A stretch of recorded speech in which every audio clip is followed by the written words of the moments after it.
but we'll check in partway through the meeting, we believe. Ms. Drummond? Here. Ms. Osiander? Here. Mr. Flynn? Here. Ms. Johnston? Here. Mr. Coffey? Here.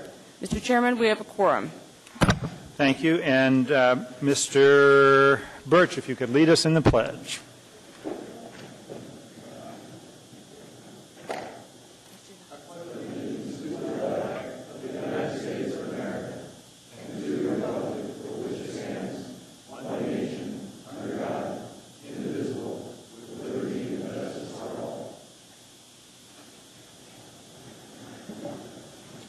The first item on the agenda is the minutes of the previous meeting. We have minutes from April 15. Push your buttons, please.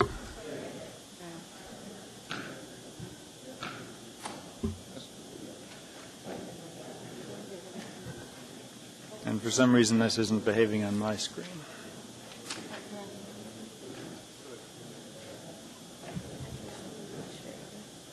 I've got his chair.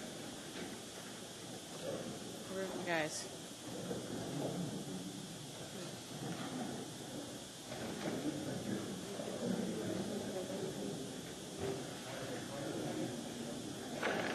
You will.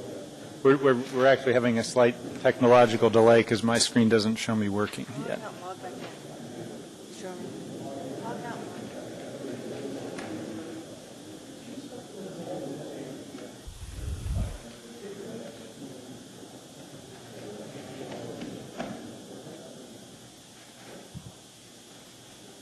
No meeting load.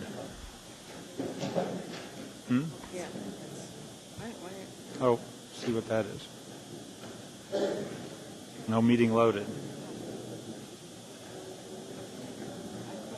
Well, we'll go forward. Mr. Birch, I believe at this point my screen isn't working, so please wave so I see you. Mr. Birch, you may have corrections, I think, in terms of these minutes. Yeah, just in my review of the minutes, I had two corrections.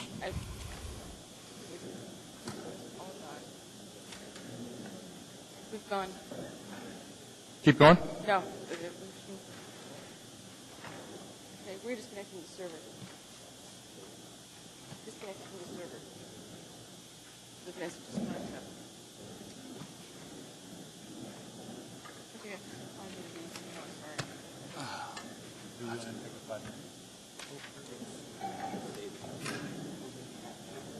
I did. Thank you very much. Now it's on. Okay, we're working. Okay, how do we check? Can we go ahead? Should we go ahead? Okay. Go ahead, Mr. Birch. I think we're working. Okay, on the minutes we have in front of us on page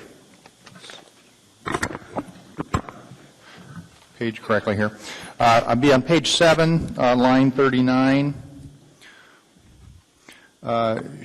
Just strike that sentence and insert Mr. Birch stated that appointments approved that evening indicated this was a process already underway and was a decision of the mayor and the assembly did not have a deliberative act on selecting appointments.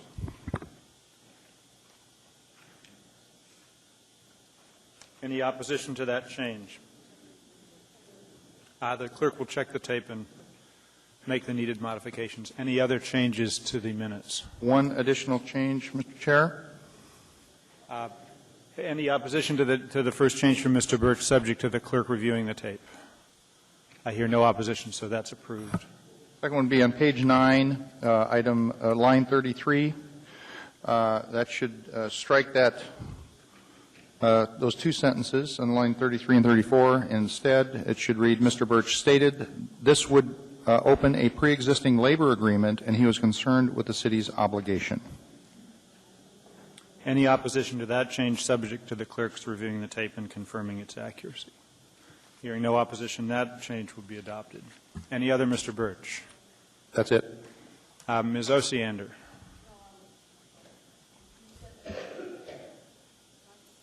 Okay. With that, and because Dr. Suckrig is not here. Any opposition to approval of the minutes as amended and subject to review by the clerk? Hearing none, the minutes are approved.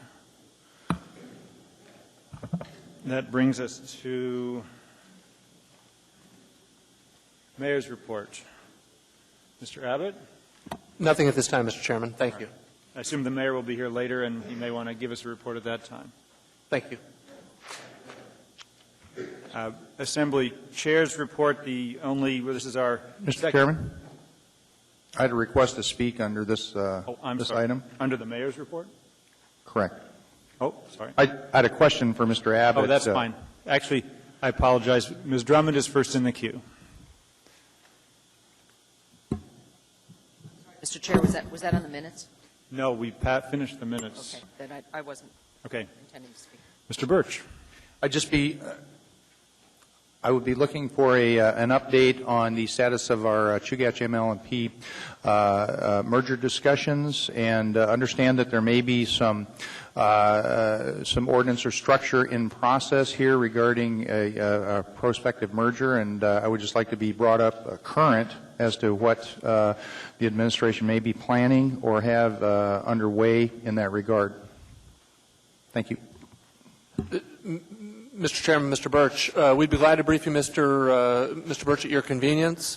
There have been some continuing conversations with CEA at a variety of levels, the new power plant, and some possible efficiencies associated with merged functions and et cetera, much as the task force that you're associated with had directed. I believe their next meeting is scheduled for July. I can't remember the date, Mr. Chairman. 15th, I'm sorry. And we're preparing for that event. And if you'd like some information in the meantime, Mr. Birch, I or the mayor would be glad to bring you up to speed. Well, specifically, has there been any draft language assembled for in preparation of that meeting for consideration by the committee regarding a joint operation of one sort or another? There are a variety of options under consideration. As you remember from the last task force meeting, we were directed to work down a number of different avenues, and as far as I know, each of those is in progress. And like I say, I'd be glad to give you or brief the Assembly at either at a meeting like this or at a work session on the status of that work. Okay, great. Thank you. No one else on the mayor's report.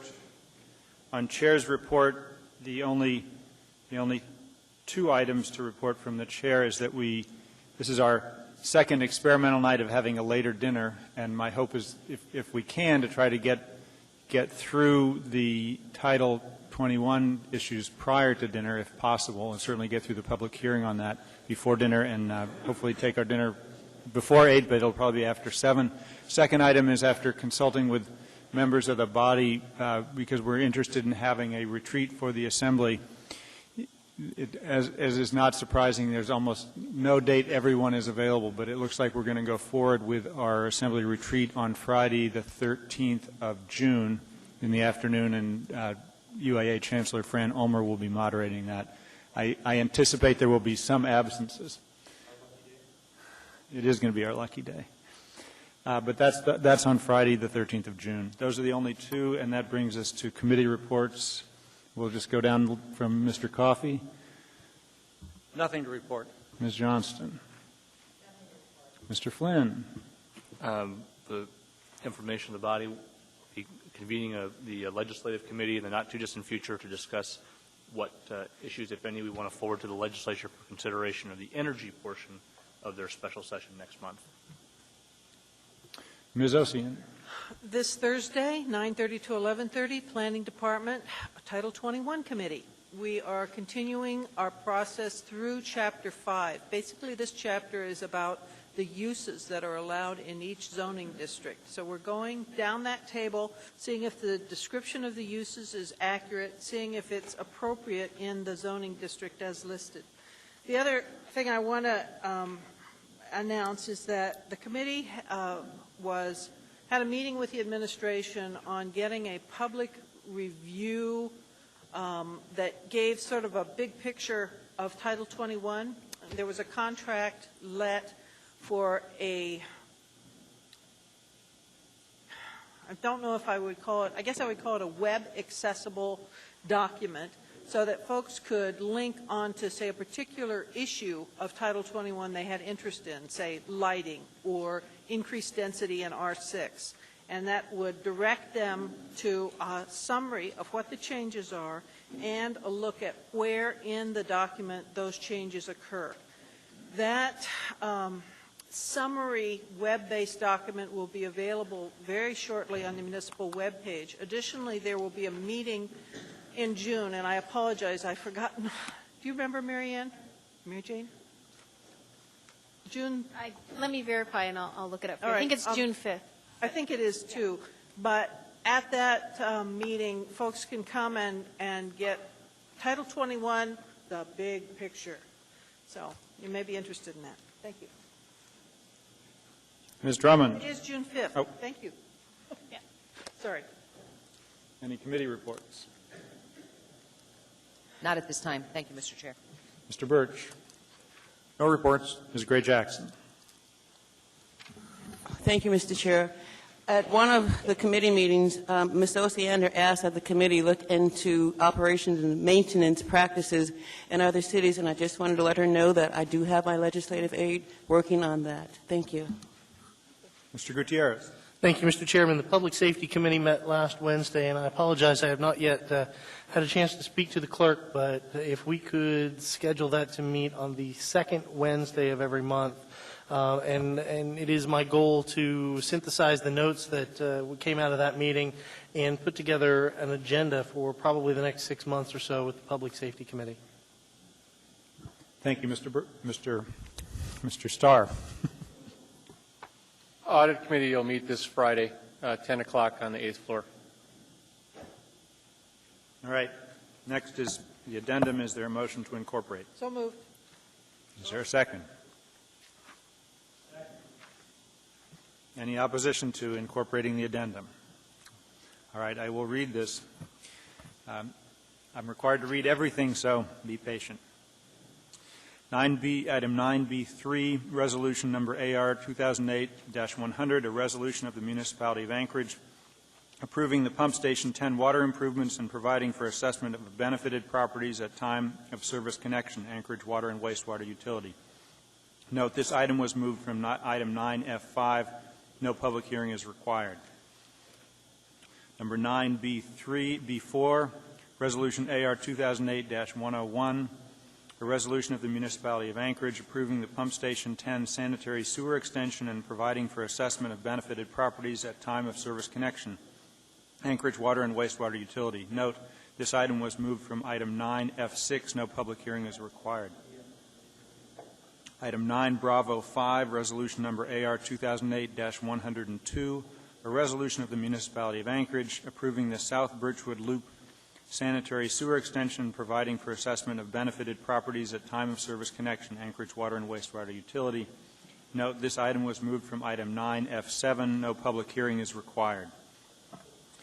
Item 9 Bravo 6, resolution number AR 2008-105, a resolution of the Municipality of Anchorage appropriating $80,000 as a donation from the Rasmussen Foundation and various grants and park donors through the Anchorage Park Foundation of the Municipality of Anchorage Miscellaneous Operating Grants Fund number 261 for the purpose of funding the Anchorage Parks and Recreation Youth Employment and Parks Program. Item 9C3, Assembly Memorandum number AM 341-2008, recommendation of award to Braun Northwest Incorporated to furnish 7 mobile intensive care units, ambulance type 1 AD Class 2, to the Municipality of Anchorage, Anchorage Fire Department, ITB 28-B003, $1,155,000 from purchasing. Item 9C4, Assembly Memorandum AM 342-2008, recommendation of award to Alaska Interstate Construction, LLC for Merrill-Field improvements for the Municipality of Anchorage, Merrill-Field Airport, $2,034,046 from purchasing. Item 9C5, Assembly Memorandum AM 343-2008, recommendation of award to Alaska Frontier Services, LLC, for Bayshore West Subdivision RID street construction for the municipality of Anchorage, Project Management and Engineering Department, $5,068,664.60. Item 9, Delta 20, new business. Assembly Memorandum AM 344-2008, proprietary contract award to Hansen Information Technology Incorporated for providing permitting, inspection, and licensing software services for the municipality of Anchorage Development Services Department, $1,629,583. And I would note that we will ask to consider 9D20 in combination with item 14A because the two are related. So we'll pull that item from the consent agenda and put it on the public hearing agenda. Item 9, Delta 21, Assembly Memorandum, AM 345-2008, Amendment Number 3 to contract with TAM Construction Incorporated, Bayshore Drive Improvements, 100th Avenue to Discovery Bay Drive, project number 03-12, $494,000, project management and engineering. Item 9F10, ordinance number AO 2008-67, an ordinance of the Anchorage Municipal Assembly repealing AO 2007-122S, reinstating Anchorage Municipal Code chapters 15.80 and 15.85 relating to the motor vehicle emissions inspection and maintenance IM program, reinstating Anchorage Municipal Code section 9.30.155E relating to vehicle license plates and registration, reinstating portions of the fine schedule in Anchorage Municipal Code, Section 14.60.030, amending Anchorage Municipal Code, Chapters 15.80 and 15.85 regarding certain loaded mass emissions testing on modified or replacement engines, exemptions for vehicle models 25 years old or greater, and during the first 6 years of new vehicle models, and establishing effective dates. Assembly Chairman Clayman, Assembly Members Drummond and Gutierrez. Public hearing. It's noted on the addendum to the agenda. Public hearing is on the 10th of June, but in fact that public hearing will be on June 24, 2008. Item 9F11, ordinance number AO 2008-68, an ordinance authorizing a lease for the use and maintenance of advanced wireless network communication facilities on a portion of Section 7, T13N R2W Lot 9 between Anchorage Water and Wastewater Utility, a public corporate authority of the municipality of Anchorage, and AT&T Alascom. Public hearing for June 10, 2008. Item 9F12, ordinance number AO 2008-69, an ordinance authorizing a lease for the use and maintenance of advanced wireless network communication facilities on a portion of Section 10 T12N R3W Tract B, Abbott Road subdivision between Anchorage Water and Wastewater Utility, a public corporate authority of the municipality of Anchorage, and AT&T Alascom. Item 9F13, ordinance number AO 2008-70, an ordinance authorizing a lease for the continued use and maintenance of network communication facilities on a portion of Section 7 T13N R2W Lot 9 between Anchorage Water and Wastewater Utility, a public corporate authority of the municipality of Anchorage, and Chugach Electric Association. Public hearing for June 10, 2008. Item 9F14, ordinance number AO 2008-71, an ordinance authorizing a lease for the continued parking, maintenance, and operations on a portion of Lot 1A, Block 2, Cruise Industrial, Plat 99-6, between Anchorage Water and Wastewater Utility, a public corporate authority of the municipality of Anchorage, and Triple B Corporation. Public hearing June 10, 2008. Item 9F15, resolution number AR 2008-107, a resolution of the municipality of Anchorage accepting and appropriating 2 State of Alaska Clean Water Fund loan offers in the aggregate amount of $433,000 for financing a portion of the costs of the Cope Dorbrant Sewer Upgrade and Asplin Generator Upgrade projects, Anchorage Water and Wastewater Utility. Item 9F16, resolution number AR 2008-106, a resolution of the Anchorage Municipal Assembly appropriating a $1,639,870 contribution approved in the 2008 general operating budget from the Office of Economic and Community Development's Eagle River Chugach Parks and Recreation Area Service Fund 162 to the Eagle River Chugach Parks and Recreation Service Area Capital Improvement Project Fund 462 for capital maintenance and improvements, Office of Economic and Community Development. Public hearing June 10, 2008. And finally, item 9F17, Ordinance number AO 2008-72, an ordinance authorizing acquisition of government lot 12, Section 33, Township 13 North, Range 3 West, SM, located at 2330 East Tudor Road for an amount not to exceed $1,650,000 from the Anchorage Roads and Drainage Service Area Project Fund 441, Heritage Land Bank. Public hearing on June 10, 2008. And I would note with regard to item 9F17, the law firm that I work for represents the seller of the property, so at the public hearing I will be declaring a conflict, and I anticipate I will not be participating in that proceeding. There are also, I believe, laid on the table items. The first, I think, is 9B12, which is a public hearing request from Betty Davis. And then, what are the other laid on, any other laid on the table items? Mr. Chairman, I have a resolution I'd like to introduce recognizing and honoring Emergency Medical Services Week. Do we have a number for that yet? Okay. Do I have it here?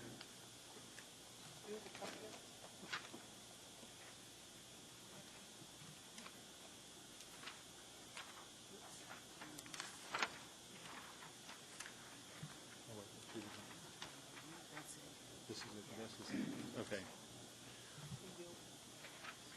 All right, this is, do we have a number for this? When we deal with it, move. Okay. And You can hand out, people may lose it. right, right, yeah. 9B7. And do we have an AR number for that? What do you want, unnumbered, or would you make it 110? This one is one, don't know. Sorry, Mr. Chairman, B7? This is 9B7. Thank you. This does not have an AR number. It's 2008-blank, a resolution of the Anchorage Municipal Assembly recognizing and honoring Emergency Medical Services Week, May 19 through 24, 2008. Mr. Chairman? Yes. I'd like to amend the consent agenda with Assembly Resolution 2008-109, a resolution of the Anchorage Municipal Assembly relating to the municipal program design and data development to support and encourage sustainable community-wide recycling. Second. And that would be 9B8. I think 9 Bravo 8. Is that correct, Madam Clerk? All right, that would be 9 Bravo 8. Mr. Chairman. That was seconded by Ms. Osiander. Ms. Osiander, if you could punch second. I'm sorry. Thank you. Mr. Chairman, Yes. I'd like to be Oh. added. Hold on. Actually, I'm looking at the queue. Thank you. Mr. Gutierrez is first in line. I've already spoken, Mr. Chairman. Thank you. Okay. Ms. Johnston, that you've already spoken. Okay. Ms. Gray-Jackson. Thank you, Mr. Chairman. I'd like to be added as a sponsor on AO 2008-67 regarding I&M. That's 9F10. Do we need to, Madam Clerk, do we need to pull the item to add sponsors, or can we just do that? Okay. So Ms. Gray-Jackson will be added as a sponsor on 9F10. Mr. Starr. Is that all, Ms. Gray-Jackson? Thank Yes. Okay. Mr. Starr. Yeah, I'd like to add an item under on the consent agenda, if we can do it under information and reports. It's actually headed from a corresponding memo from the mayor through the aquatic subcommittee report. It was passed out earlier. It should be on the table. And you want to add that as a laid on the table item? Yeah, and it's actually an information report, so it would be basically mmoved to accept here. Mr. Chairman, on that subject, and Mr. Starr, I know we talked about this earlier today, and I'm not sure how this was prepared in this form, but this, the draft that I'm looking at in front of me indicates that this was submitted by the administration, and I'm not aware that we have submitted it. No, I have and it was submitted that way. I have a cover page that can amend that if we want to process Yeah, it. it's not a submission of the administration. I'm not sure how the document reads that it was reviewed by the administration as a assembly memorandum, but I nor the mayor nor anybody else has reviewed that for submission to the assembly. Point of order, Mr. Chairman. Do we oh, here it comes. Never mind. You're asking about what Mr. Starr is referring to? It's coming. I actually have one. Yeah, I know you do. Oh, It's the wait. cover page is what he's reading. Oh, okay. It's actually presented from me, if you don't mind accepting. Okay, so E7? this would be 9E7, Madam Clerk? This will be 9E, we're checking the last one.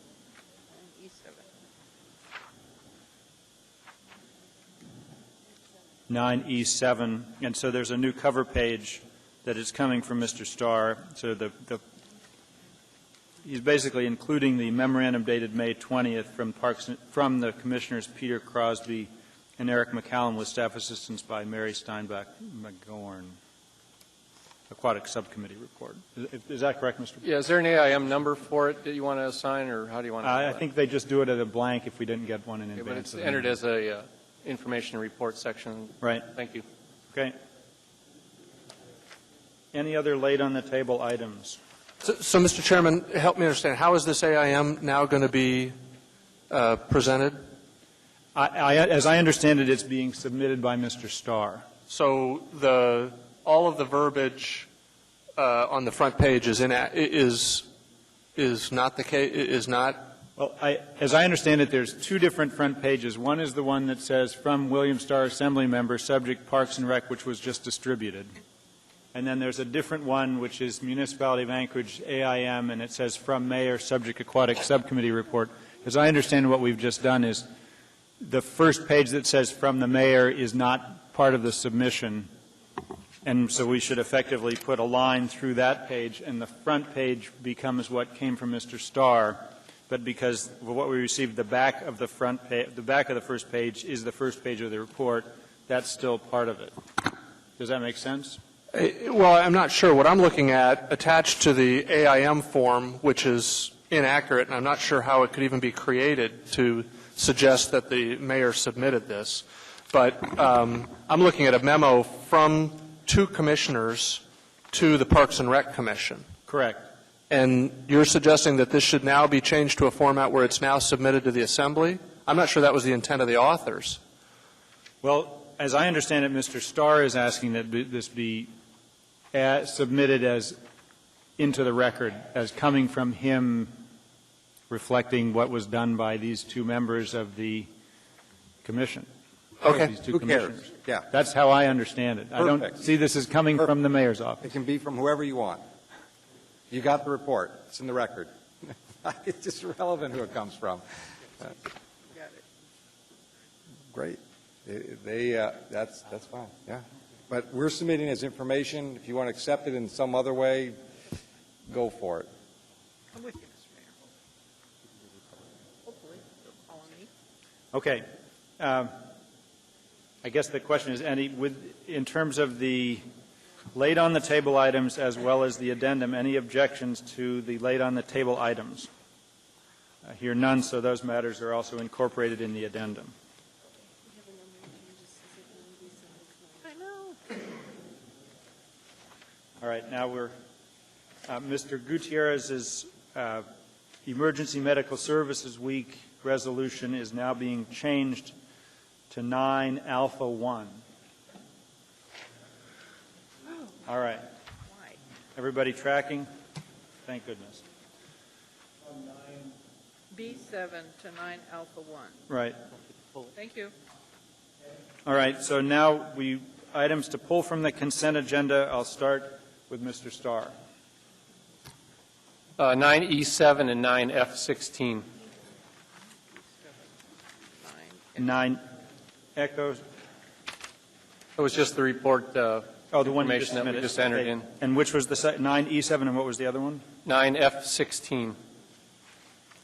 From the addendum. Correct. Okay. Anything else? Nope. Mr. Gutierrez. Mr. Chairman, I'd like to pull 9 Alpha 1. Okay. Anything else? Ms. Gray-Jackson. Nothing, Mr. Chairman. Thank you. Mr. Birch.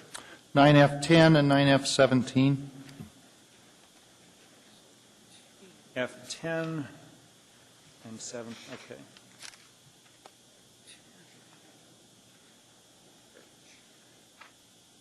Anything else? No. All right. Ms. Drummond. Thank you, Mr. Chair. 9B2. Bravo 2. Okay.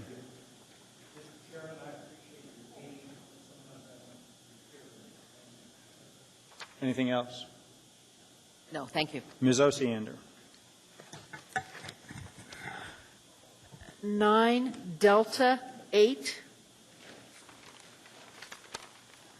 9 F 5, 6, and 7. On the addendum, 9 Delta 20. And I believe that's it. Thank you. Mr. Flynn. Nothing, thank you. Ms. Johnston. Nothing, thank you. Mr. Koff.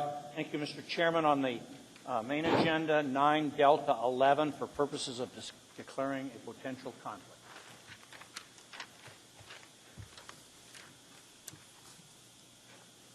Anything else? No, sir.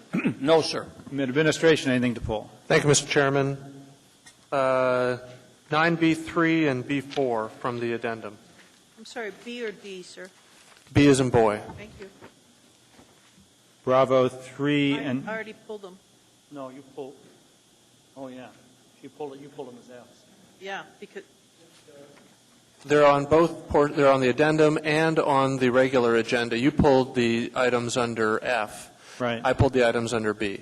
So does that mean you want Bravo 5 also? No. Just Bravo 3 and Bravo 4? Correct. Okay. All right. Other than the pulled items, please vote on the consent agenda. Come on. Oh, There we go. I'm sorry, I forgot to push start voting. This is on the consent agenda.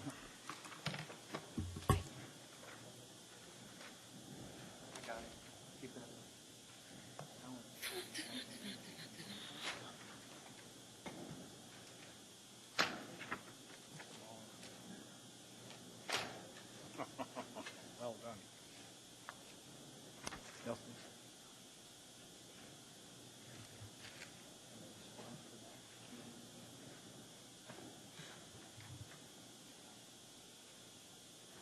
Anybody?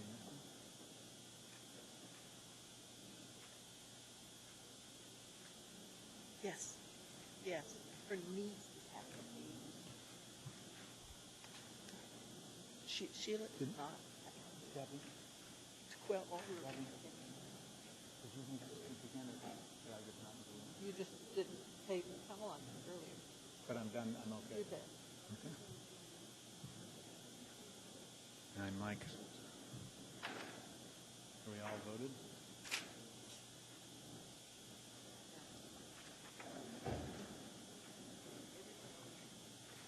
We need to vote again? Please vote a second time. Mr. Coffey? Sir. Vote on the consent agenda again?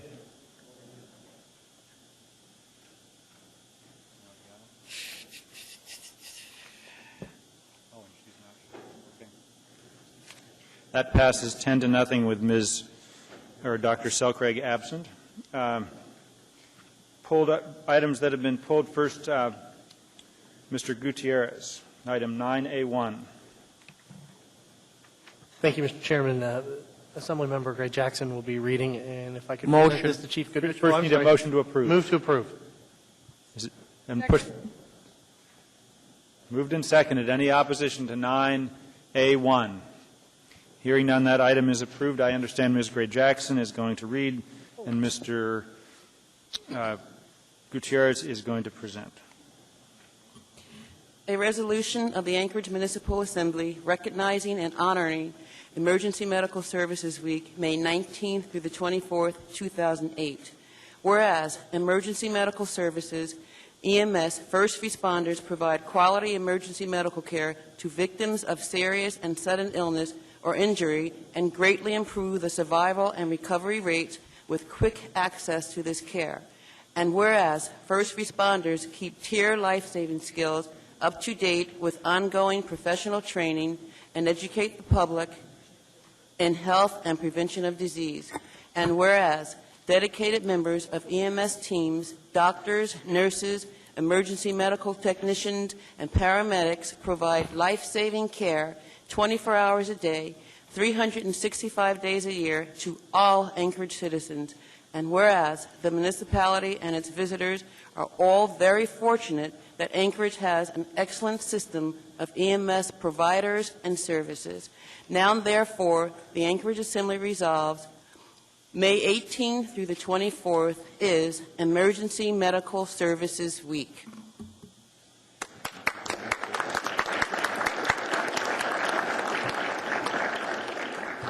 Mr. Chairman, members of the Assembly, speaking on behalf of our Chugiak, Girdwood, and Anchorage firefighters and EMS personnel, let me say thank you very much.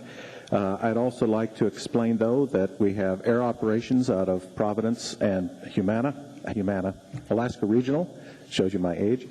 And there are other services available as well. In fact, within the sound of my voice, we have EMS responders who are also enjoying the benefits of EMS Week in the Matsu area and in the Kenai area.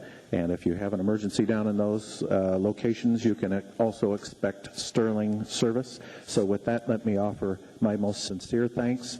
We're blessed to be able to operate in a community that recognizes and supports its EMS program, and for that, I thank you sincerely.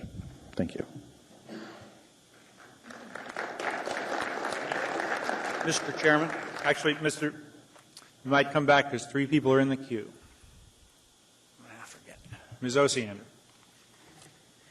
I'm thankful to the sponsors of this that you went forth and did it. We as Assembly people, I think, regularly get letters from constituents who mention specific outstanding contributions by municipal employees. And I just happened to get a copy of a letter that was written actually to Mr. Schrage about the outstanding care that his wife received from the personnel at Station 11.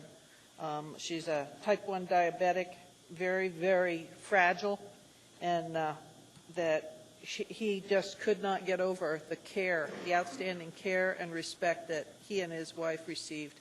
And they sent me a copy, and I never know what to do with these things except to seize the moment and say, way to go, and thank you for the resolution.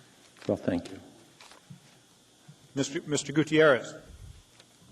Thank you, Mr. Chairman. I just, Chief, through you, want to thank all of our emergency medical services personnel in the city. It's, you know, you're the folks that we never, ever want to see, but by golly, when we need you, we're sure glad you're there. And I know that I've heard similar stories to Ms. Osiander's that, you know, you do a tremendous job, and heard that a lot as I was going neighborhood to neighborhood this year. So again, through you to all of those personnel, thank you so much, and we really appreciate what you do. Thank you. Through the chair, Mr. Gutierrez, it's interesting to note that our emergency services dispatch will field roughly 55,000 calls for emergency services this year. About 85 to 87% are EMS oriented. So it's a lot of activity, and that's for both Girdwood and Chugiak as well. So it's municipality-wide. It's a busy occupation. Thank you, Mr. Coffey. Thank you, Mr. Chair. Thank you, Mr. Chairman. Having been the direct beneficiary of your services, Indeed. Chief, and enjoying good health as a result, I wanted to thank you that very much.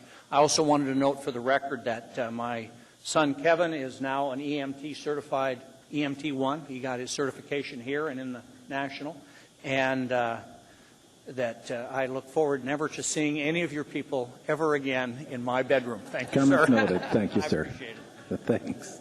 And I would just add my note as I think the only licensed EMT on the body, that I'm glad that there are people that have higher certifications than EMT 1 that are in the community, because I recognize just the critical level of care that comes from paramedics and EMT firefighters to really help people that are in need and getting them to the hospital and taking care of them. So thank you very much. Thanks. That brings us to item 9B2, Ms. Drummond. Thank you, Mr. Chair. Move to approve. We need a motion. I move to approve. Second. Thank you. Oops. Okay, go ahead. Okay. Thank you, Mr. Chair. I had the pleasure of attending the Public Transit Advisory Board meeting a couple of weeks ago, and I took the bus there and back from my house. That was quite an experience, as several members of the board itself were also on that bus. I didn't realize it until I got there and met them all. I learned a lot that evening about our public transit system, things they're doing to improve. They're going to need a lot more than $24,000 in marketing fund to improve, and I hope we get to talk about this sometime in the near future. We have a perfect storm right now of rising fuel costs. Many people have moved out to the valley. I understand the park and ride lots in Eagle River are jam-packed full of people from the valley who leave their cars there and take Eagle River's bus routes into Anchorage. Standing room only on those buses. So our bus system needs help. People will ride it if we help it out. And I'm glad we're doing this, but we need more. Thanks. Ms. Gray-Jackson.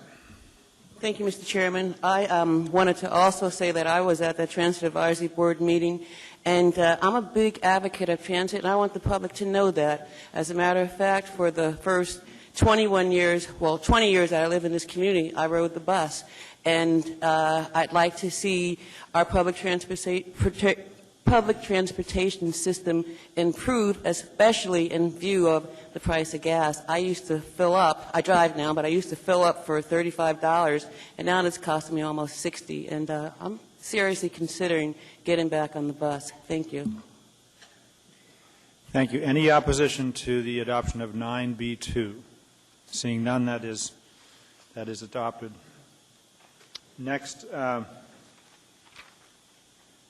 think this is that interesting interrelationship between things in different places. I think we're next on 9B3 and 9B4 pulled by the administration. We can start with 9B3, which is also 9F5. Move to approve. Mr. Chairman? Yes, please. We would request postponing 9B3 and B4 to the meeting of June 10th. Second. Any opposition to scheduling? I'm not, Mr. as Chairman. chair, don't I have the authority to schedule it for that date without a motion from the body? Well, move to continue to June 10th on 9B3, because 9B4 is not in front of Right. 9B3. All right, is there a second? Second. Question, Mr. Chairman. Go ahead. The purpose, Mr. Abbott? This has to do with the acquisition of property and the assessment of property associated with the Pump Station 10 development, the project out in the over the Turnagain Bluff area. There's been recent court action regarding the status of property out there that may have complicated this. So we need the time between now and June 10th to better understand that. So we're requesting that you postpone it for 3 weeks and give us time to evaluate recent events. Thank you. Mr. Primo's available if you have more detailed questions, but I really don't think you want to ask any more questions on this. And that will have the effect of also moving item 9F5 to the... It is item 9. Actually, we're going to request that you postpone indefinitely. Okay, because you've replaced it with the 9B3. Thank you, Mr. Chairman. Okay, I understand. I just want to know one thing. If there's court action and it's June 10th, are we going to have a session on it before it comes up, or will you just say pass it or don't pass it because we're okay legally? Yes. Yes, what? Yes, we will give you, we will recommend action on this in advance of June 10th based on our evaluation of what we learned from the court's decision. It's a decision. Yes. Decision. Thank you. That's all I have. I urge support of the continuance. I'll ask if there's any opposition to continuing the public hearing on this to June 10th. It's not a public hearing, Mr. Chairman. You're right. Continue consideration of this matter to June 10th. I see no opposition, so that matter is continued. Mr. Chairman, move to approve 9B4, 2008-101. Want to punch in, please? Mr. Chairman, move to continue to June 4th for the same reasons. Second. June 10th, sorry, misspoke. Any opposition? I hear no opposition. That will be continued for the same purposes at the same time. That next brings us to, looks like 9 Delta 8. Ms. Osiander. Yeah. Move to approve. Second. I pulled this. We're on Delta 8. Pardon me? I'm just, was responding. Okay. I pulled this because this is a matter that I think always causes some frustration and is very difficult to resolve. But historically, it's worked so much better for us when we can go alternate weeks, because what happens with these bigger breaks in between is we get really loaded down at the agenda at the end there. So I wondered if you could talk to us a little bit about why in September and November we have the big breaks in the consecutive meetings. And with regard to November, the reason for the two meetings on November 18 and 25th is that November 4th is Election Day, and I think it'll be hard to get any interest in our Assembly meeting on that day. November 11th is Veterans Day, and it has always been our tradition not to hold a meeting on Veterans Day. With regard to November 25th, we did have some discussions about the calendar with the administration, and the administration's recommendation, which I tend to concur with, is that we can have a relatively short agenda, try to focus it primarily on a consent agenda only and not have public hearings on that date, which would both facilitate a relatively short meeting but also make it feasible for people that may be out of town to appear by telephone for that meeting. And so while I recognize it's a less than perfect situation when we have this, I'm not sure how many times it happens that the first Tuesday in an even-numbered year is the 4th of November, but I think the frequency that we actually see this alignment of Veterans Day, Election Day is relatively rare, and it seems like under the circumstances this is the best we can do. I think my particular frustration then is in that November we're going to have 3 weeks in a row of meetings, including over the Thanksgiving, well, not necessarily, right before Thanksgiving. The 18th, the 25th, and the 2nd. And the December 2nd and 16 was an effort to try to avoid having to hold a meeting 2 days before Christmas. Yeah, Mr. Chair. Okay. There was nothing simple about trying to arrange the calendar. Every suggestion had a problem. Mr. Coffey. Thank you, Mr. Chairman. So we can get the discussion resolved, I move to change the November schedule so that we meet on the 11th and the 25th. That will eliminate the 2-week hiatus, and it will also lessen the fact of 3 in a row. I recognize it's Veterans Day, but I don't know that that's a huge impediment to that. So that's a motion for discussion. Second. Thank Actually, you. the clerk would ask that you make the motion as a motion to move the meeting from the 18th to the 11th. Okay, motion to move the meeting from the 18th to the 11th of November. Okay. So any discussion as to holding a meeting on Veterans Day? Click in if you want to talk. I see no one wanting to speak. Hold on, let me. All right, well, I don't see you on the screen, but go ahead. Thank you, Mr. Chairman. Thank you, Ms. Briggs. November 11th through the 15th is the National League of Cities Conference, and I'm majorly involved in that organization. I'm also the liaison, and so I won't be able to attend the meeting on the 11th. Thank you. And that would be speaking against changing the date.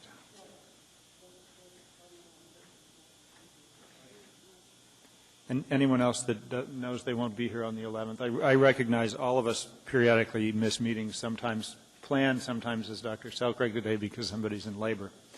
Mr. Flynn. I'll be absent on the 11th as well, and voting no on the motion when we get to it. All right, well, we'll go ahead and let's go ahead and vote. I see no one else that wants to speak to this. We'll go ahead and vote on the motion whether to move the 18th to the 11th, and a yes vote means the meeting will be on the 11th on Veterans Day, and a no vote means we'll stick with the 18th.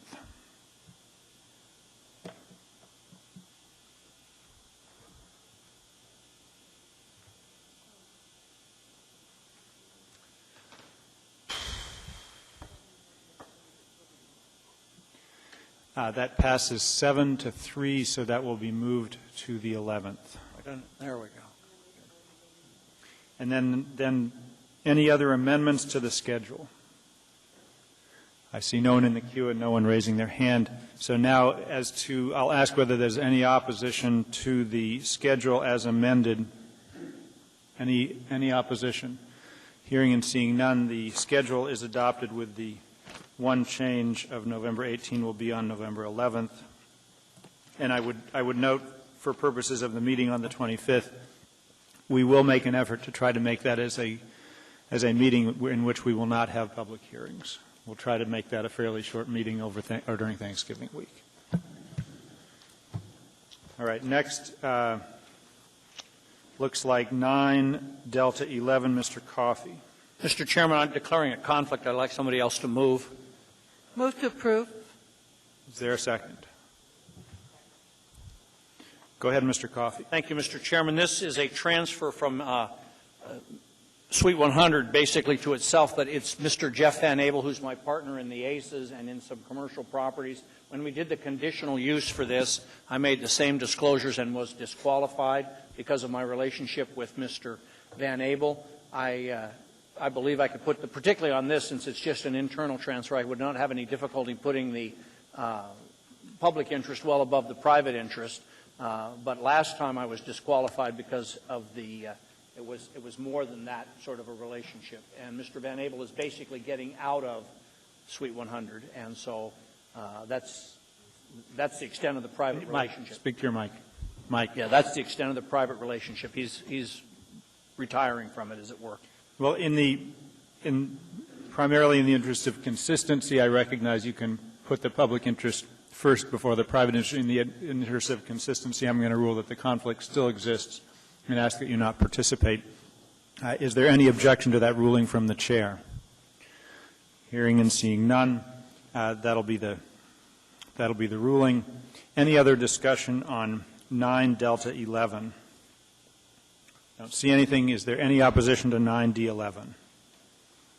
That is also approved. Mr. Chairman, please have the clerk reflect me as abstaining for the reasons of disqualification. Thank you. The record will so reflect. The next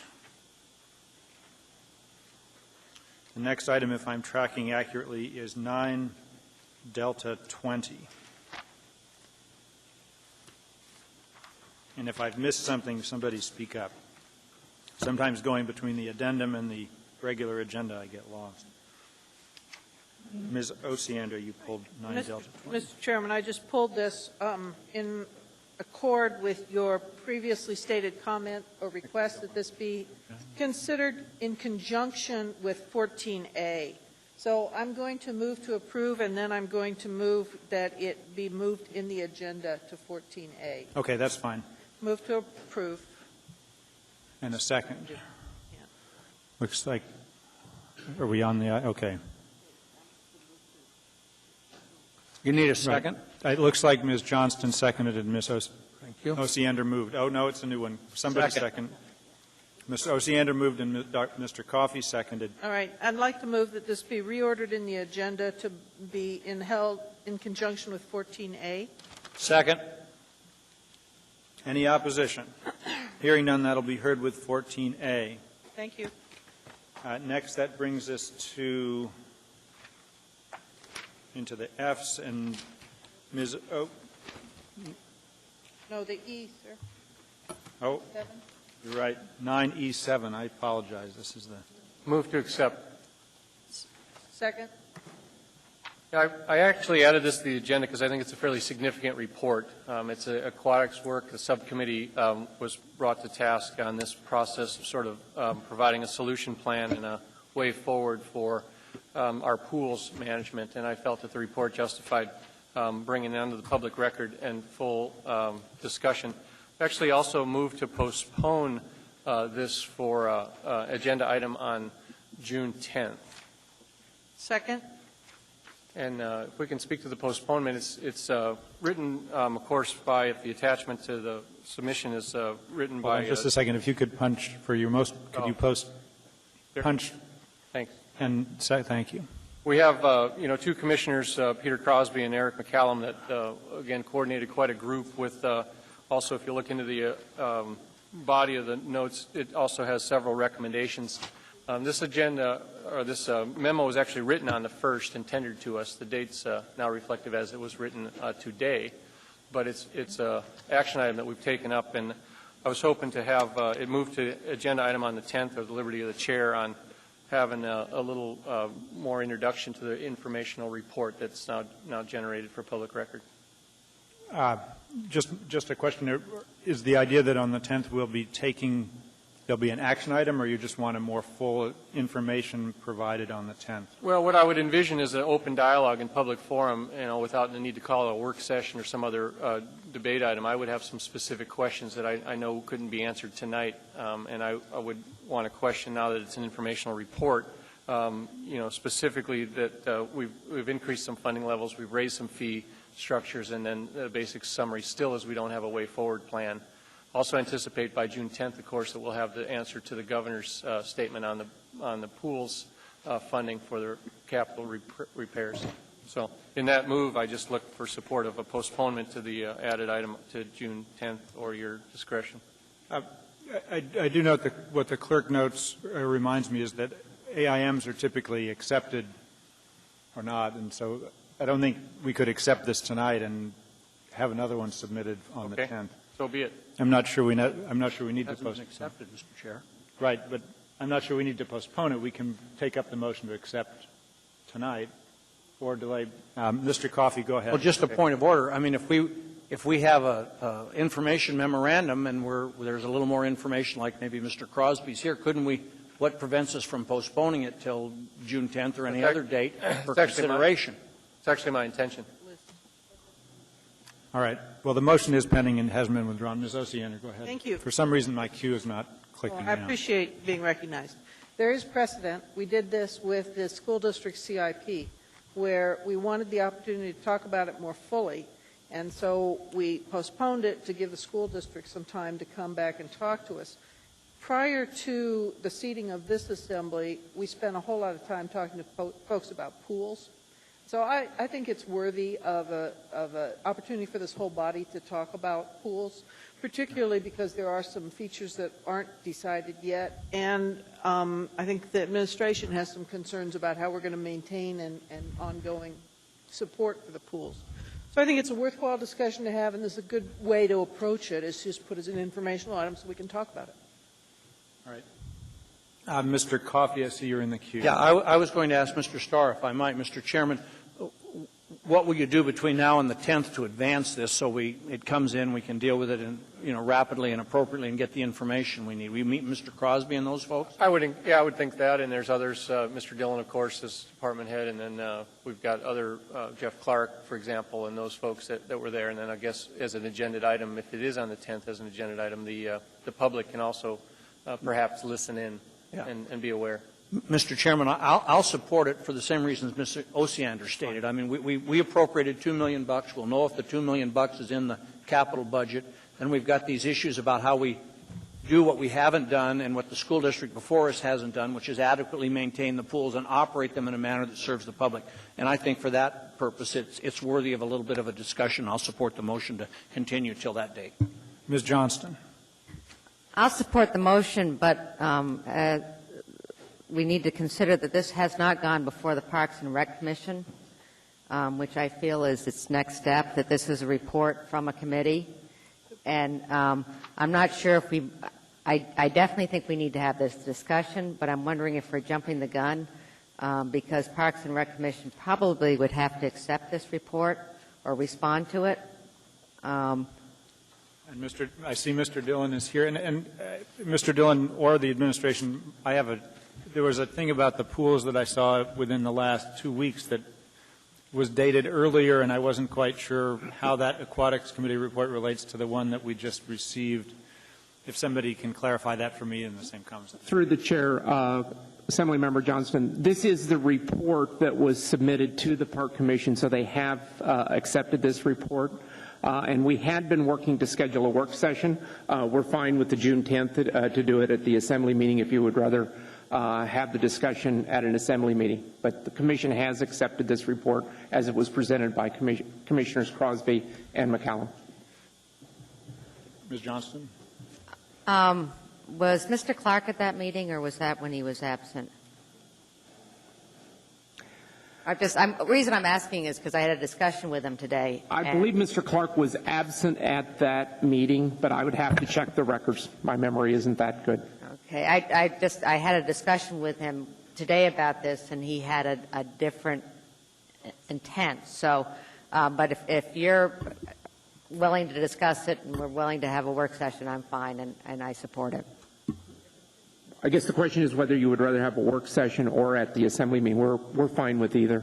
No, I think the request is not to have a work session, but to discuss it at the meeting, and I think that's fine. I think the question that Ms. Johnston raised has the Parks and Rec Commission, it's one thing to accept the report, it's another thing to adopt it and kind of to say that the Parks and Rec Commission's position is consistent with the report or different from the report. And I think that's what she's asking for, is not just, I mean, I get a letter in my office every day. I accept the letter, but it doesn't mean I agree with the letter. This is an action item that has been in front of the Park Commission over the last 6 to 9 months in this form. I will pull the minutes from those meetings where they had full discussion and acceptance and made recommendations to move this forward, and we'll have that prepared for you. Okay. Any other questions? As to the motion to continue consideration of this AIM until June 10th, I'll just ask if there's any opposition. Hearing and seeing none, we will continue consideration of that on June 10th. Now I think we're to the F items. Okay. The first one looks like 9F10, Mr. Birch. Actually, the first thing would be a motion to... Mr. Clayton? Yes. It was, I pulled 5, 6, and 7. And if I could just state, okay, the reason I pulled those is because I plan to not introduce them since they're on the B matters. Just to simplify our process, sir. Right. So let's So I'm not going to make a motion, but I wanted to clarify my intent for pulling them. So 9F5, 6, and 7 have been pulled. And I'm just going to let them sit there. Because they're covered elsewhere in the agenda. Right. So those have been pulled, and there's no... Nothing necessary. There's been no motion made as to 9F5, and I hear no motion as to 9F6, and no motion as to 9F7. Per the administration's request. So those were not approved, and... They're just not on the agenda. They're gone. Now... Thank you. Right. Not introduced. Now we're to 9F10. And Mr. Birch pulled that, and the appropriate motion at this point would be a motion to introduce. And we need 3 on that. I pulled it without the intent of introducing it. I kind of like what Ms. Osiander did. All right. Is there a motion? Mr. Flynn has moved to introduce. Is there a second? Sorry. And is there a third? Third. Mr. Gutierrez was the third. All right. Mr. Birch, you can speak to the 9F10. There have been 3 I pulled this because, F should be for finished. I thought we were finished with the IM discussion some time ago. Basically, the air in Anchorage is clean. The IM program has done the job it should do vis-a-vis the vehicles in this community. And I'm concerned about having this back up in front of us. It does not have a fiscal note attached to it or any sort of associated cost. I assume that'll come at some point in time. And it's one of the reasons I did pull this was if this does go forward, we need to have the associated costs that are going to be linked to this program. I think the reason it was withdrawn initially is that there was not a need for it identified, and it was perceived as an unreasonable tax on the people in our community that have good running vehicles. So I just would like to have some, if it does move forward, I'd like to have the fiscal note and impact that this is going to have on the good citizens of Anchorage. Thank you. And Mr. Coffey's in the queue. Yeah, Mr. Chairman, the reason I punched my button is when this came up before, when it was being repealed by Mr. Trini and others, I was disqualified from participation because I had sold my Express Lube businesses to Mr. Schrage. The circumstances of that are the same. I am still owed money. The debate over whether or not continuing or discontinuing the IM program is whether it would have a financial impact or not has been debated. It's unresolved, and it is a substantial amount of money to me. So I think that just to note it, there's no point in talking about it tonight, but I will make a disclosure whenever this thing comes up, June 10th. All right. I see no one else in the queue as to 9F10. Mr. Birch's concerns have been noted. That brings us next to 9F16.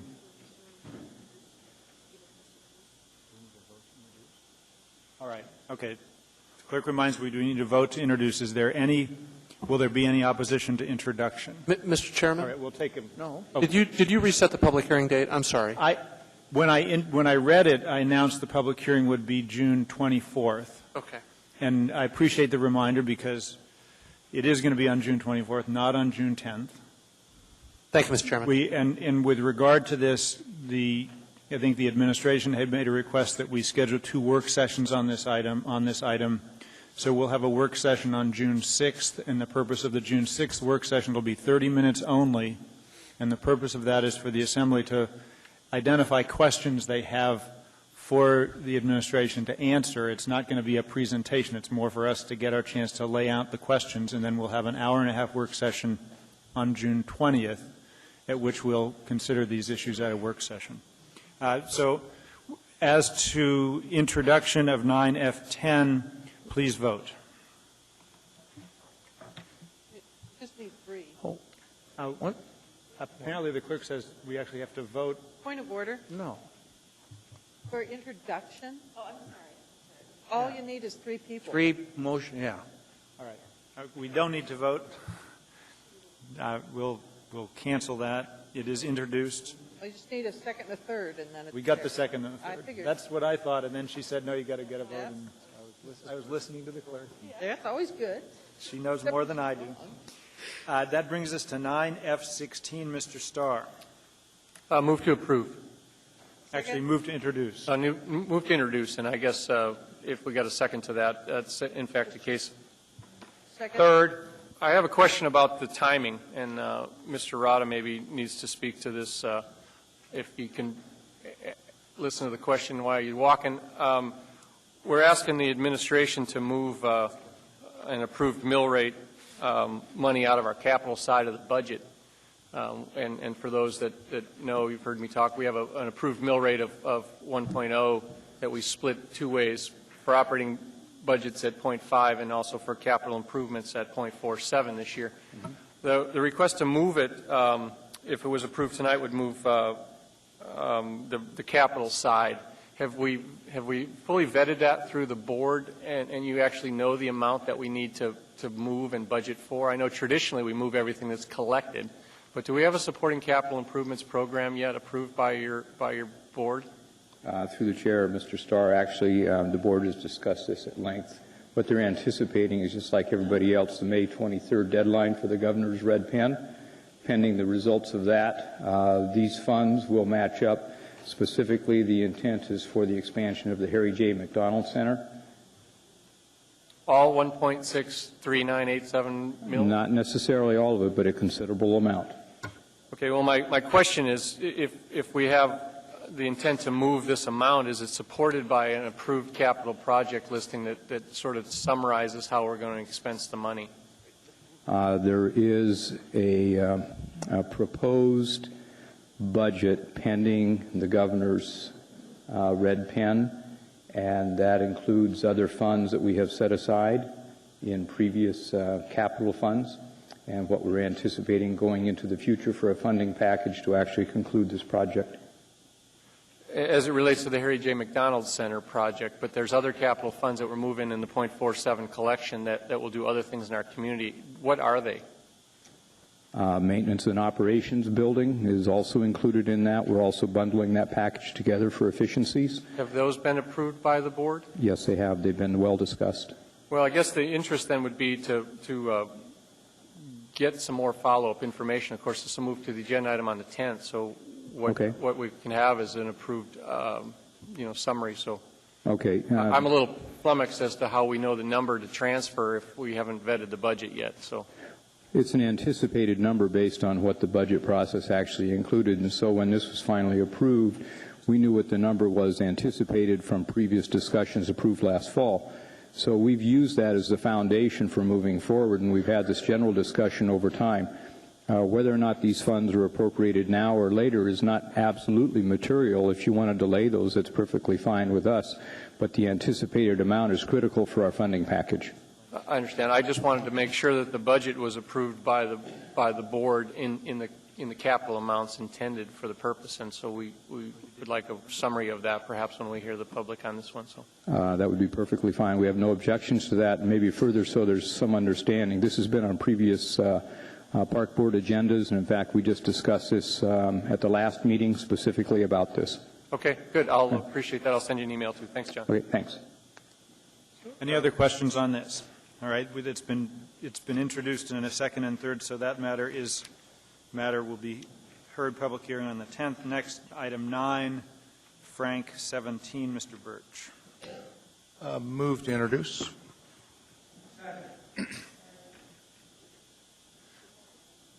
Well, we got it clear, I think. Basically, the question there was, I understand that this is the property known as a Tudor Motel, and I just wanted to, by the time we get this in front of us again, I would like to see some more detail and background as this relates to the intersection project. I know it's a function of timing, but it's a lot of money, and I guess I'm interested in where this fits in the schedule and how much of the property is necessary. Thank you.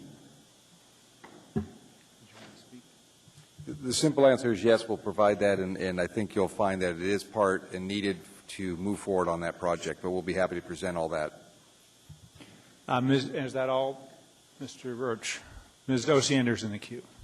Actually, I thank you, Mr. Birch. I was going to pull this, too.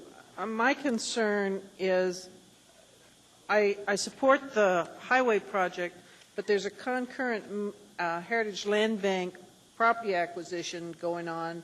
We bought the dry cleaners, we're buying the motel, we're buying an apartment building, and additional property that the mayor tells us and the administration tells us is going to be an economic boom to the city. As I stated previously, I have some concern about the direction the Heritage Land Bank is going. I'd like the whole assembly to have a good sense of what we're buying and how the project's separated out. So I would very much like a work session on this, where we get kind of a briefing on the highway project, what's needed there, and a briefing on the HLB properties in the area and how much is being spent on them. Administration. Mr. Chairman, we will be, I know we have, Bill, remind me when the work plan, I know it's in process now, which has a great detail of our long-term, it's the annual update to the work plan. We'll be happy to go through that. This one, this is tied to a project.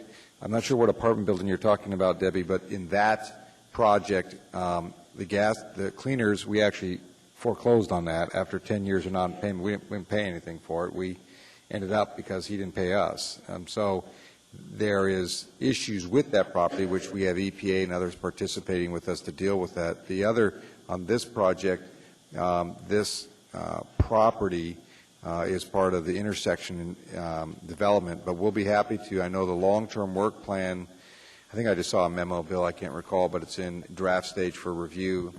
I can't remember all the details, but that's an opportunity to go into the long-term issues of Heritage Land Bank. We'll be happy to do that. I just wanted to clarify. I have the HLB long-range plan. I'm in the middle of reading it, but my request is more specific. There's some complex property negotiations around this whole intersection. There's been a lot of discussion about the road project. I think that particularly the new assembly members would probably appreciate being brought up to speed on what the highway project will do and not do, as well as I would like to keep track of all the adjacent properties that are being purchased. So I've got it. It's a big complex, a lot of real estate negotiations going on. I just want to know what's going on. So thank you for agreeing to that, Mr. Mayor. So I just want to make sure there's actually a request for a work session not on Heritage Land Bank generally, but specific as to the Lake Odors and Tudor projects. That's what you're requesting. Administration,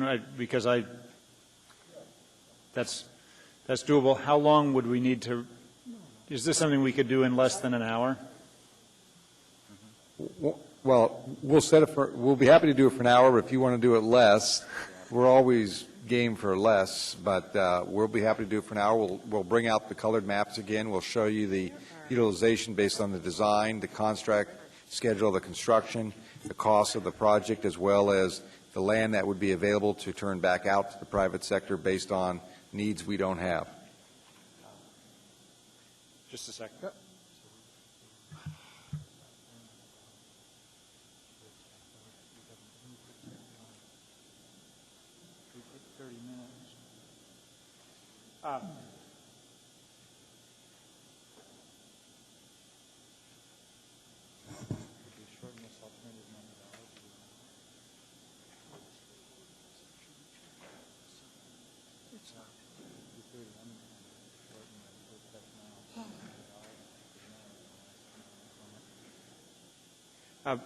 Administration, we've actually got several work sessions on the 6th, and one of them is an hour and a half on what is referred to as the alternative methodology, which we've scheduled for an hour and a half.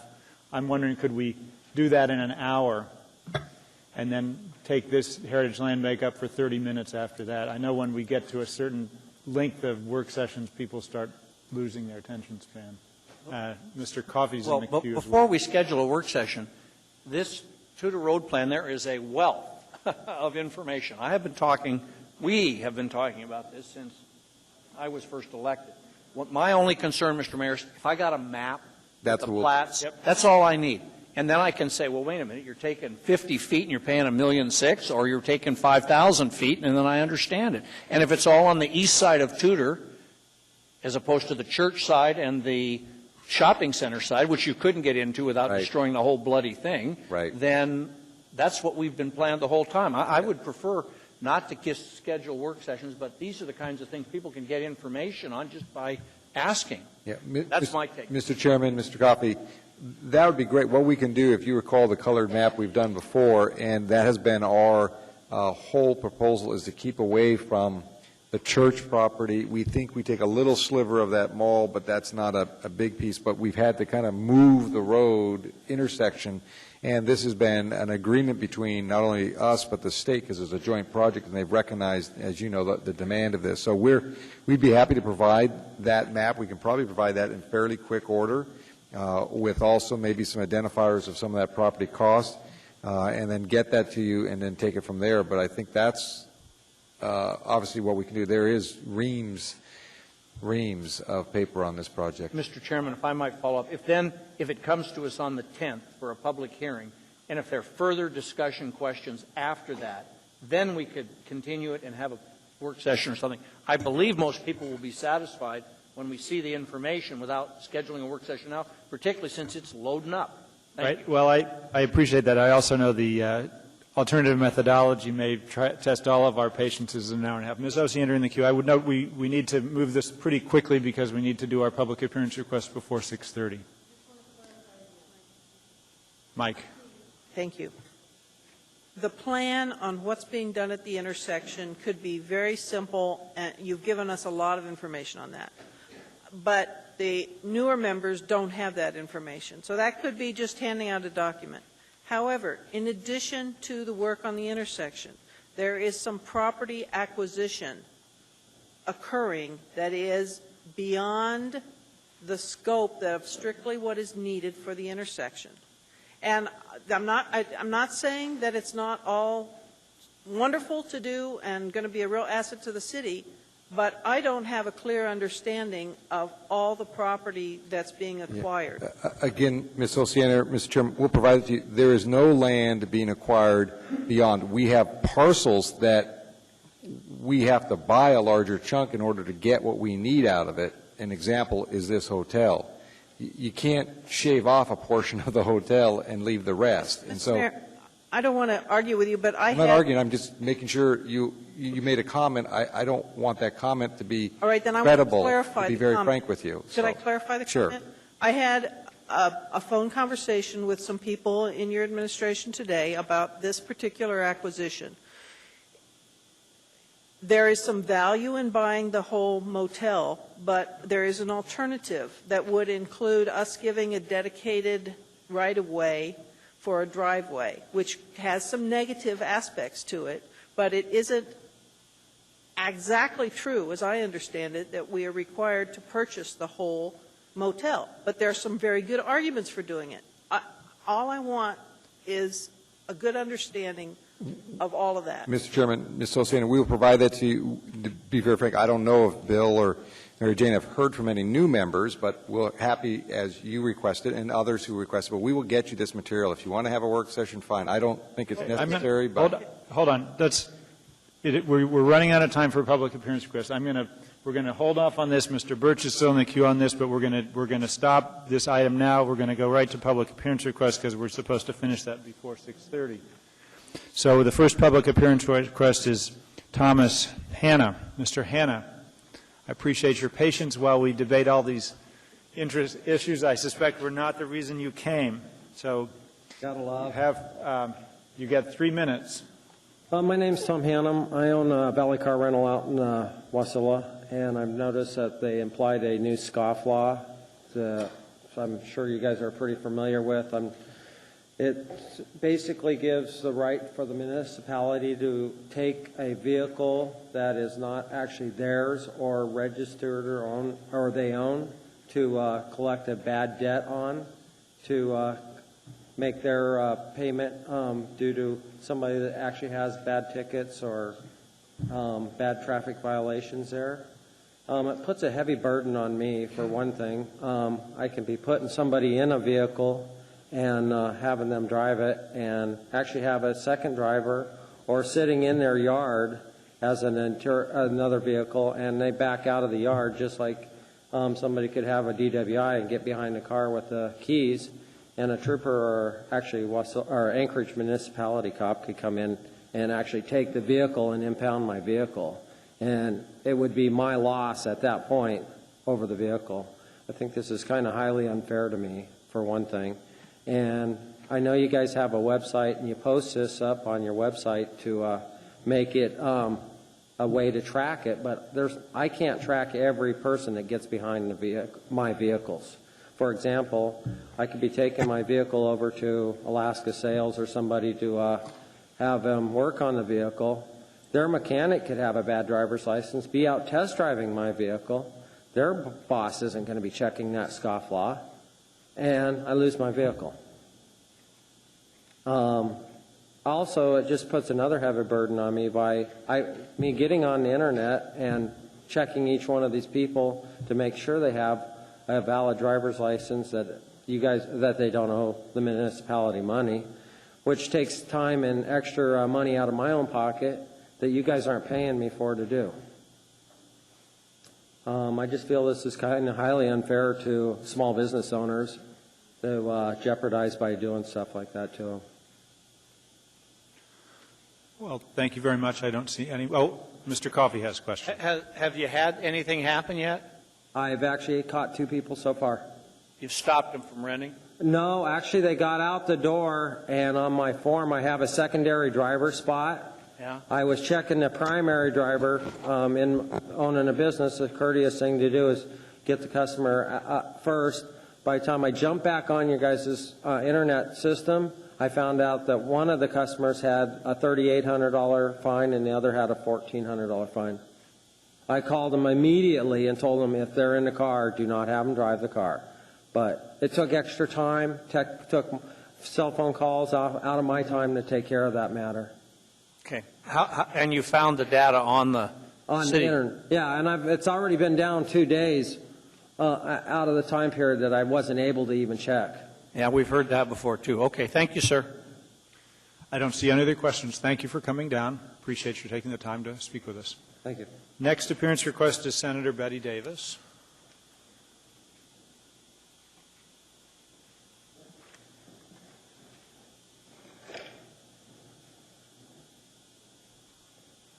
Welcome back from Juneau, at least for a short while.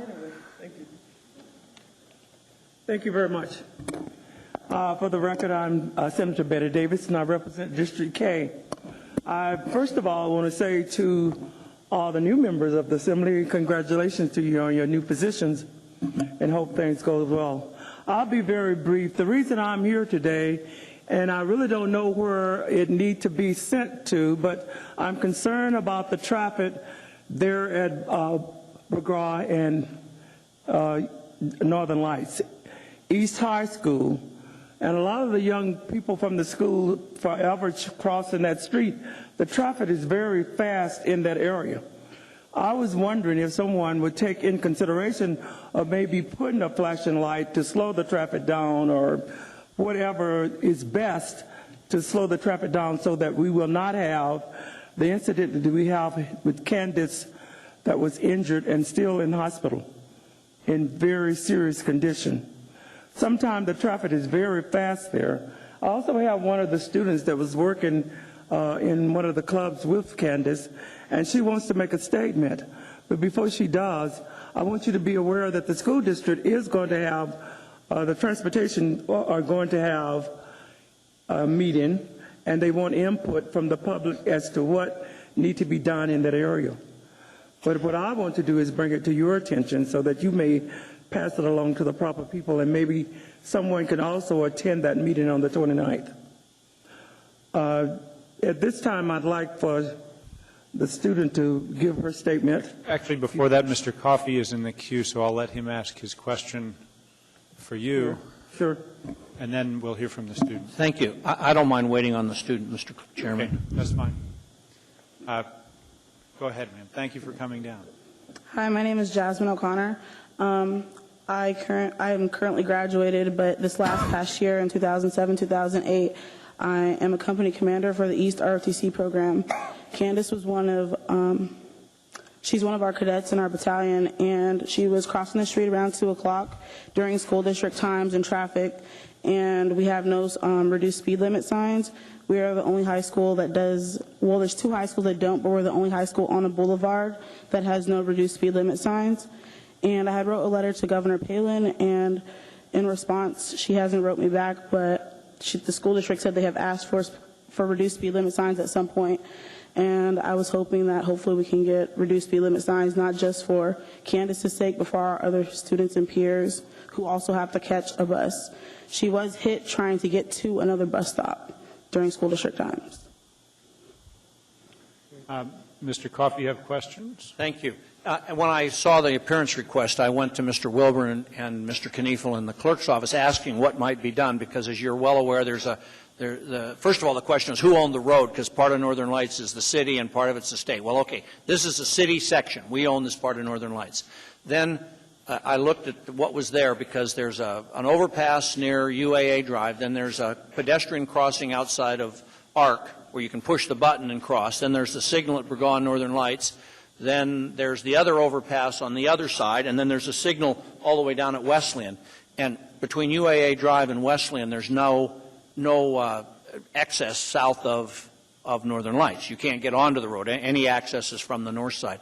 So my question to you and to the young lady is, what would we do? Build another overpass right at Burgaw and Northern Lights?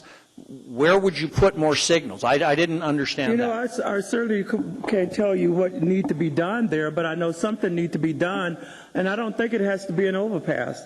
I think that there's some signal just to slow that traffic down at East High School, because there's a lot of traffic between the students. They go for good reason. They have to catch the city bus. They have to cross the street. They might want to get off the campus to smoke, and they do that. There's a lot of reasons why they are crossing that. And the traffic is very fast. Many times people pass through there not coming at their speed limit that is authorized, and that's pretty high. So what needs to be done, I would like for someone to study the issue, find out what needs to be done, and make sure we do it before we have other accidents to take place there. Thank you. Ms. Gray-Jackson. Thank you, Mr. Chairman. Senator Davis and Jasmine, I want to thank you. Sorry about that. And bringing this issue to our attention. I drive that area on Northern Lights, and traffic does go by very, very fast. And we've already had one one incident, and I really would hate to see another incident. And that's the reason why you're here, because you're asking this body and this administration for some help. I can't answer that question, but I think we have enough people here who may be able to answer it or direct you to the right place. So thank you very much for coming out. Thank you very much. I'm not sure it quite, but you certainly can respond if you want. I'm not sure it calls for a response. It doesn't have to be a response. I just want some action, and you can tell me what you're going to do by mail or phone or whatever, and I would like to know if someone be able to attend that meeting on the 29th from not necessarily an assembly member. If they want to come, that's fine. But someone that can do something about that situation needs to be involved. Okay, and Ms. Drummond is in the queue as well. Just wanted to bring it to your attention. Thank you very much. Don't leave yet. Ms. Drummond is next. Okay, thank you, Mr. Chair. Thank you both for coming tonight. I'm pretty sure that the school district's hazardous transportation committee deals with these issues. Have you spoken to the superintendent's office yet? Yes, they're going to meet on the 29th. And are they going to take up this issue? And that's the reason, yes. Okay. And the city traffic people and the school district's transportation people work together. Will they on have this city committee. people on there also? They do. Yeah, they do. I wasn't aware of that, so I'm glad to know that. And I've been thinking about this today since I'm not aware that any of the high schools have reduced speed zones the way elementary and middle schools do. And this might be time for these folks to consider putting speed zones in these areas, because you're right, there's 2,000 kids going to school there. A lot of them are going to cross, and it needs to be carefully considered. So I appreciate you coming in and keeping our attention to it. Thank you very much. Thank you. Thank you for coming down. All right, that finishes the 12 items. Mr. Flynn, I believe you had a request to change the order of the day. If you would go ahead and speak to that. What's that? Oh, I'm sorry. We need to return to 17. I apologize. Somebody's reminded. Thank you. We are still discussing 9F17, and Mr. Birch, I believe you were in the queue. Yeah, I would just say I did determine where that location is, and I think it would be on the southeast corner of that intersection at Lake Otis and Tudor, and behind the former gas station that occupied the actual corner there.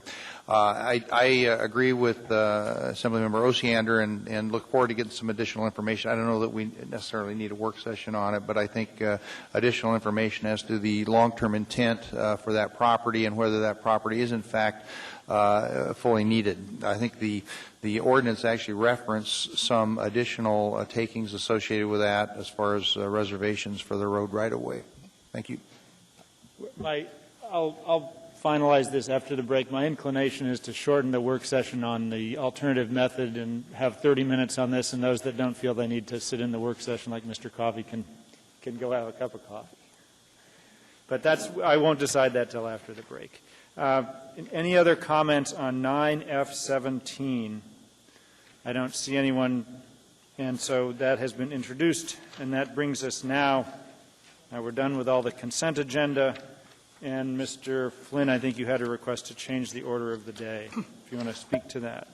Thank you, Mr. Chairman. I just asked that we move item 14B regarding the appointments to the Employee Relations Board.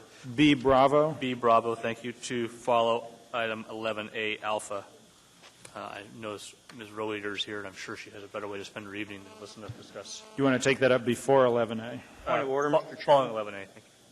Mr. Coffey. Well, I don't think you can move a public hearing item to a non-public hearing agenda. Move it to 13, but not to 11. Okay. Thank you. Sorry, I'll amend my motion to make it preceding item 13A.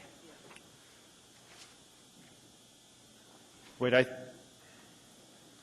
okay. So what we need to do is we need to go forward with 11A. Hold on.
first we, okay.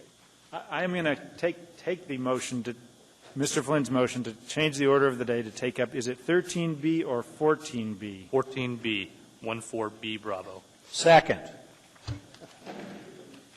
Any opposition to taking up 14B, Bravo at this point? I hear no opposition. Okay. The public hearing in item AM 266-2008, Employee Relations Board appointments William Evans and Roxanne Rowe Weeder, is now open. Anyone wishing to be heard, please come forward. Hearing and seeing no one, the public hearing on this matter is now closed. What is the wish of the body? Move to approve. Second. You want to punch in Mr. Coffey? Any discussion? Hearing none, any opposition to appointing these two individuals to the Employee Relations Board? Hearing no opposition, that matter is approved. Mr. Evans and Ms. Rowe Weeder, if you are here, please come down and just introduce yourselves to us so we can see who you are and know what you're working on. And appreciate your tolerance in waiting through while we work through the consent agenda.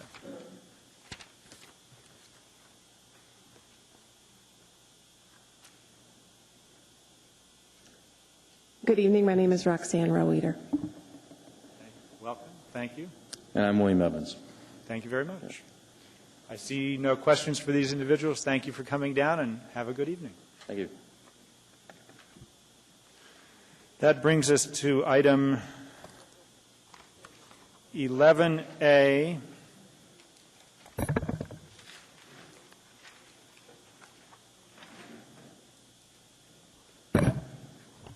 Move to approve. 11A. And I would note, I don't think Mr. Sullivan is here. Yes, he is. He is here.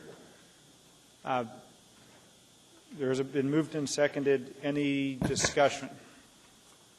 There is an update as to Mr. Sullivan's father's health that the clerk wanted me to make sure. Please.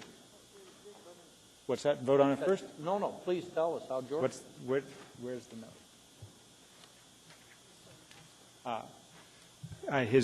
The clerk spoke with Dan Sullivan, and I'm sure Tim can confirm it, that George Sullivan remains in the hospital and has been in for a couple of months, I think. How is he? Tim, do you want to give us any update on how he's doing?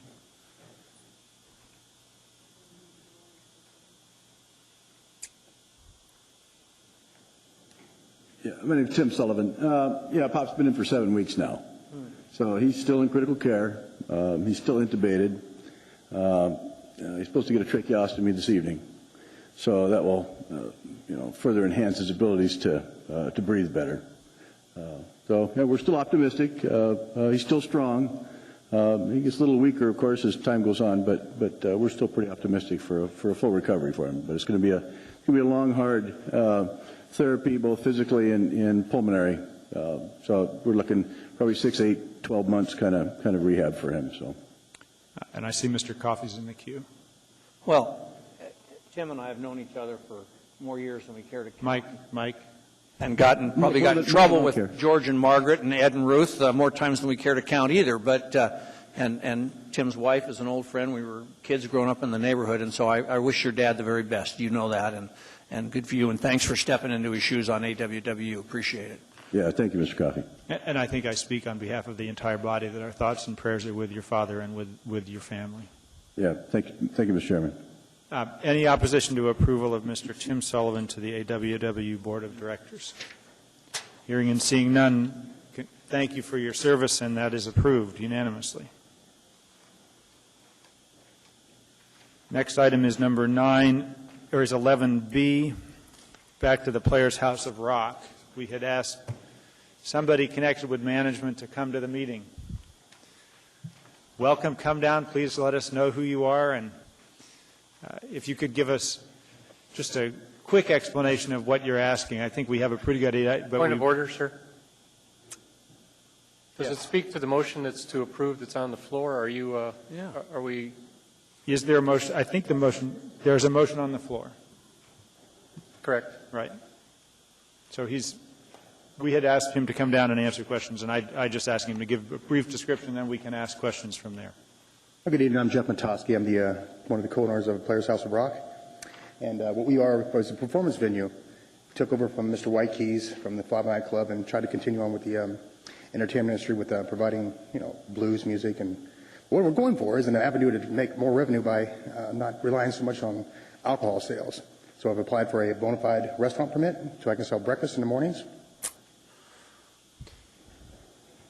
Mr. Koff. Thank you. I don't have any questions, Mr. Chairman. I just wanted to speak to the motion. Okay. Any questions for the applicant? I hear. Oh, Ms. Osiander, go ahead.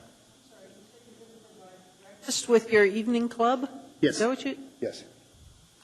Okay, that just seems unusual. It's an evening establishment, but you're going to open for breakfast? Yes, ma'am. And that's why you're a restaurant. But at night, you're going to be just I currently liquor? have a restaurant now. We're a bar restaurant. I have a 2,000 square foot restaurant in my bar. Okay. We serve throughout our opening hours, but we want to be open for breakfast in the mornings. Okay, will you be serving food during the evening hours? Yes, ma'am. Okay. Mr. Starr. There's a sketch here we have provided in our packets on the layout of the restaurant that you operate. Does it comply now with the layout? Tables in the back, because I visited and there doesn't seem to be a continuing number of tables back there. Have you changed the layout since the diagram was submitted? No. And the menu starts at 3 o'clock in the morning for breakfast? Yep. Okay. That's all. Thanks. All right. I don't see any other questions for the speaker. If you want to sit down in front just in case questions come up as we discuss the underlying motion. Mr. Coffey, you want to speak to the motion? Thank you, Mr. Chairman. When I first saw this, I thought, well, because there was a mistake coming out of our clerk's office that listed, persons under 16 or 16 to 21 to dine and so on. What this really is a provision under 416.010C, which in essence allows a licensed premises to cease service of alcoholic beverages at the required closing hour, but keep the premises open, no alcohol service, to allow for food service. These folks have a full-service kitchen, hood, it's not just a microwave. And the idea of keeping people on a premise after closing hours at 2 or 3 in the morning and feeding them and giving them coffee and this sort of thing was the justification for passing this amendment to Title IV to allow it. And as far as I'm concerned, the idea is a very good one. The risk is that somebody is foolish, a licensee is foolish enough to serve alcohol after the closing hours, but getting caught at that might very well cost them their license, and I doubt that we face substantial risk of that happening. So this is the kind of thing that can be good for the same reasons the law was adopted. And I urge, now that I've seen it and got it clear in my mind, I urge support of this thing. Thank you. I don't see anyone else in the queue. I had a question. Is the plan to serve breakfast only from sort of 2 a.m. to 6 a.m. or 6 a.m. to noon? Our original plan is from 3 to 6 in the morning. All right. Because what it is, we have people come to our club that, like right now, without the bona fide restaurant permit, people have to leave my establishment by 3 o'clock, which puts someone who's been drinking, of course, on the road. What I want to do is stop alcohol sales. We lock up our alcohol is what we're going to do, and then basically we're an adult establishment. He said the 16s, we can have 16, we don't. We're strictly adults. So we have security in place for, carding people when they come to the establishment to make sure that everyone's 21 years of age. And in terms of breakfast, what about in the after 6 a.m. hours? Are you open 6 a.m. to noon, or are we closed then? I think in the future I'm going to do that. I want to be open. I would be open 24 hours if I could just get some sleep. But we're doing what we can. First of all, we're just trying to do it. I think it's going to help. Like what Mr. Coffey was talking about, is keeping drunk drivers off the road. If I can keep there for just a couple more hours, it would prevent a lot of people just driving out because they get this rush. We're in Midtown Spenard, so we got Chilcoots and other bars in town there. Everybody leaves at the same time, and I'm not there until 6 in the morning doing paperwork, and I just see police officers just pulling people over left and right. So I believe if we can just be open and keep them there for a couple more hours, I think it'd make an impact. And then if after, say, 6 in the morning or 7 in the morning, if you're open, would you be serving alcohol at that point, or you wouldn't be serving alcohol till later in the day? It won't be till later. Yeah, it inhibits us to sell by 10:30. I mean, I think it's 11. I believe it's 11 o'clock we can start selling alcohol. Okay. Okay, those are all the questions I had. Mr. Starr now is in the queue. I raised something. The premise that underage people can go in there now. So if we're going to have people that are somewhat, by rights, they have, with the designation, anybody under 21 can enter the facility then. So are you not going to sort of be a Right, but the house magnet? policy for us is I don't allow minors in my club ever. The only time they would do that, they would rent it out a private party for like a daytime, like a birthday party or a bar mitzvah or something like that. But there's no minors in the club. Could you get a little closer to the mic when you speak, please? Thank you. Sorry. Okay, so technically then this is the only way to do that in terms of the permitting requirements that you have, because you basically have a permit that'll allow underage folks to enter your club and potentially commingle with people that are over 21. So is that you're saying you have the systems in place to do that. You're just going to bar them at the door based on an ID check for breakfast? Absolutely, yes. Okay.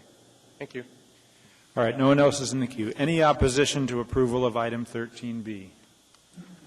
Hearing and seeing none, that is approved unanimously. Thank you. I'm sorry, I meant 11B. I apologize. Then the next is the item for reconsideration 11C, but I would ask that we take up before that, because it may impact our consideration of 11C, I would ask that there be a motion to change the order of the day to take up 13D, which is consideration of modification of the Wood Amendment brought by Ms. Osiander. Because I think we need to rule on this because it may impact what we decide to do on the other. Is there Move to change the order of the day to take up 13D. any objection to taking up 13D? Hearing none, that matter will be next. Number AO 2008-40, an ordinance of the Anchorage Municipal Assembly amending Anchorage Municipal Code Section 2.30.050, introduction of ordinances, action on ordinances to repeal the provision for automatic defeat without a vote of the Assembly. The public hearing in this matter is now open. Anyone wishing to be heard on this, please come forward and let us hear what you have to say. Hearing and seeing no one, the public hearing is closed. What's the wish of the body? Move to approve. It's been moved and seconded. This is 13D. I'm looking for it here. Just a minute. Oh, see, good thing you're here. Where is it? Why? They can't. They don't have me there either.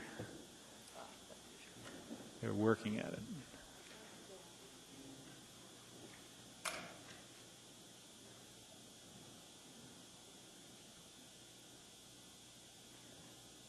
That's not. Oh, there it is. All right. Ms. Osiander, this is your. It You is. introduced I'm this. Do you want to trying speak to it? to push my buttons here, sir. Okay. I think the clerk will actually figure that out while you speak to Good. the motion. So go ahead. When Mr. Wood was on this body, he presented a procedural change which was adopted into code that said if a matter was postponed past a certain number of times, it was automatically defeated. The way we have utilized that as our modus operandi is that when we have voted to change the public hearing date, we've de facto considered that the Assembly's agreement to postpone the matter.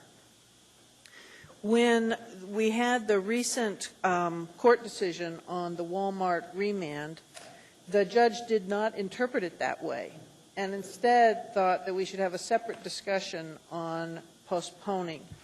I view this, I've conferred with both the clerk and our attorney, and view this as mainly a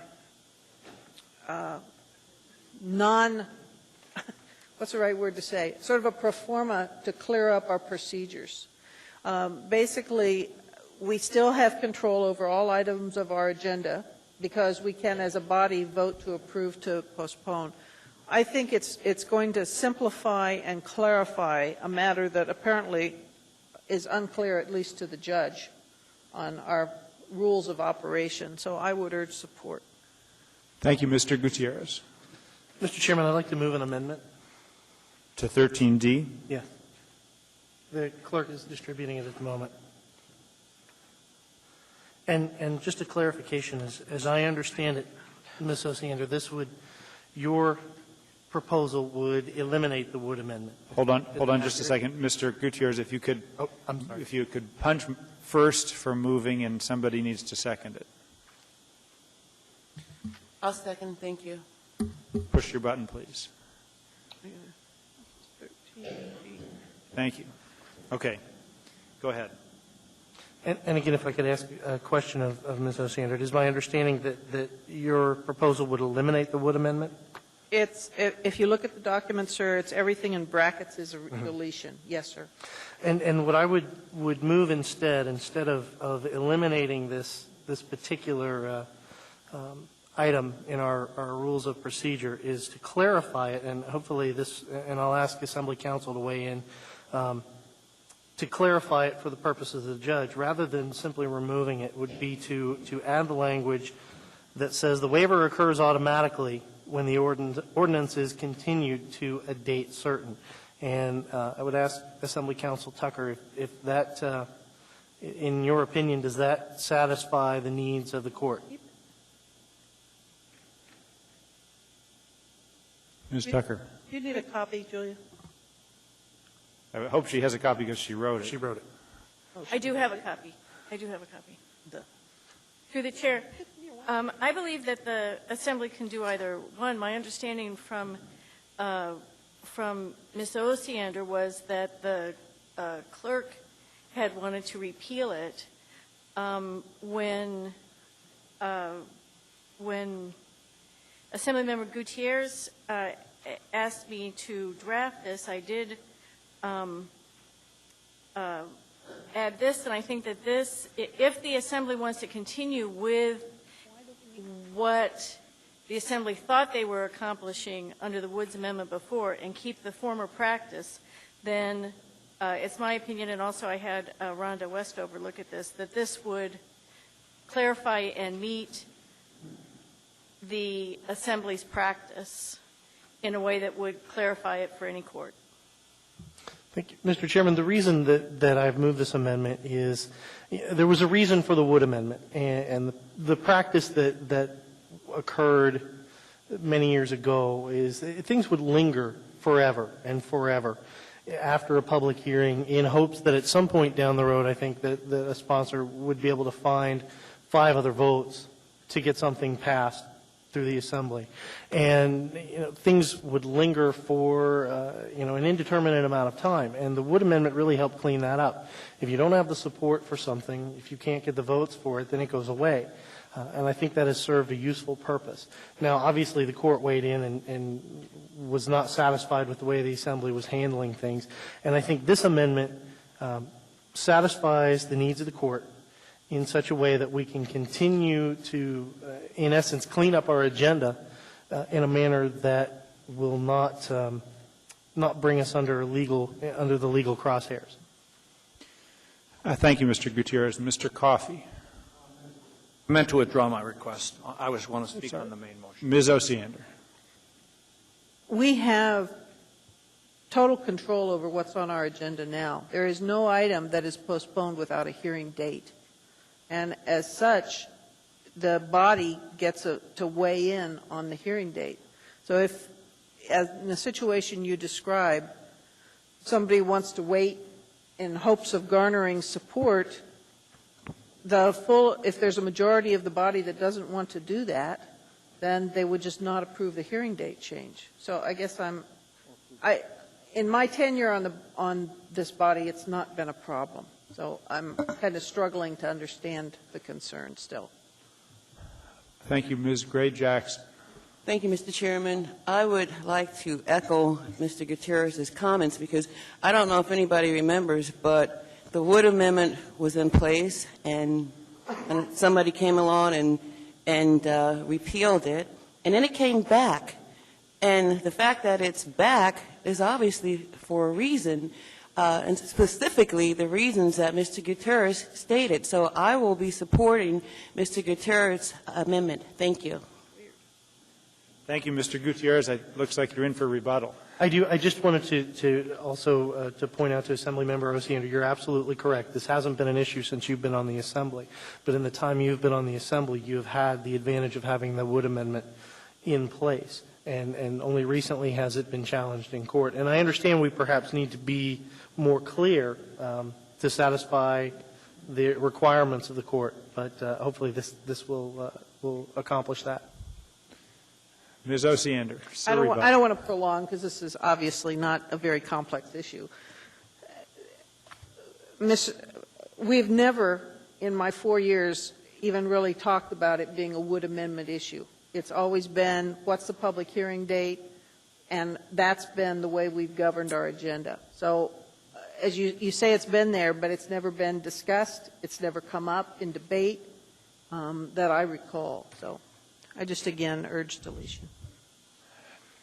No one else is in the queue. As chair, I have a question for Mr. Reeves, our municipal attorney. Do you have an opinion as to these two alternatives and any recommended preference from your view as municipal attorney? Mr. Chair, the answer is no. I think it's the judgment of the Assembly. And I have been reminded as chair to, on votes that look like they will be divided, to periodically articulate the reasons why I'm voting the way I'm voting. I will be voting against the amendment and in favor of the proposal of Ms. Osiander, and the reason is that in my life as a lawyer, it's rare that we get to delete statutory language, and usually it's better if judges don't have some language that they can read and interpret differently than I might read it, or Mr. Gutierrez might read it, or Ms. Osiander might read it, and we have an example in which a judge did read language and came up with a conclusion which is the law of the community, and I respect those decisions by judges, even when I disagree with them. But when I have the opportunity to reduce the language in the code, and I'm getting opinions from both Assembly Counsel and municipal attorney that it doesn't matter which way I go, I'll stick with the deletion. So, Mr. Chairman, for those very reasons, and to expedite the matter, I will withdraw the motion. Okay. Thank you, Mr. Does the second concur on withdrawal? I concur. All right. All right. So any opposition to the amendment has been withdrawn. Is there any opposition to 13D? Hearing and seeing none, that item is approved. Okay, that brings us to item 11C, and this is an ordinance, item AO 2008-62, an ordinance amending Anchorage Municipal Code, Chapter 26.80, to add a new section for a surcharge to support community recycling initiatives, and amending Section 26.70040 to add the surcharge fees. Mr. Flynn has moved to reconsider. He was one of those that joined the, I believe, a 7-4 vote to continue our consideration of this matter until August 19, 2008. So I view Mr. Flynn's motion, and it's been seconded by Ms. Drummond, I view Mr. Flynn's motion not going to the underlying ordinance, but in fact going to when we will take up this ordinance. And so I would ask Mr. Flynn to speak to his motion to reconsider. Mr. Flynn. Thank you, Mr. Chairman. In the discussion that took place a couple weeks ago, there were several issues raised that required further action, and in that spirit, I joined with my colleagues in postponing action. I also would recognize that the municipality, the administration, feels we need to move forward sooner than August 19 if we're to successfully implement aspects of this program this year.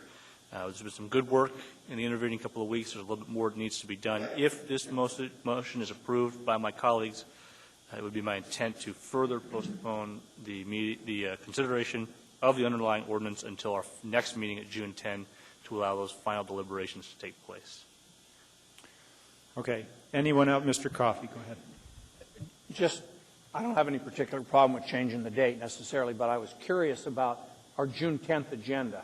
It was starting to worry me a little bit because I see there is an awful lot of stuff there. And my question would be this: would we then reopen the public hearing or not? If that's not the intent, that will make a difference in my judgment on this as well. It is my present intent not to reopen the public hearing. We had an extensive public hearing and heard many, many public comments. I would predict, because of some of the discussions that have been going on with the school district and with members of this body and with the administration and members of the public who may have information on it, I would anticipate in the course of discussion and debate we may ask questions of specific individuals, but it is not my intent to reopen the public hearing. All right.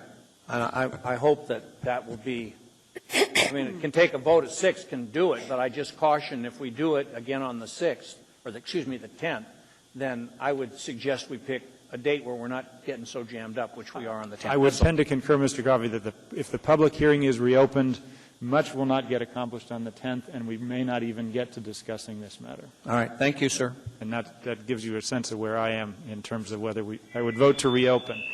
Oops. Dr. Selcraig is on the line with us now. Mr. Starr. I'm not going to support the reconsideration to June 10th or the reconsideration beyond the August date we chose. And I think the basis of the discussion, if I can recollect, I did watch the video, although we don't have the written verbs.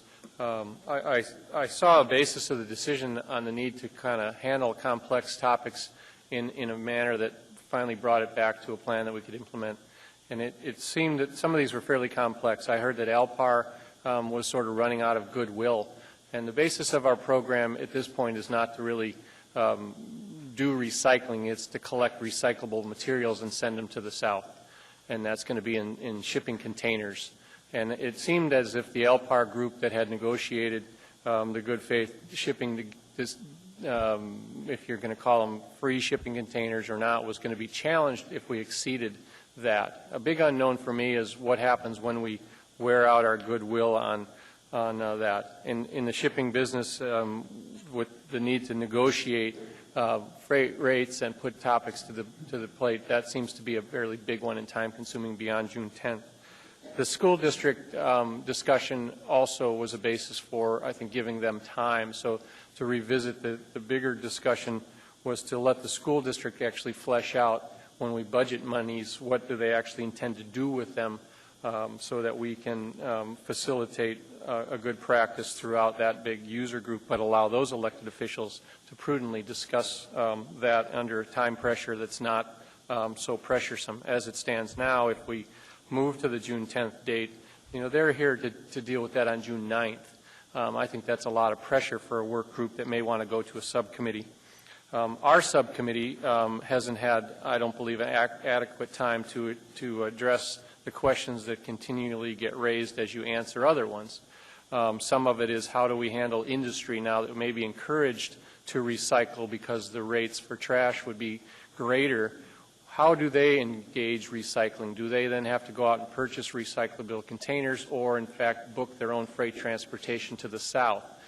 So what we may be inadvertently doing is talking to industry and saying recycling is good for our community, quit dumping it in the trash, but we don't provide them a solution that is clear to me on how best for them to manage their waste. If I collect cardboard, do I have to pay to bring it to a recycling facility or buy my own container?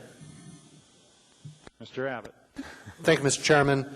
We only saw the resolution 2 hours ago. No, I know. So I have no idea how long it's going to take us to generate the information that you've requested. We're going to diligently work on it immediately. You'll get it as soon as we have it. We'll provide it as it becomes available. Can't give a best guess if you can do it by June or not. All I've done is read it. I haven't talked to staff. I haven't talked to anybody else about what it would take to do it. If we'd seen the resolution earlier, we might have had an answer for you on How that. about I don't know if it's true or not, but the information I got is that we were going to see an increase in our charges for the recyclable material from Alpar. Is that? I haven't heard that, but then I might not have. So that's not to say it's not happening. Okay, my assumption is if that's true, we'll have to redo the whole budget for this. So That's not my assumption.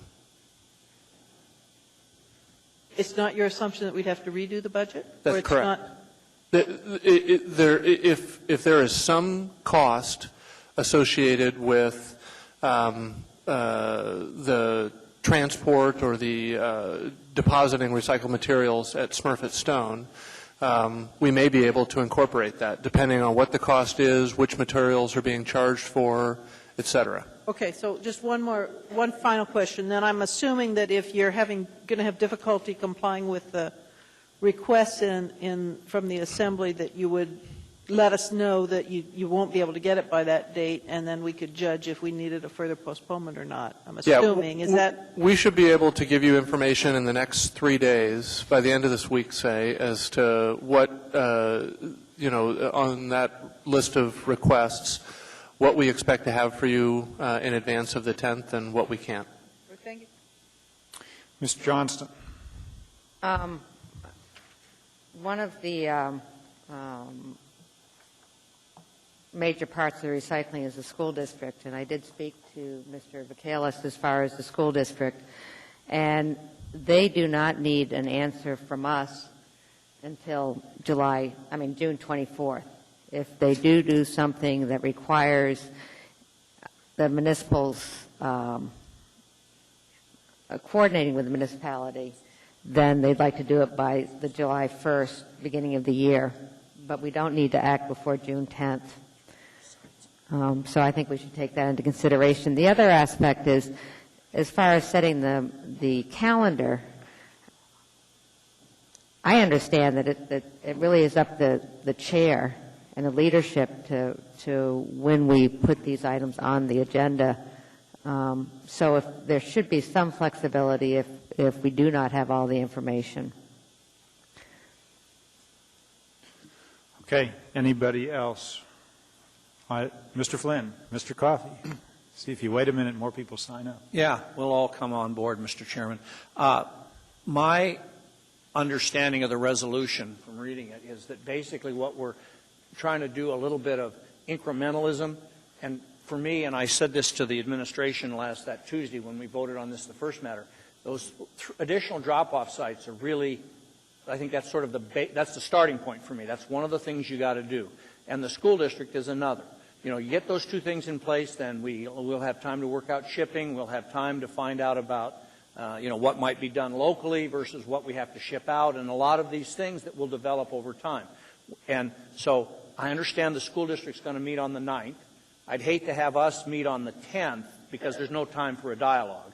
So I was hoping a little more time. And I also believe if we give it a little more time, that the administration can answer what is it going to cost to do Highland, what are 2 or 3 alternative sites that we can develop or acquire or lease or whatever, what it's going to take to develop it and so on. And then if we find we need an additional tipping fee, maybe it's not $8, maybe it's $1.50 or $3 or something as we grow this recycling program.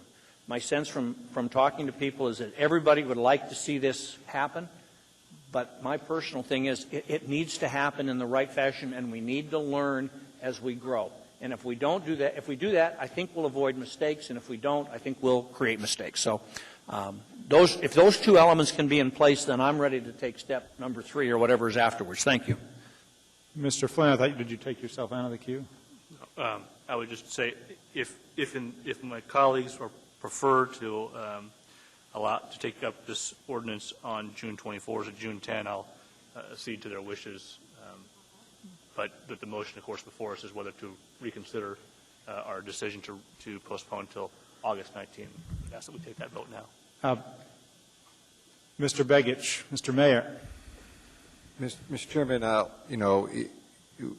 we're not going to have any problem at this point for June 10th date, but let me make it very clear. I've seen these lists. Some of these things we're not going to be able to answer. For example, I'll take item number 1. We think we have some good idea on what these sites will range and what the cost might be, but what you're really asking us to do now is put on an RFP for a competitive process to specify the exact site, to go through a process to determine where those are down to the penny. If we don't have an idea of where you're at, we're just burning time and wasting a lot of energy. What we're hoping for is that you agree in the concept that there are 2 additional sites needed or 3 additional sites needed for collection centers in those general areas. Very similar to what you do when we work on other projects in sense of new facility and other things. But for us to now go through a process of identifying down to the specific location and then the summary of advantage, disadvantage of that site, that means we have to do a whole site selection process. If you want us to do that, we need to understand if you're even interested. Otherwise, we're burning time and wasting money. And so, I understand what you're asking for, but some of these we're not going to be able to answer. I just don't want to fool you here and give you some perception, Ms. Osiander and others, that out of the blue we're going to have all these answers resolved, because some of them take additional resources and time. And so, but we believe, based on the locations, we can give you very general parameters that we can keep within in the budget that we proposed, and come back to you at a later date with a very specific location. I'm just giving you one example, but we're going to do our best to answer these. We will not be able to answer them just what I'm looking at here, and because I don't know what the specifics you want, because the minute we answer this, I guarantee you there'll be 14 more questions. Well, we could certainly work with you in the course of your working the answers to try to get as good an answer as we could get under the circumstances. Ms. Osiander. I really don't want to get into debating the merits. However, in response to the mayor, Mr. Mayor, you're asking basically to say yes to a project when I don't have a clue what the cost will be. I don't know where it will be, the location for this Muldoon, I don't know how much it will cost. There's no money in the proposal for acquiring a site at all. I can't, in good conscience, personally, say, yes, go ahead, when I don't know what the implications of that are. If you're going to come back and say, we want to buy a $2 million piece of property, I want to know that. I'm not going to commit to saying that until I know it. Well, Ms. Osiander, Mr. Chairman. I'll let you respond, Mr. Mayor. You will have to, if we come back and say we're going to purchase some property, as tonight, example A with the Lake Otis, you will have authority. If you turn it down, then guess what? We're not doing that site. Well, it's not a complicated process. As you said earlier on an ordinance, things are somewhat simple. And what we're saying to you here is, if we don't have a general understanding that there are needed sites in addition to what we're doing today for collection centers, you got to have a little faith and trust that we'll go out there, and if we put a budgetary piece to this, and we have done that in this proposal, and we believe it's going to exceed that, you don't think we're going to be back here? Of course we're going to be back here. And if we have to acquire any sites, we're going to be back here by ordinance and by law. What I guess I'm trying to point out, you want every single detail laid out to the T. That's not going to happen without us knowing where your parameters are. And right now, I don't know if 3, 1, 2, 5. I don't know if you like the Muldoon area or you like the hillside area. What we're trying to ask you is just some general parameters. You give us, in the process, we laid out what we think the budgetary restrictions will be to make those sites happen. And then from there, we go down the road together. And if you don't like the sites and you think they're too costly, you get to vote no. And then they're done. They're not happening. I just want to remind the body, thank you, Mr. I want to remind the body, the question before the body is not the underlying ordinance. The question before the body is whether we will reconsider the August 19th date to deliberate on this.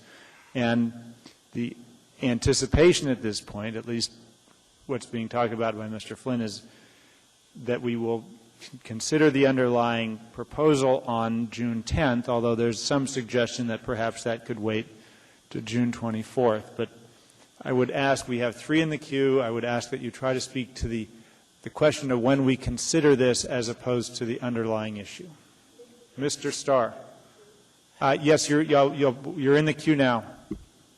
And I think speaking to the amount of data collected and the answers that we need the boxes checked for does, in fact, meet the discussion of whether we delay it or not, because there is a whole lot of dialogue that occurs beyond what you can generate for information. And it is wonderful to say recycle, but how are we going to do it, with the basis being that we're going to increase everybody's rates first?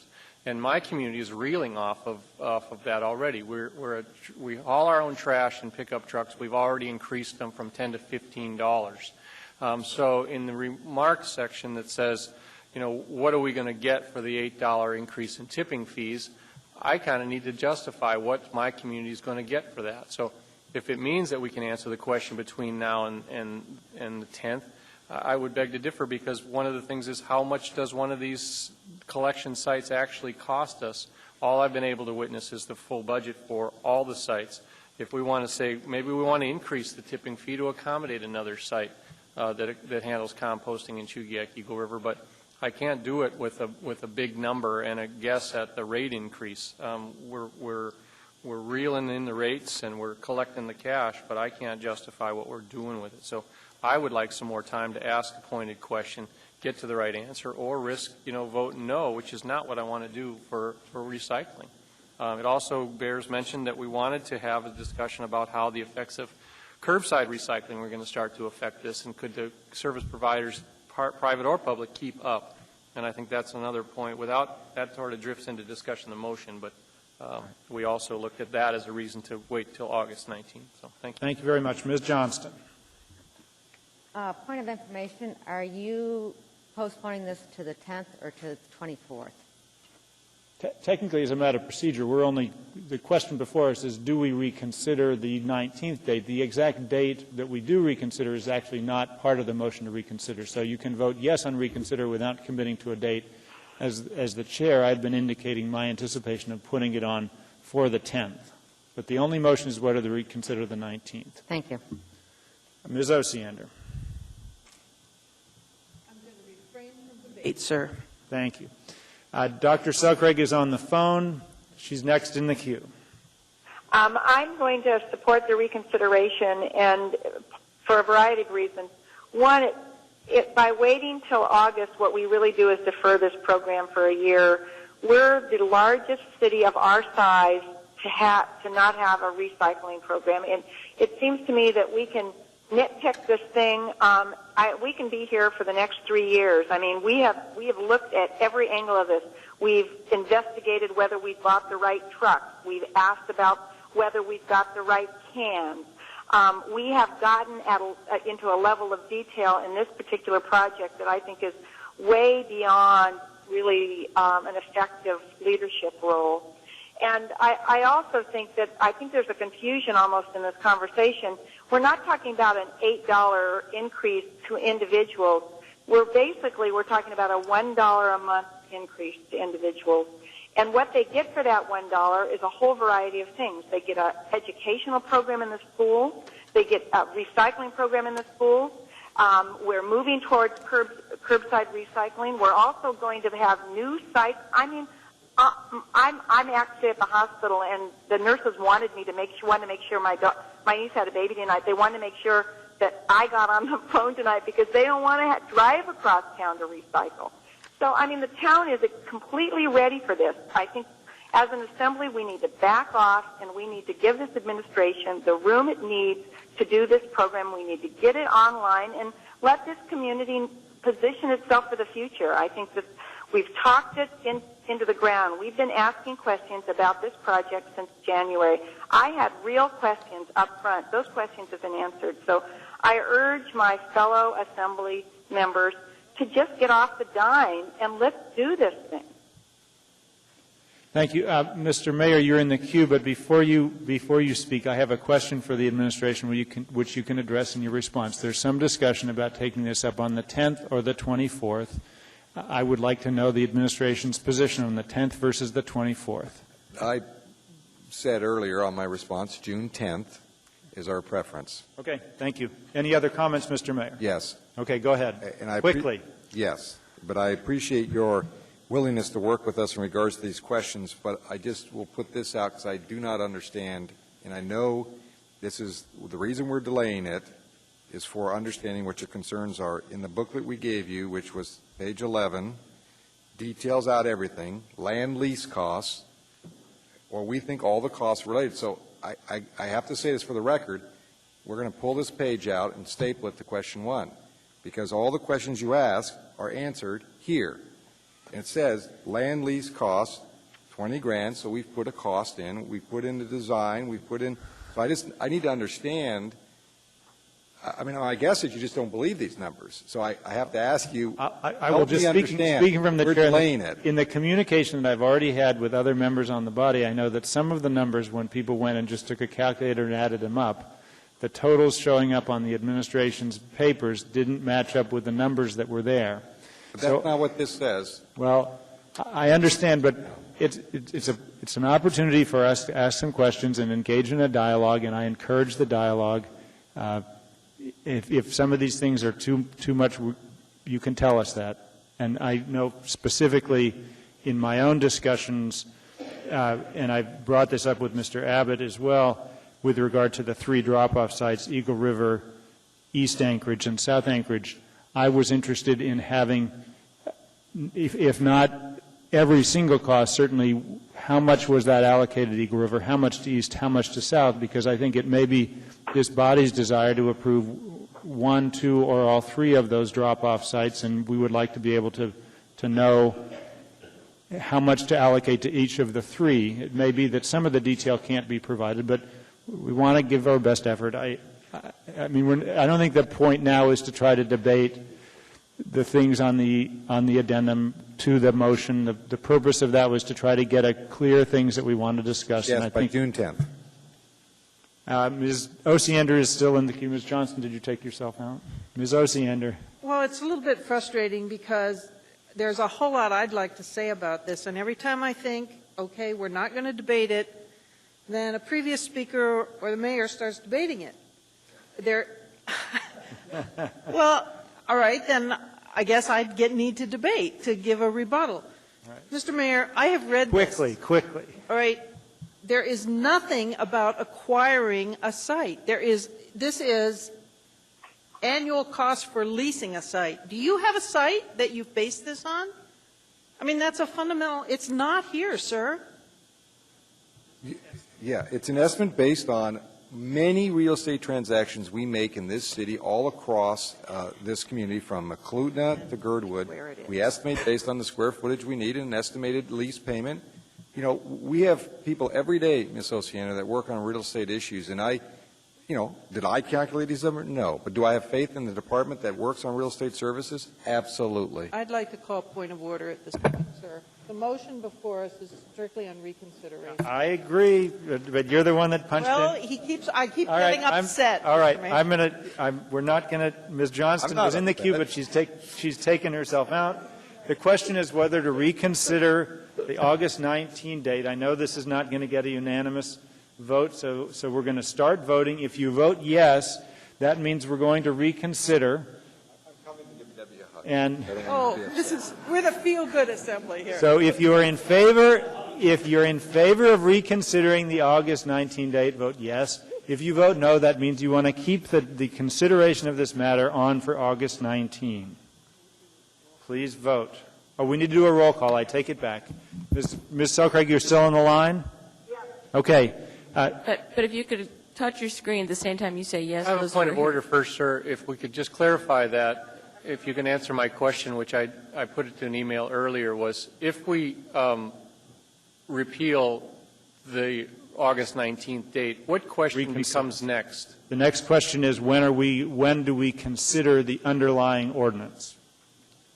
Well, I think that would be another motion, but it will be a separate motion. Right now, the only motion we're acting on is are we reconsidering August 19th? Vote yes means you reconsider. It could still go back to August 19th after we're reconsidering. My point was, does it not open up the entire, once we repeal that motion, does it not open up the entire item? In theory, we could even take up the item tonight, but I can tell you as chair, I will, it ain't going to happen tonight. We're going to take it up at a future date. Well, with respect, sir, I thought that was the vote of the body that would interpret that, and I'm not trying to say that that's what's going to happen, but is that what is going to happen, is that the original item comes back up on the floor? The original item is technically before us because there's no pending motion. After the reconsideration. After the reconsideration. Thank you. Point of order, Mr. Chairman. Yes. What did the notice of reconsideration state? To reconsider the postponement date or to reconsider the underlying motion? If it's just reconsider the postponement date, then we won't have the whole matter in front of us. That might answer Mr. Starr's question. I think we're going to get there. We don't need to answer all these procedural questions. We need to move forward.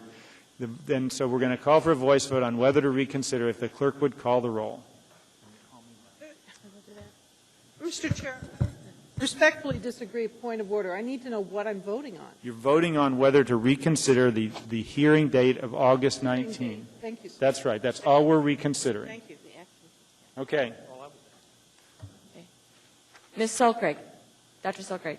Yes. Ms. Drummond. Yes. Ms. Osiander. No. Mr. Flynn. Yes. Ms. Johnston. Yes.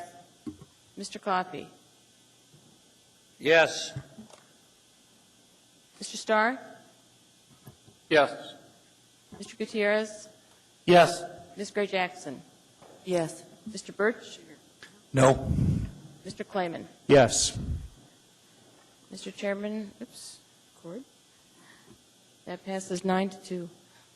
Thank you. Is there a motion as to when we consider the underlying ordinance AO 2008-62?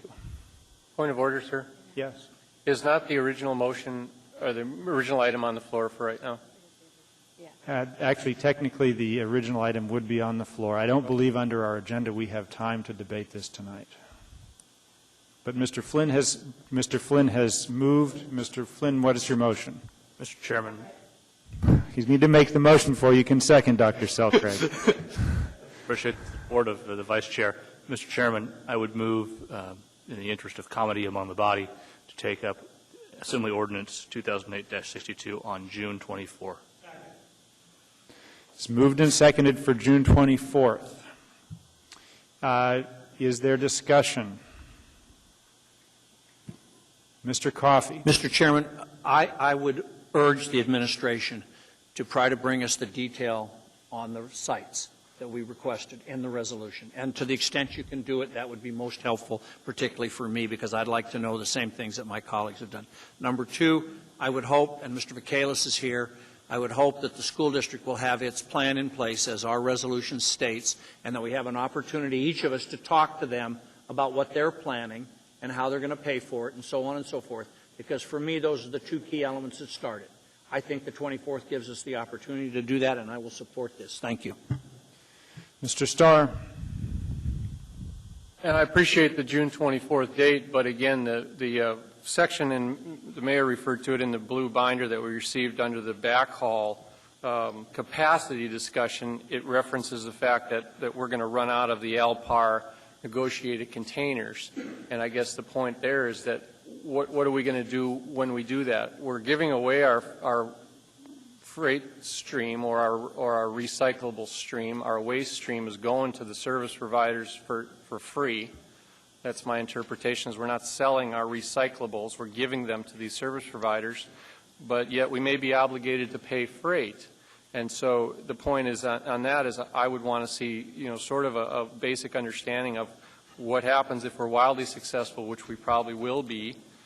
How do we afford to ship it south? And when do we start to decide to keep our own waste stream and sell it and process it? How do we get to the point of knowing we're successful and not just continue to rack up freight charges? That's a point that I question whether or not we can. Okay, we'll put you in the queue. I think the point is that I don't see that happening by June 24th. Those are complicated negotiations, and it seems to be a prudent discussion to have is to get the arms around potentially, as it says on your backhaul capacity, another 1,000 containers at roughly freight rates of $3,000 a container. That's a lot of money. I don't want to be obligated to that. And if we can't figure it out by June 24th, I've got a dilemma with the whole process. So thank you very much. Thank you, Mr. Starr. Mr. Gutierrez. Thank you, Mr. Chairman. To the administration, and I believe, Mr. Mayor, you had already stated this, but I just want to be clear again. Provided we take this up on the 24th of June and manage to get through this, my biggest heartburn with postponing to the August date was that in effect would postpone this for, in essence, a year. Is June 24th sufficient from your perspective? I'll comment, and then there may be others here that want to add detailed information. At the chair's request, we looked at June 10th, and we confirmed that we could deliver the majority of the services that we're recommending be provided immediately with an assembly action on June 10th. That would allow for any tipping fee increase of any amount to be implemented at the end of in July, and therefore for the funding to then be available to work, for instance, with the school district and others. I can't make that commitment about June 24th. We have not evaluated these the dates at this point, and so I couldn't make a commitment that we could deliver these programs as recommended without assembly action on June 10th. Thank you. Mr. Abbott, you had put yourself in the queue. I'm going to take you out of the queue because I'm assuming that's what you were going to speak to. Yeah, I wanted to make get sure, back in. You can put back in later. Oh, go ahead. Thank Or you, if Chair. you want to speak now, you can. I just wanted to make sure that if the mayor or Randy wanted to add to that, they had the chance, because we haven't had a chance to talk about this. They can click in. Ms. Johnston. I'm sorry, did that answer all your questions, Mr. Sorry, I didn't mean to cut. Yes, as one of the authors of this resolution, I'm very comfortable with our points of discussions as far as the recycling plan. You know, I'm a rock climber, I'm an ice climber, I'm a mountain climber, I'm a backcountry skier, and I don't jump off cliffs, and I don't jump across deep ravines. And what we're asking for here is I'm a fervent recycler, and I want a program that's sustainable and that encourages large participation within the community. This book, the latest book that we received, really wasn't much different than a lot of other ones. It's fine. It's a great start. I have to say there's some addition problems in here. There's, I think the drop-offs, I found a problem with $100,000. We need more information. I think the crux of the program, if we look at this, is the school district and the recycling centers. And to say that you cannot do anything more than to get these figures because you do not have a sign of support from the Assembly, and this resolution says, relating to the municipal program, design and data development to support and encourage sustainable community-wide recycling. That is what this body wants. That is what we passed, and that is what we're asking you. I was asked 2 weeks ago what we needed. We wrote it down for you. And don't say because we don't support it, because we're not quite sure about these figures that don't quite add up, don't put it back on our lap. It is on your lap, and I would very much like to work with you on this. Thank you. Mr. Birch.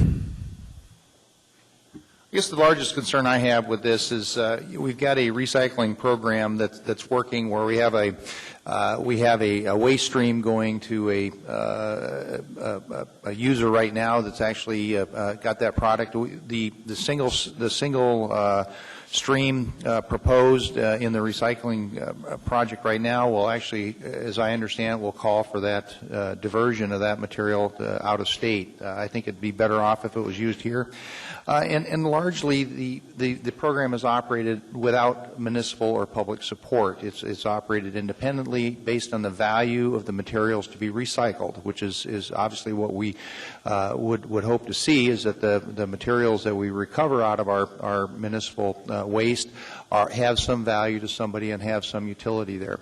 The concern I have is this $8 surcharge that's basically an additional tax on everyone in this community to pay for something that should be paying for itself. And with that, I had hoped that we would have this pushed far enough down the road that we'd have an opportunity to see what the pilot program could do, that we'd have an opportunity to see what sort of value could be attributed to the waste stream and the recyclables that are currently being recovered. And I will not be supporting this as presently construed. Thank you. Thank you. Dr. Selcraig, if you're still here.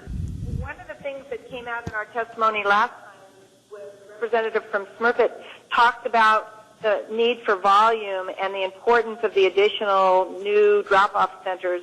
And we asked him specifically what would happen if it began to cost something to actually pay to have this shipped to the lower 48. And he said he anticipated at some point that would happen, but when you have the volumes that you need, you're in the position to pay for it. So, I mean, a lot of these questions that we're raising actually have been answered. Also, in one of the work sessions, there was an extensive conversation about the opportunities of doing recycling here. The reason we can't do recycling here is because we don't have the volume. We just need we need to actually get up and going in order to move to that next threshold. So, and you know, I actually think that this does belong in the Assembly's lap. I think that we've had a proposal for it before us for months. I think that we have really refused to have confidence in the administration in terms of their ability to find the site. They seem to be able to find sites for a variety of other things. I trust them. I also think that we can continually ask questions about this. I mean, whether or not it's going to pay for itself, whether or not it's going to be sustainable. The fact is that if you look at recycling programs around the country, they are subsidized by their communities. It's because they represent a value that matters to the community. It's not just a matter of us recycling and having it be an efficient system. It is actually making a statement about where we want to be in the future and the kind of community we want to be and the way that we want to function in this world. And it is simply time to do it. And I'm sorry that we're waiting till the 25th because I think we make it vulnerable in terms of doing it this year. This community is ready for recycling, and we need to act. And we actually, I wish that Mr. Flynn would consider a friendly amendment to moving it up to the 10th. Let's get this thing done this year. Mr. Abbott, next in the queue. I was actually punching in on behalf of Ms. Michaels and Ms. Virgin. They can't. That's fine. Okay. That's fine. Okay, thank you. Don't both speak at once. And say your name so we know who you are. Randy Virgin. Mr. Chair, members of the Assembly, I just want to readdress this backhaul capacity question that Mr. Starr brought up. It's a very important question, and you're all right to ask it. Paragraph 4 of the page that Mr. Starr referred to reiterated what Dr. Selcraig just referenced. You know, the representative from Smurfit Stone has told us in this room that they can handle the doubling of the capacity of their facility and get the stuff south. Nothing in AO 62 obligates the municipality to pay for shipping. All we are doing is providing a service to the community to make it more convenient to recycle. That material then goes to Smurfit Stone. They're a private sector business who bails it and takes care of the shipping. After this booklet went to print, I then received a letter that I'm anxious to share with all of you from Smurfit Stone's Vice President of Recycling, reiterating once again their confidence that they can handle the additional volume and that the shipping agreements will continue and that they can factor in the freight cost above the donated vans for this material. And again, that their long-term goal is to get to the volume for our community that would justify investment in a new facility here in town. I also am seeking a similar letter from Alpar, who negotiates the agreements. Mary Fisher was out of town last week, out of state on vacation, but she is actively working on sort of reiterating that same point once again.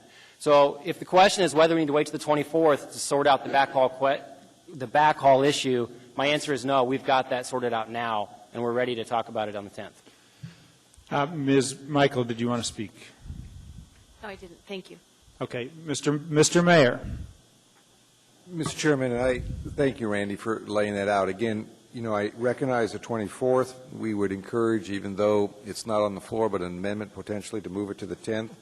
And, Ms. Johnston, what I'm trying to say is if we come back and we say in Muldoon we have these 3 site potentials, but we don't have them hammered out, is that going to be acceptable? I don't know. Because if I come back with a specific site and we haven't done the formal negotiations, which is not something you can do in 30 days, you start putting yourself in a box. You put yourself in a box with that landowner who will squeeze us for whatever he wants if we need to lease. Our hope is we don't need to. But, I don't disagree with you that the resolution gives some guidance, but it's not specific guidance. And the whole motion is on the floor, Mr. Chairman. It's not. Thank you, Mr. Mayor. You're really not. You made your point that you want it on the 10th, and that's clear. Mr. Gutierrez. Thank you, Mr. Chairman. There are a few things that are quite frustrating to me on this, and I did not support the original motion to postpone this until August for a number of reasons, and primarily being that a delay of that time would have been a delay of up to a year in reality for some of these programs. And from what I heard earlier, the same could be the case for a delay to the end of June. I will not be supporting a delay beyond the 10th of June. Okay. I think that we have in front of us a tremendous amount of information. I mean, this document is bigger and provides more information than the annual budget briefings that this body used to get. I mean, this is the Apollo project of the Anchorage Assembly. We have plenty of information in front of us. Another reason that I didn't support the original motion and will not be supporting this one beyond the 10th, sort of the way it happened after most of the folks who came out, we heard from a lot of people during that public hearing, and the public was very, very clear. They were very supportive of this, and we handed them a small token and sent them away thinking they'd won a major victory, and then pulled the rug out from under them after the fact. And I think when it comes down to if by this time next year we don't have an additional drop-off site in South Anchorage, if we don't have an additional drop-off site in East Anchorage or in Eagle River, or if we don't have a site or a partnership program with the Anchorage School District, I think the public's going to know very clearly who's to blame, and it's going to be this assembly. The mayor won't have to try to put the blame on us, because the public's going to be very savvy, and they'll know who's to blame, and it's going to be these 11 people sitting up here. All right. And for that reason alone, Mr. Mayor or Mr. Chairman and the others, that I will not be supporting this delay. Ms. Osiander, I would encourage everyone to try to speak to the pending motion and, I was really going to. and not respond to what the mayor has to say, because we're going to have a lot of opportunity between now and whenever we take this up again to discuss things with the mayor. But go ahead. Very briefly, this assembly was extremely divided on the question of increasing the garbage rates a month or two ago, right before the new body came in. It was difficult because we wanted to do this in an integrated fashion. We didn't want to raise people's rates, then raise people's rates the next month, and then raise people's rates again. Basically, we lost that. I lost that fight because I wanted to do it in a comprehensive fashion. We increased commercial rates by 30%. We did a differential at the transfer station, which I supported. I supported that full increase. We're now talking about another increase to people's rates, and I don't take that lightly. I have been in public office for 16 years now, and I do not believe I have adequate information on this. I do not believe that this is the Apollo project before the Assembly. I absolutely guarantee that I spent a lot more detail on the Assembly budget. I got a lot more information on the Assembly, on the city's budget than I did on this. So it's a little bit patronizing to state that because someone has adequate information that other people's questions are immaterial. And I just have to tell you, I try really hard to do a good job, and right now I can't on this. And so I ask other Assembly members to respect that. Thank you. Mr. Starr. Well, I appreciate the chairman to try to guide us to that, but the mayor was actually making progress with his recognition of the items that were in front of us to discuss, and we want to be productive on June 10th. And to get the issues out in public forum, I'm willing to stay and extend. The issue was packed to the full House, so what we did by reconsidering it was we brought the entire motion back, and respectfully, I'd like to continue to discuss that as more topics get vetted out, because we do need to act prudently on this, because it is a matter, as Ms. Osiander says, we're just increasing people's rates on top of the rates that we've already increased. We may also put ourselves into, with the transportation and negotiated rate structure, we may put this into a waste stream argument over that there's now an entitlement by these vendors to keep that waste stream and send it to the South because it has a lot of value. And I don't want to have a fight that doesn't address the main core issue of our responsibility as consumers in the society just as well. We all emphasize keeping it out of the community's landfill. That's an obligation that we have. But we also have an obligation that speaks to how we use materials, who ships it up here, and packaging considerations on that, and the social responsibilities are not being addressed by just the fact that we're packing it in and allowing some other person to sell it for $60, $80 a ton in the Seattle market. That's not addressing it, and we still need time to produce that solution, especially when it's our ratepayers that may be, in fact, just subsidizing the collection of our waste stream through their rates. We're collecting recyclable material, charging our consumers for that, encouraging them to recycle by higher and more punitive charges, and we're not giving them options to do it themselves. If we're going to negotiate container rates for those folks, what about the big users? What about the Safeways and those folks? Do they get the rights to those same LPAR negotiated rates? You say yes now, well, tell me that. And if it's a matter between now and June 10th, great, but I think the issue needs to be vetted. We need to take the time to vet it if we're pushing for June 10th. And I think they're candid arguments and candid discussions. So, the pending negotiation may be that it's June 10th or the 24th, but the argument on the fleshing out of the process works. The final point speaks to my challenge with the 35,000 residents in my area. We don't have a wood composting lot anywhere near that. We don't have a place. We have large lot users with horses. We're hauling our materials into town at $5, soon-to-be gas. Where do those answers come from, and how timely can they be? Because right now I don't have a forum or a platform aside from a signed ad hoc committee that we put together to get my questions out front. So where is the wood lot going to be in my facility, in my community? Where are we going to see expanded responsibility for the increased recycling of the 35,000 folks in mind? When will I get curbside recycling offered to the folks that are starting to pay for it already? And how do we tell the industrial users that the tipping fees of $160 a truckload is a fair balance for recycling to the South? I don't know. Thank you for that. Ms. Gray Jackson. I appreciate the concerns and the comments of my colleagues and the concerns that the school district have. But when I was running for office, I think busy running for office, I think I remember seeing somewhere where the Assembly was concerned that the administration was taking a long time to bring forward a recycling program. Well, here we are. You've been talking about this, I believe, since January, and you want to hold it up. I just don't get it. Thank you. Thank you. No one else is in the queue. I will just note that I am voting no on this motion because I asked the administration to support a June 10th date, and I told them I would stick by that June 10th, and so I'm voting no on this. If you want to hear this on June 24th, please vote yes. If you want to hear this at a different date, I would predict if this motion fails, somebody will make a motion for June 24th. Please vote no. June 10th, I'm sorry. Yes means June 24th. No means we'll look at a different date. Oh, we're doing a roll call. I'm sorry, because Dr. Selkirk is on the phone. Madam Clerk, if you would call the roll. Mr. Coffey? Yes. Ms. Johnston? Yes. Mr. Flynn? Yes. Ms. Osiander? Yes. Ms. Drummond? No. Ms. Selkirk? Ms. Selkirk? Dr. Selkirk? Dr. Selkirk is not responding. Keep going. Mr. Klayman? No. Mr. Birch? No. Ms. Gray Jackson? No. Mr. Gutierrez? No. Mr. Starr? Yes.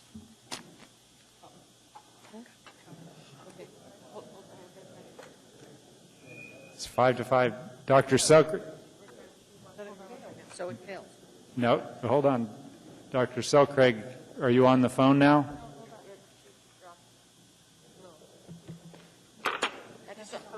Dr. Selkirk?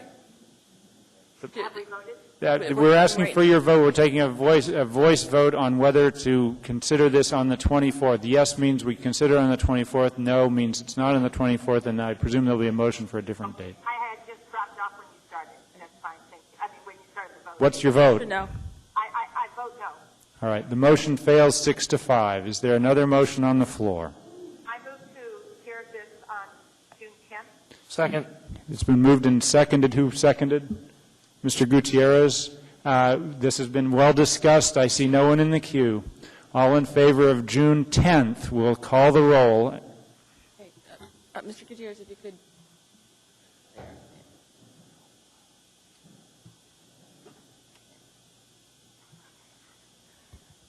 Okay. Mr. Birch? No. Ms. Gray Jackson? Yes. Mr. Gutierrez? Yes. Mr. Starr? No. Mr. Coffey? Yes. Ms. Johnston? Mr. Flynn? Yes. Ms. Osiander? No. Ms. Drummond? Yes. Dr. Selkirk? Yes. Mr. Klayman? Yes. Chairman? That passes 8-3. Passes 8-3. So we will take this matter up on June 10th. It is now minutes before 8 o'clock. I know there are several people here for Title 21. If you could stand to just give me an idea of how many people are going to want to be heard on Title 21.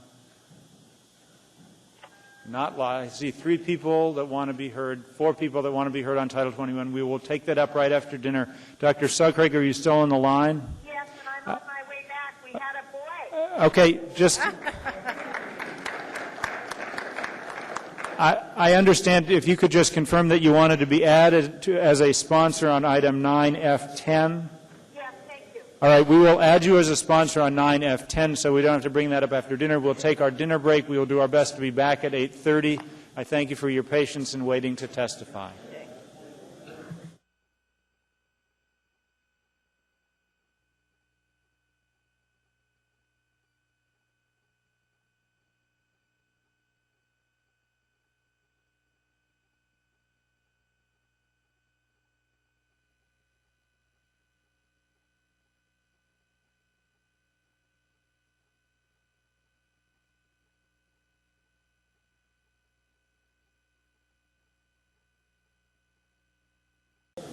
I'm trying to nudge everyone along. We've got them now. They'll be in their seats. The public hearing on item 13A, item AO 2008-48, an ordinance of the Anchorage Municipal Assembly to provisionally adopt a new Chapter 21.04 zoning districts, amending Anchorage Municipal Code. Title 21, subject to concurrent final passage and approval of all provisionally adopted chapters of Title 21. The public hearing on AO 2008, actually, do we want to combine A and B? No, okay. Public hearing on 2008-48 is now open. Anyone wishing to be heard, please come down, and if you're in line, please come closer to the front so we don't have to wait for you to walk down. Please state your name. I'm Cheryl Richardson, and tonight I think I'm representing Anchorage Citizens Coalition for Chapter 4.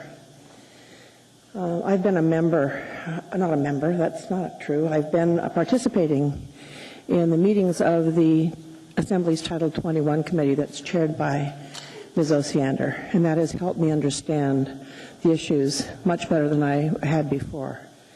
There's no doubt that elements of this code are going to be a huge improvement over today's work. This new code is better organized, incorporates very easy-to-read charts, and moves to guide infill and redevelopment. The chapter you're hearing tonight covers zoning districts. You probably know which district you live in, or perhaps you work in. This chapter adds a few districts that we haven't had before, mostly tending towards mixing the uses between commercial and residential. This problem I have with this is that the public is still unaware of the key provisions in Title 21. The committee asked for help from the administration, and the administration agreed. I don't see that staff here today right now, but to produce a summary of the key changes between current code and future proposed. We saw a draft in January. We was promised for the end of the month. We still haven't seen that document. This is one reason you have only a scattering of people here. I think if people understood how Chapter 4 works with the land use plan map, then you would have more people interested in what's going on here.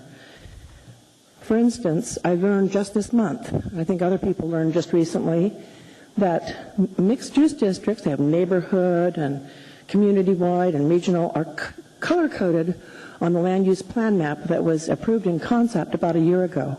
I just learned this. Neighborhoods should know this. They should be able to discuss the color coding of those districts. Do they want mixed use in that location? Is this something the community can support or not? The heights have been a continuing concern to me, the size, the acreage of these mixed-use districts, and then the heights that they will allow, again, next to residential districts. And these are two topics I think, again, should be discussed in the public. The committee's done yeoman's work, but neighborhoods need the opportunity to discuss it and see if that is the vision they have for the community, if that really does implement Anchorage 2020 or not. For instance, the B1A is your neighborhood commercial. In my neighborhood, that's Sagaya, downtown, and a couple little shops on 14th Avenue. The height has been raised from 25 to 30 feet. I don't know where I am. I ask you to conclude, please. Close up. I'll give you about 15 seconds. So we need current illustrations on height, focus on confirming to the property owner that their development rights are protected. They won't lose any ground in development. The neighborhoods also need illustrations and confirmation that our sunlight will be protected and our privacy. It's a matter of staff time. They're way overworked, overly busy, but it's still only fair, I think, that neighborhoods have the same kind of information as the commercial property owners.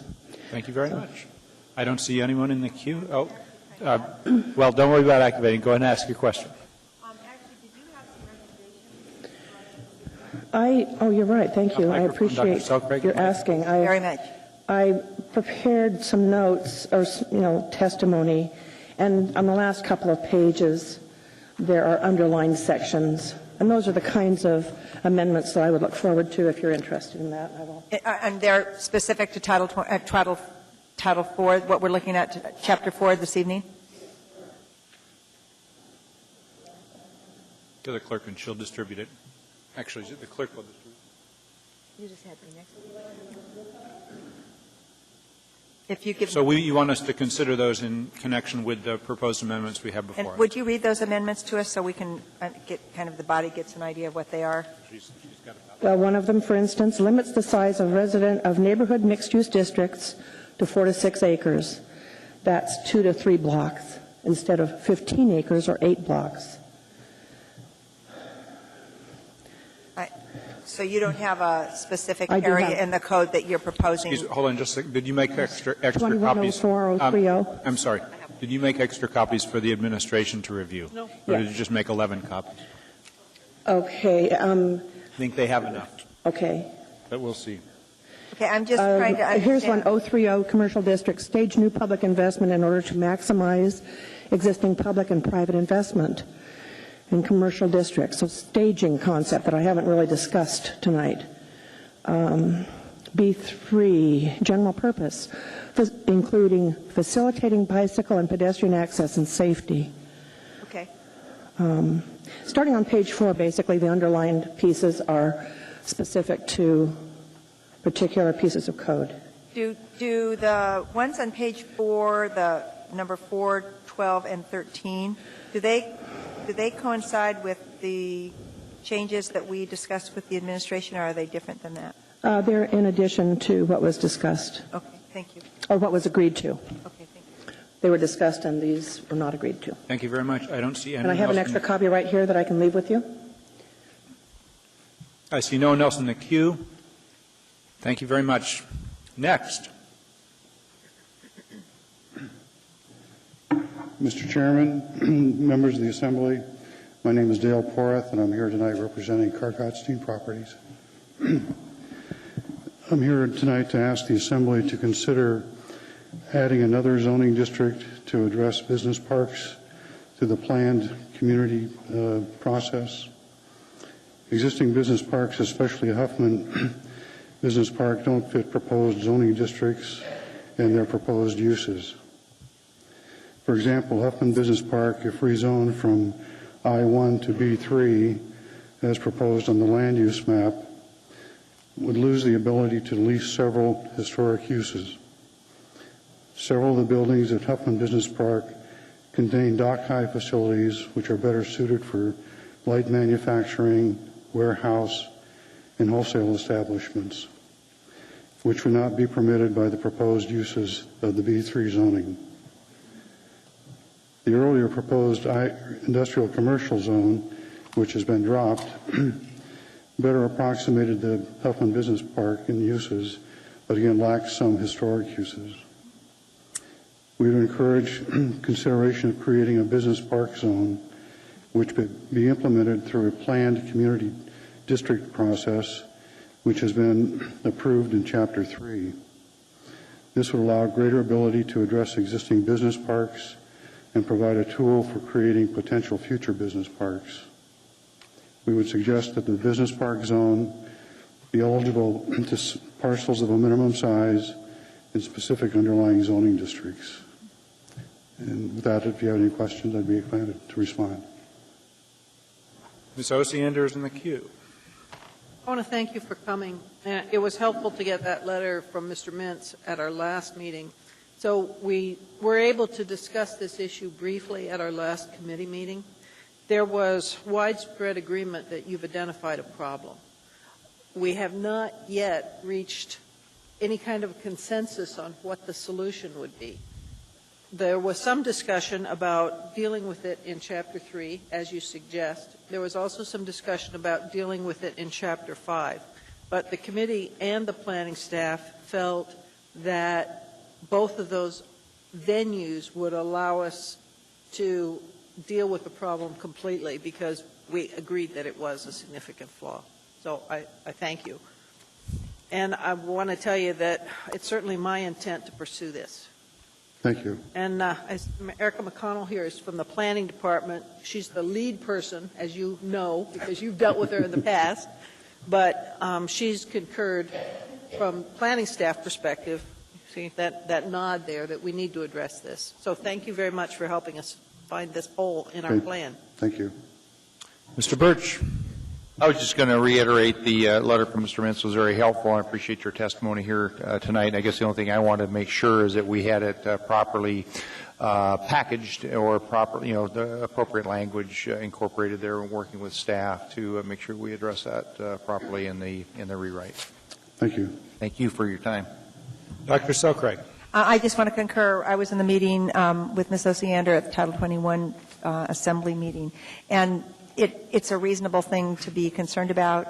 It's something I think we're surely going to address. The issue is how best to do it and where and when. But it is the kind of thing that getting public comment through this process is helpful, and this was an example of that. Thank you. You're welcome. No one else is in the queue. Anyone else wishing to be heard on this, please come down.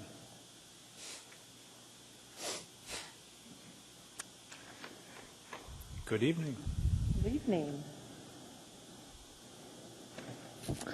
Chair and members of the Assembly, my name is Kathy Gleason, and I'm Vice President of Turnagain Community Council.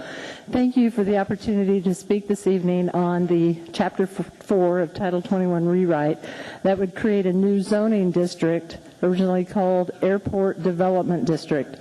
This new district would apply to land that falls within Merrill-Field and the Ted Stevens Anchorage International Airport boundaries. I'm concerned that the creation of an airport development district within a municipally enforceable document that is based on the goals and objectives of the Anchorage 2020 Comp Plan would imply that all of the property within the Stevens International Airport's boundaries should be developed for airport purposes only. The proposed language in the draft rewrite in Chapter 4 on page 22 states, quote, "The AD district is intended to provide for aviation development, dependent and aviation-related uses, to protect and enhance the operations of commercial airports, and to foster aeronautics and safe flying operations." Fine enough goal. Unfortunately, this language completely ignores how portions of land within the airport's boundaries are currently being used and essentially limits the scope of how that land could be used in the future. A significant portion of the land within the boundaries of the airport are undeveloped, and those areas act as an important open space, natural buffer between airport development and operations and adjoining neighborhoods and municipal parkland. Additionally, there are areas within the airport boundaries that are leased by the municipality as parkland, such as Little Campbell Lake area, in Kincaid Park, Spinard Beach Park, and Point Warren's off-viewing area. And of course, portions of the Tony Knowles Coastal Trail run through airport property. These are important assets used by this community for non-airport purposes, even though they do fall within the airport land. I emailed all of you a couple of weeks ago resolutions that were passed by both Turnagain Community Council and Spinard Community Council, and I hope you have those in front of you. We request that the word development be removed from the proposed new zoning designation in Title 21 rewrite so that it just becomes airport district. This change would acknowledge airport ownership of the lands that would fall into this district, but it would also allow for undeveloped land uses within those boundaries. We also requested that the language in 21.04.050A.1, purpose, be changed as written in the resolutions, which we also submitted to the Planning and Zoning Commission last October. This language would allow for protection of lands that have historically been used and are now being used as parkland or recreational trails. It would also allow for protection of areas that are now serving as essential open space natural buffers between highly incompatible land uses. May I sum up? You could conclude in about 10 or 15 seconds. I can't read that fast. Well, I know, but you have to make a conclusion, and you'll probably get a question or two that will allow you to say more. Wait all this time. All right. Well, as a 26-year resident of Turnagain, I highly developed the natural open space that falls within the airport boundaries. And I think it's important that Title 20 reflect community values and long-established land uses within airport boundaries as identified in the comprehensive plan. And the changes requested by our community councils would accomplish that. Thank you. Mr. Birch. Thank you for coming, Kathy, and thank you for your comments. One of the things I was kind of struggling with the zoning district is that I believe the aviation-related zone, it only applies as proposed to the airport land, and it seems to me, and I guess I'd be interested in your perspective, that maybe the aviation-related zone should extend, say, a quarter of a mile or several thousand feet around the airport so it absolutely alerts people and makes people aware that they're moving into an aviation-related environment, because it's always intrigued me that people that would move into near an airport and then be offended by things that happen at airports, mainly planes flying. But do you see any potential for that boundary to not even maybe like in an overlay zone or somehow extend beyond the airport boundaries just to alert people that they're in an airport environment? Well, I think you'd have to alert the municipality first. They're the ones that lease airport land for parkland within the boundaries. So I see that as kind of an odd conflict. And when I moved into my home 26 years ago, the airport was my best neighbor. I didn't have air noise problems from cargo jets. I didn't have ground noise 24 hours a day. I didn't have fume emissions, odors hitting my home on a regular basis that permit me from having my windows open or being outside because I'm highly allergic to them. That was not a problem when I moved near the airport. The airport has increased their operations and have created impacts that have impacted where I live and where I've been first. So I'm not sure that that's realistic. And I think what we need to do is work with the airport and recognize that there are long-established land uses within the airport boundaries that have nothing to do with aviation. They've been a huge asset to this community for many, many years and need to remain so. This airport is part of our community. And Mort Plum has told Turnagain Community Council members on more than one occasion they want to be a good neighbor. I'd like to believe that. Thank you. Just a point of clarification, because we're kind of shuffling around. You referred to page 22 of the public hearing draft from August 5th, 2007, which refers to an airport development district. My understanding, and I'm actually asking for some clarification from the administration, I understand what we're likely to be considering is the S version, which is a January 7th that came from the public hearing draft approved by the Planning and Zoning Commission. And so 21.04.050 is mixed-use districts, and that's what's referred to in your ordinance or in your resolution. Yes, Mike. If you look at the S version, there's an airport district on page 25, the bottom. Okay. There's also an overlay district for the airport that talks about height. And one of the, I think, there's several issues that have come up just fairly recently, and other issues that have been discussed about this.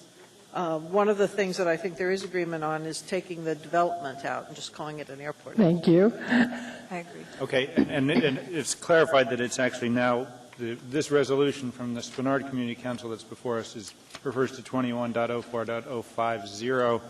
and under the S version, which is the P and Z draft, or PZ, It'll be 07. C is 21.04.070. I think you're still addressing the same issue, but it appears in a different section. Okay. Next in the queue is Dr. Selkrig. You can wait. Don't leave yet. You've got at least 3 others that are going to ask you questions. I just wondered if you had anything else to say. You were cut short a little bit. Do you had any other comments that you wanted to share? Well, I appreciate that, Dr. Selkrig. I pretty well wrapped up my testimony, but I think if you read Sunday's paper and know about the airport's master plan update public meeting tomorrow night, it's a really good example of how land use conflicts can become major issues for the city.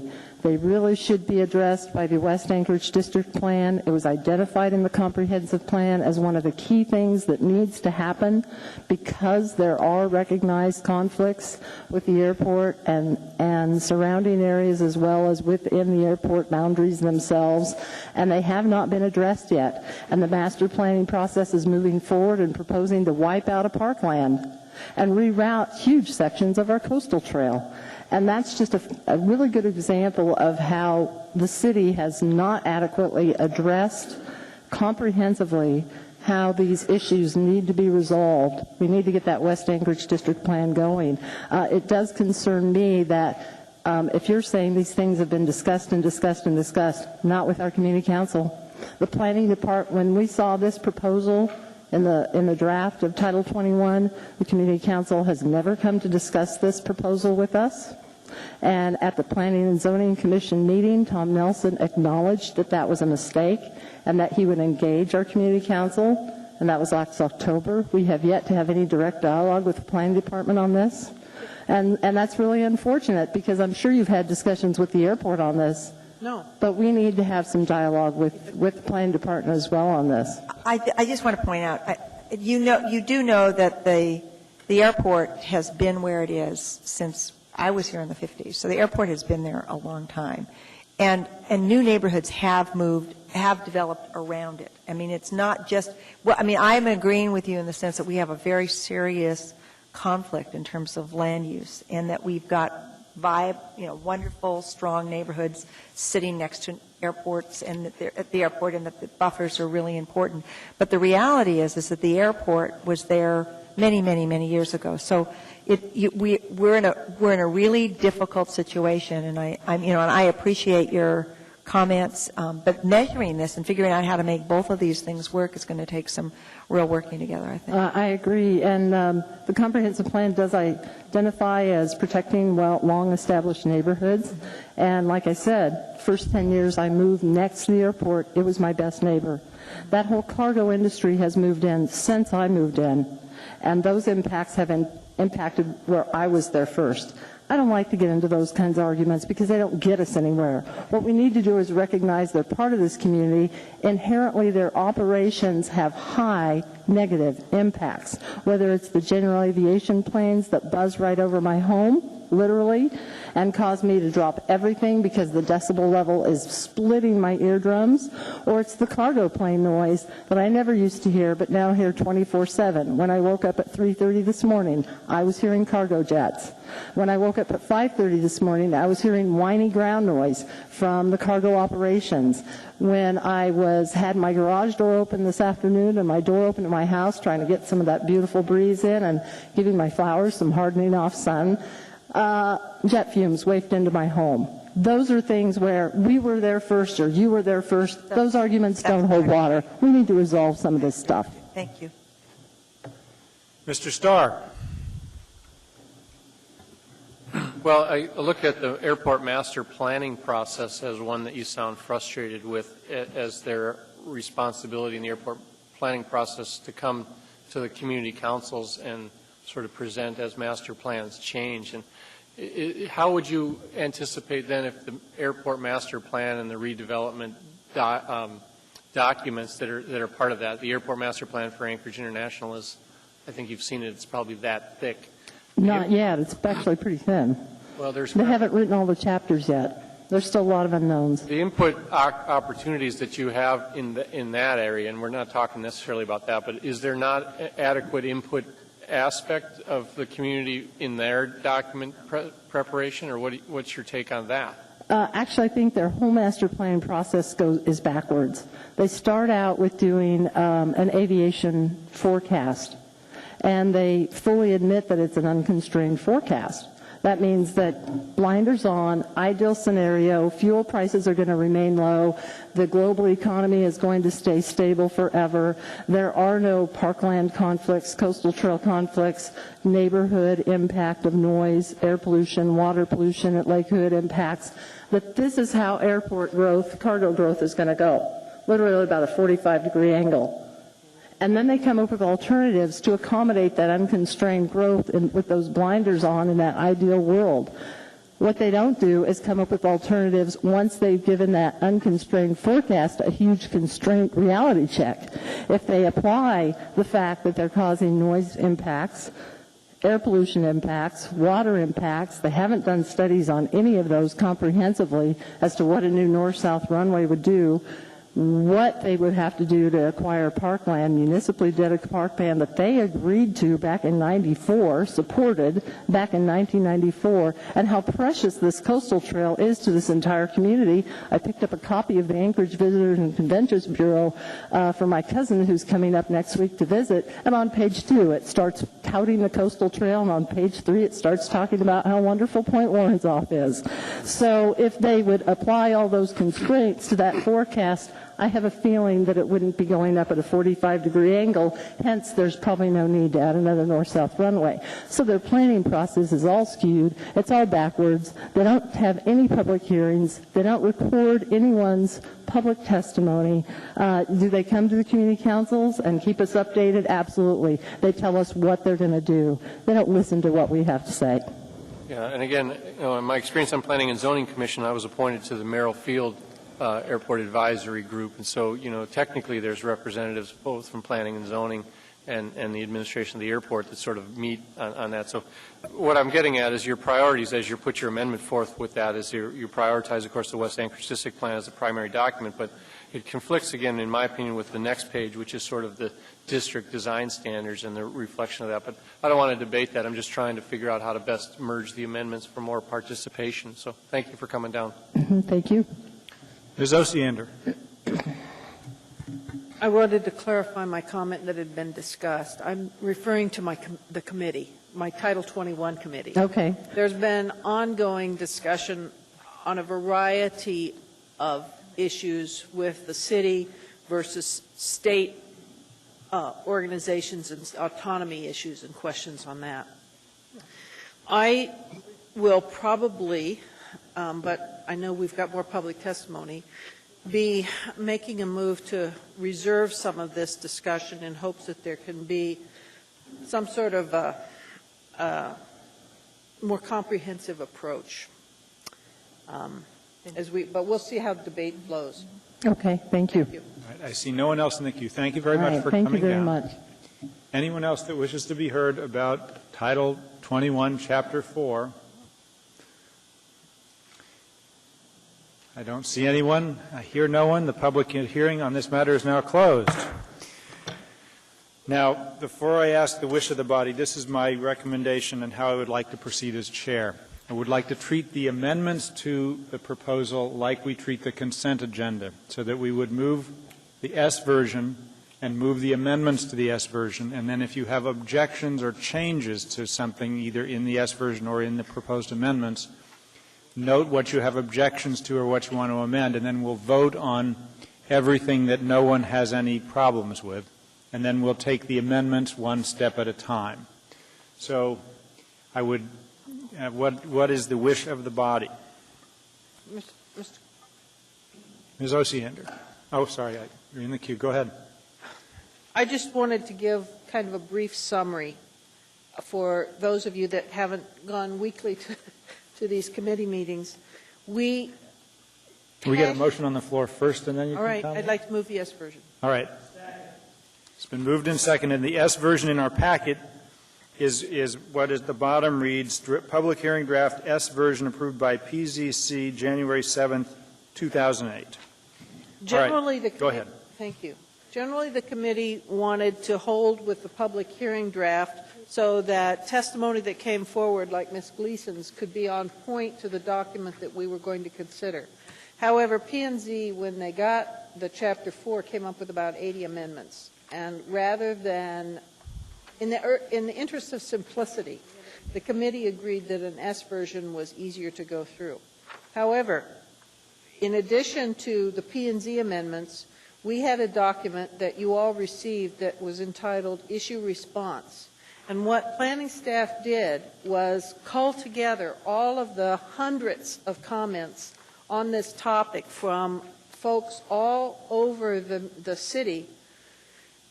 They then winnowed those comments down into particular sections. They also relied on testimony at P&Z and did a summary of the issue, then gave a written response of what their recommendations would be to resolve the issue.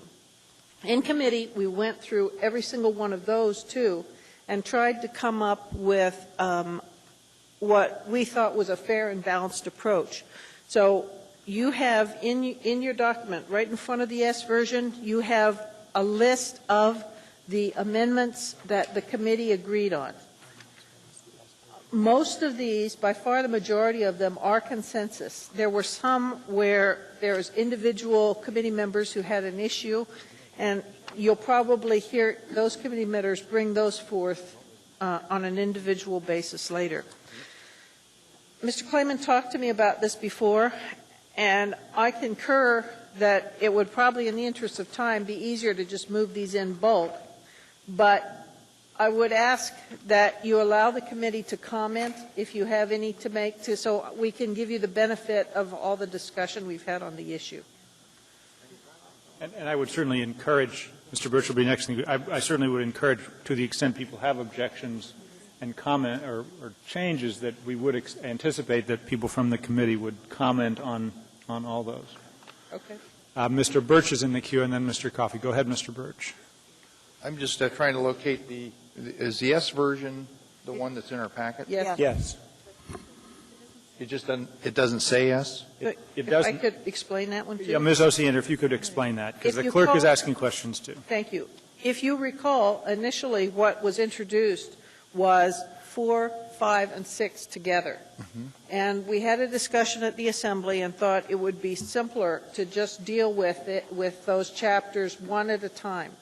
At about 4 Assembly meetings ago, I explained that the committee's intent was to move the S version, and so I announced that I reintroduced on behalf of the committee just the S version. So 2008-48, it actually truly, I guess technically what is attached to 2008-48 is the S version from the committee's perspective, but what is actually in front of us with 2008-48 is the PZC January 7th. It's the S version. They're the same. Mr. Chairman, So, the S version is the P&Z S version, not our S. Right. So for purposes of the motion, we're really not moving to introduce the RS version. I'm We're sorry. moving to introduce. I will restate it. Okay. Yes. What you have before you is the committee recommendation. It was called the S version. Now it's just called the version. However, Ms. Gleason and the public at large for, 6 months have had a different version Right. Okay. before it hit P&Z. Does that help? I think that's helpful. So what I am modifying the motion not to move the S version, but to move what is before us in our packet, which is 2008-48, and the draft that we are working from is the public hearing draft January 7, 2008, which is attached to what was submitted in our packets. Thank you. Okay. Mr. Coffey, you're in the queue. Oh, I'm sorry. You do. I apologize. Yeah. Well, there's a couple of things. We've had some testimony regarding from the impact on the Kargatstein properties, but more importantly, I know we had testimony earlier regarding and have received a letter from the Anchorage Airport regarding proposed modifications that have been worked over with the staff, and I do support those. And what would be the appropriate time to make those amendments?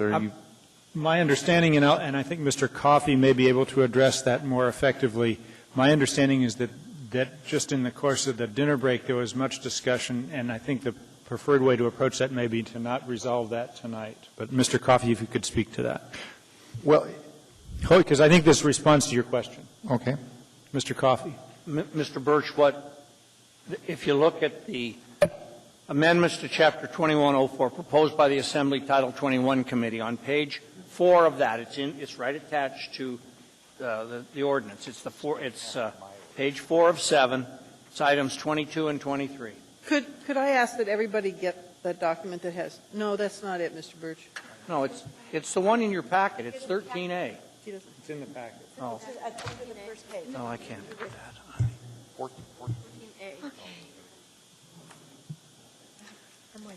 13A. It's 13A. In any event, Mr. Chairman, the administration has given us a position that differs from what the airport has given us. Mr. Abbott, Ms. McConnell, Mr. Weaver, Ms. Osiander, and I spent a portion of the dinner break seeing if we could reconcile those two. 2 weeks ago, on May 6th, Mr. Plum and Mr. Nelson started a dialogue about getting that reconciliation. Mr. Nelson, as we all know, is gone. He's not here in town. What we left it at with Ms. Weaver, Mr. Weaver, Ms. McConnell, Mr. Abbott, myself, Ms. Osiander, and Mr. Plum was, let's give them a chance to address that. We think, like they did with the railroad, we think they can bridge the gap. Therefore, when you look at page 4, and this is at Ms. Osiander's request, page 4 on the proposed amendments, it's the one stapled to the ordinance. Mike, please. Items 22 and 23, I will move to take those out when the time comes at Ms. Osiander's request. I'll move to take those out of the amendments and substitute the word reserved. That's a practice we've engaged in with this Title 21 practice over time when we want to move the main chapter but don't have a couple of particular issues inside it resolved. So I just wanted to make that clear because there is so much on the airport. I mean, I'll show you. I mean, here's my file, public comments, stuff from the airport, stuff from staff. My understanding is they're close to getting it resolved. It would be, I believe, preferable to allow them that brief amount of time to do that and then bring back something that the city and the airport both agree on rather than us try to sit here and hash out the differences between what an FAA-approved master plan might or might not mean relative to municipal ordinance on land use, airport-related, not airport-related. It's a very complicated issue. So I'm just going to say I was requested to do this by Ms. Osiander, and so when the time comes, when we get to that, that's what I will do. And then I would suggest anybody who's interested or has information spend a little bit of time with Mr. Plum, Ms. McConnell, Mr. Nelson, or the committee so we can get to a resolution of this in fairly short order is what I'm hoping. Ms. Osiander, that's my thought. Mr. Birch, does that answer your question? Not entirely. I mean, I think there's more than just a couple of issues here. I think there's a lot of very significant issues. One that is reflected in this letter is that is the fact that the state does have a position that primary land jurisdiction over the airport rests with the airport, the same as jurisdiction over the military bases rests with the federal government. I mean, the city has no more jurisdiction over Elmendorf and Fort Richardson than they do over the airport, by virtue of the fact that they do not have dominion over either of those properties. And I guess, and before we get too wrapped around the axle about what's going on in the airport, I guess I'm still interested in how we address what's going on around the airport to, provide, I don't know whether it be an overlay zone or some sort of, something that gives the public a general, I think Assemblymember Selcraig referenced that earlier this evening, is that we need to make sure that the public has some knowledge and understanding of that impact. And what I would suggest in terms of procedure, is if there are particular areas in there that you want us to take up separately, let's identify them and we'll pull them out and we'll discuss those separately. But what we don't have questions and objections to, let's act on it and vote on it, and then we'll take the questions, objections, modifications one at a time. Okay. I agree. Thank you. Dr. Selkirk, you're next. I think that the issue with the airport and the municipality is extremely complex, and it is jurisdictional. It's one that was alive and challenging when I was planning director more than 10 years ago, and so I would be stunned and delighted to find out that in a couple of weeks we could get this sorted out. It's my hunch that we won't be able to, because there's some very complex core differences. When I was planning director, the critical question with the airport was it was important for them to follow the building codes and for us to have some sort of sense of how their plats work so that we could ensure public safety. And we were in a struggle, and I think we worked through a small piece of that. And my hunch is that we are going to stay locked at some level in this conflict because of the different needs of both entities. And so the real challenge, I think, for Title 21 is to figure out how we can agree to disagree and figure out how we can function successfully so both the municipality and the airport are effective entities. But if we get this sorted out in 2 weeks, I'm buying whoever does it dinner. So anyhow, and I'm all for Mr. Coffey's recommendation of pulling this out as an independent thing that needs to be worked on and given the time to figure out how we're going to get through it. All right. We don't necessarily have to have an ongoing debate about, we can try to move this process forward. We don't have to have general comments. Ms. Osiander. Mr. Chair, would it be all right if I make the motion now for the amendments? Yes, that would. So we have moved for it's been moved to adopt, and now yes, I think it would be appropriate. Yes, please do. I'm going to move to amend on your document all of page 1, page 2, page 3, page 4, all the way up, and including the technical edits on page 7. Second. Okay, it's been moved and seconded. Do you need to speak to the motion? Mr. Chairman. All right, Ms. Osiander was first. Do you need to speak to your motion, Ms. Osiander? Thank you. I want to emphasize again that the committee has been and is continuing to be extremely diligent, and we have done our best to include a diversity of viewpoints on every issue. It's not been easy. So please allow us to weigh in if you have any concerns, and hopefully, I'll just leave it at that. All right, Mr. Starr is next in the queue. Go ahead, Mr. Starr. Well, and back to sort of airport discussion. We have another airport, Birchwood Airport, which is outside of sort of the BSA that Ms. Selkirk refers to, and so I want to, also get some assurances that as we talk and vet out the airport thing right now, we have that same argument with the state oversight on a municipal resource that the municipal tax base is based on. We're collecting taxes at Birchwood Airport at a municipal level, and that's a concern that I want to look forward on. And just a point of clarification, Mr. Weaver, do we have a zone called an enterprise zone that you're aware of? Because I keep getting referred to that we have an enterprise zone or perhaps an inference that there's a foreign trade zone, for example, at Birchwood. And I want to make sure we don't oversight that by... Do we have such a thing? Madam Chair, or Mr. Chairman, Mr. Starr, there is an enterprise zone, foreign trade zone, but I'm not sure there is one in Birchwood. Do we retain the enterprise zone or the foreign trade zone designation in this zoning document? Because I can't see it worded the same.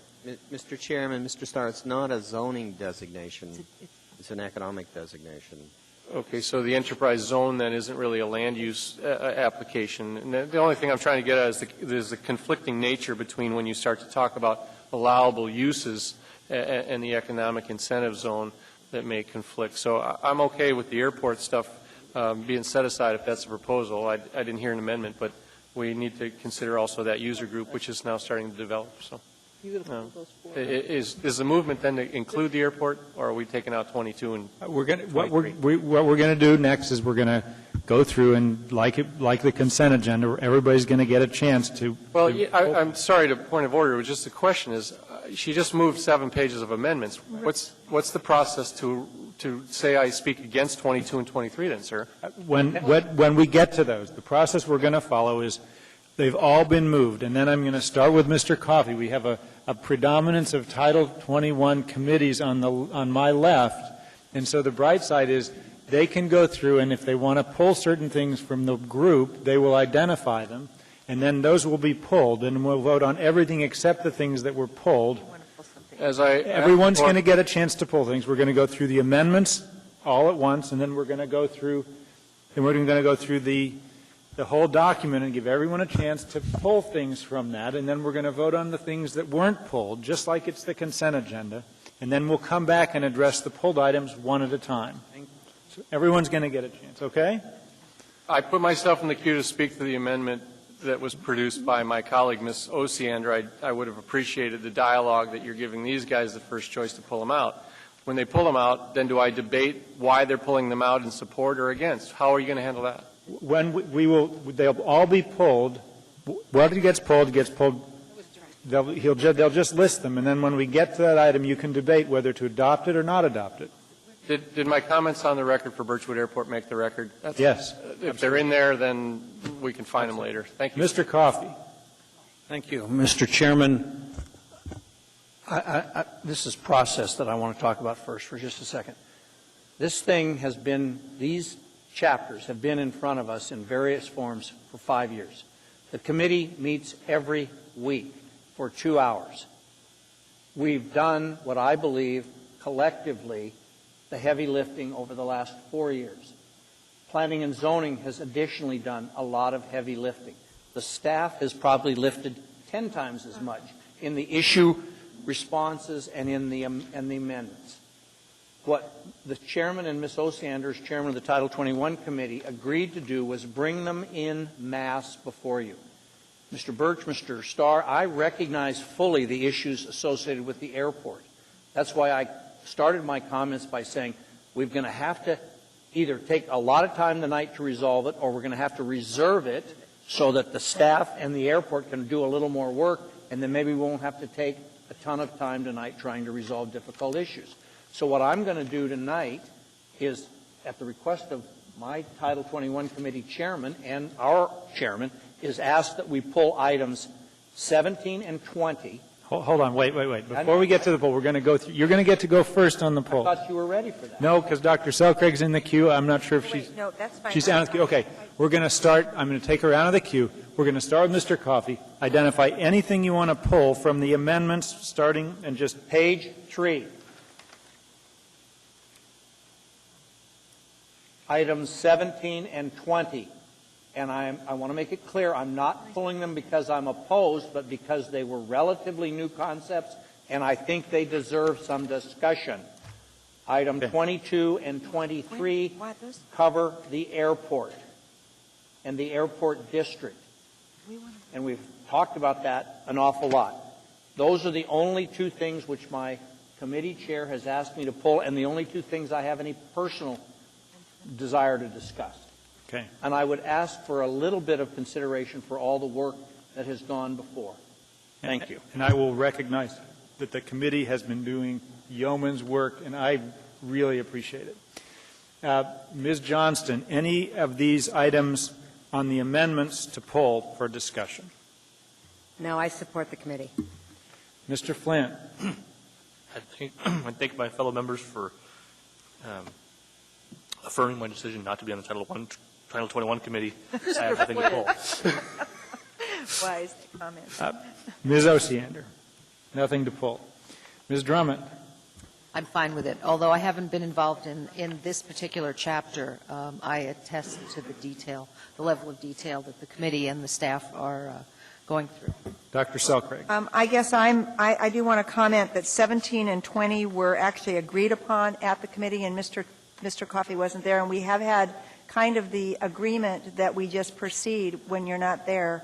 I don't think he's opposed to the amendment. I guess I'm wondering why after he just wants to agreed- discuss it. I guess why after we agreed on them were they being pulled?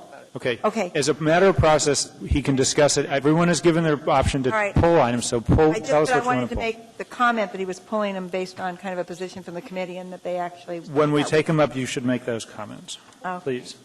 What items do you want to pull? I don't have anything else. I just have Okay. that comment. Okay, thank you. Mr. Birch, any items to pull?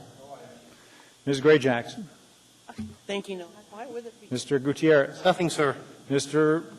Starr? We're pulling items or speaking to pulled items? No, we're pulling items now. We're not speaking to pulled items yet. But we're going to be given the opportunity to speak Yes, to the items that as Mr. to the Coffey items pulled. pulled, you will have every opportunity. I'm just trying to keep up. Yes, absolutely, no Okay, problem. I would like to speak to the items pulled when given the opportunity. And you will be given that opportunity. Any items to pull yourself? Okay. Now, the second component is, these are the amendments in addition to, in addition to the amendments, there's also on the 41-page version that's also before us. If anyone wants to pull something from that for discussion, that's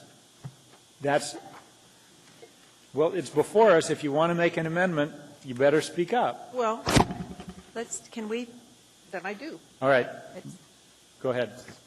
Or is your preference we vote on the amendments and then Yeah, look I at the think amendments? that's Okay. much better. All right, we're going to go to the amendments. Okay, I'll follow the advice of my Title 21 committee, and I appreciate their advice. Okay, as to the amendments on pages 1 through 7, 4 items have been pulled. Other than the 4 pulled items, is there any objection to approval of all those amendments, save numbers 17, 20, 22, and 23? Any objection to those amendments? I see no objection, so all those amendments are now approved with the exception of 17, 20, 22, and 23. And our first pulled item is what Mr. Coffey pulled, which is item 17. I would ask. Move to approve. All right, so there's move to approve 17. Is there a second as to 17? Second. Punch in, please. Well, I can't. Dr. Selkirk did it for you. Okay. Mr. Coffey, if you could speak, Thank you. I speak to missed 17. Title 21 committee when this was being discussed. I went to the staff and asked about both. Mike. I'm sorry, it's on. I wasn't. Yeah. I asked the staff about 17 and 22. When I got the explanation, I had no problem with them. They are appropriate ideas for dealing with new mixed-use districts relative to town centers. Now, we may not do it, but we could do it. So it just adds another tool in the bag. I support it. And if I wouldn't have been asked to pull it, I wouldn't have done it. So there. All right. As to items, as number 17, Ms. Osiander is next in the queue. Thank you. And this is all my fault because I appreciate it. I wanted to explain 17 and 20, and so I asked Dan to pull it. That's all. And I totally support pulling it, and I think it's great. Could I give the rationale? Yes, please. In committee, we talked a lot about Anchorage 2020 and about its relevance in today's economy and what has happened as our town has developed and grown. One of the frustrations the committee had was how we deal with the town centers, how we deal with the transit corridors as we develop. I know I personally have been frustrated when we were asked to do a rezone for higher density, and the rationale is, well, it's on a transit corridor, but the neighbors all in the surrounding area don't want the increased density and don't feel it's appropriate. So I want to particularly thank Mrs. Selkirk. She spent some time with staff to try to find some way in this implementing language, the regulatory code here, to make the town centers a reality. I think that this is a good first step, but I want to emphasize it's a first step. Basically what this will do is it'll apply town centers as an overlay district. So there are additional standards that will be developed. In an ideal world, we would have had the standards here. We have just basically had so much to do, we haven't been able to accomplish it. When an area decides they want to be a town center, potentially there'll be some economic incentives for them to do it or some other regulatory incentives, then they'll apply for this overlay district and thus be created as such. So I think this was good, and I was actually, if I'd had the opportunity, would have moved 17 and 20 together, but I wanted you to know, since this was a new discussion point, what we did and why we did it. That was my whole point for those two. Thank you very much. Dr. Selkirk. And I want to thank Debbie Osander and Mr. Coffey for their pulling these items, and I'm sorry that I raised the question of why I just didn't know what was going on, so thanks very much for doing that. I do think that these are really important, and one of the points that I think I realized, and I've only been on the Title 21 committee for a year, is that this is an enormous document, it's a complex document, but we know as we move through it that it's not complete. I mean, there are things that we're going to have to go back and work on, and town centers are certainly one of them. The other area that I'm going to mention is the issue of how we develop really quality, high density or higher density housing. And I think that there's been conversations with the staff that we've made efforts in that area, but that's an area that we're probably going to need to go back and revisit. The reason these town centers are so important is that they imply a public investment, and we have to be thoughtful about how we spread our public investments out. And I think that eventually we're going to want to come back and have a criteria that would suggest that we have some sort of staging of town centers so that we ensure that we don't build a new one until the ones we have out there are successful. But thank you very much, both of you, for pulling it this evening. Mr. Starr. Thanks to the committee for the work. I guess the point isn't to question the validity of the work, but to engage the dialogue at a greater body, and that's kind of what I'm trying to do without being critical. So forgive me for not going to the committee meetings. I should be doing that, I guess. My question on the overlay district relates specifically to an overlay concept that our community, Debbie, and mine is moving, which would it, if the town center overlay district is removed, are we proposing through the amendment to make it a reserved category or just throw it out altogether? We're adding it. And that's the question, I think, to Ms. Osiander. When you pull 17 and 20, are you pulling them out of the document for tonight? No. Are you pulling them for discussion? Dan, I'm trying to keep up, so I'm sorry here, but Mr. Coffey, just give me a little latitude here to keep up with what you're getting prepared. and Ms. Osiander, let Ms. Osiander respond, because I think she's been on the committee and she lives in Eagle River. So when you're saying the amendment is to move 17 and 20, or pull 17 and 20, what is it, to pull for discussion or pull it out of the document? I just wanted you to be aware of what the intent was. I support it, and I want it to be in the document. And I guess the direct question to you, will this, if the overlay district concept that we're spending money on in Eagle River develops concurrently with sort of this as it moves, will this protect what we're trying to do, or will we have to go back and revisit it? This does not affect what we're trying to do. Our overlay district that the rest of the body will see soon is not an overlay town center. It's just a strict overlay district, and as such will not be hampered or hindered by adoption of this amendment. And the overlay district doesn't show me what page it's on in here, because I don't see it. A general overlay district? Is it in this chapter 4 still? It's 5, 3. Okay. If I could have a little latitude to talk beyond what's Well, it's okay. If it's somewhere else and you give me the latitude that's protected, it's fine. I don't want to assure you I have been vigilant on that issue. I trust the committee for that, and I'm trying to be vigilant too. So thank you, sir. Thank you. Thank you. I see no one else in the queue. So is there any opposition to adoption of amendment number 17? I see no objection to adopting amendment number 17. That is adopted. The next item pulled, I know Mr. Coffey's out of the room, but I think Ms. Osiander can speak to this as well. If there's a motion. It's same topic. Move to approve. So there's a motion to approve number 20. Is there a second? Somebody click in, please. I'm showing Flynn and Johnston have moved and seconded. Thank you very much. Any further discussion other than the comment on number 17? And no one's in the queue. Any opposition to adoption of amendment number 20? Seeing no objection, that is adopted. Now we're to number 22. Yes, Mr. Flynn.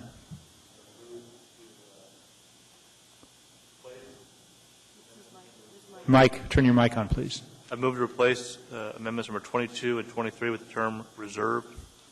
So it's a motion as to both 22 and 23, okay? Second.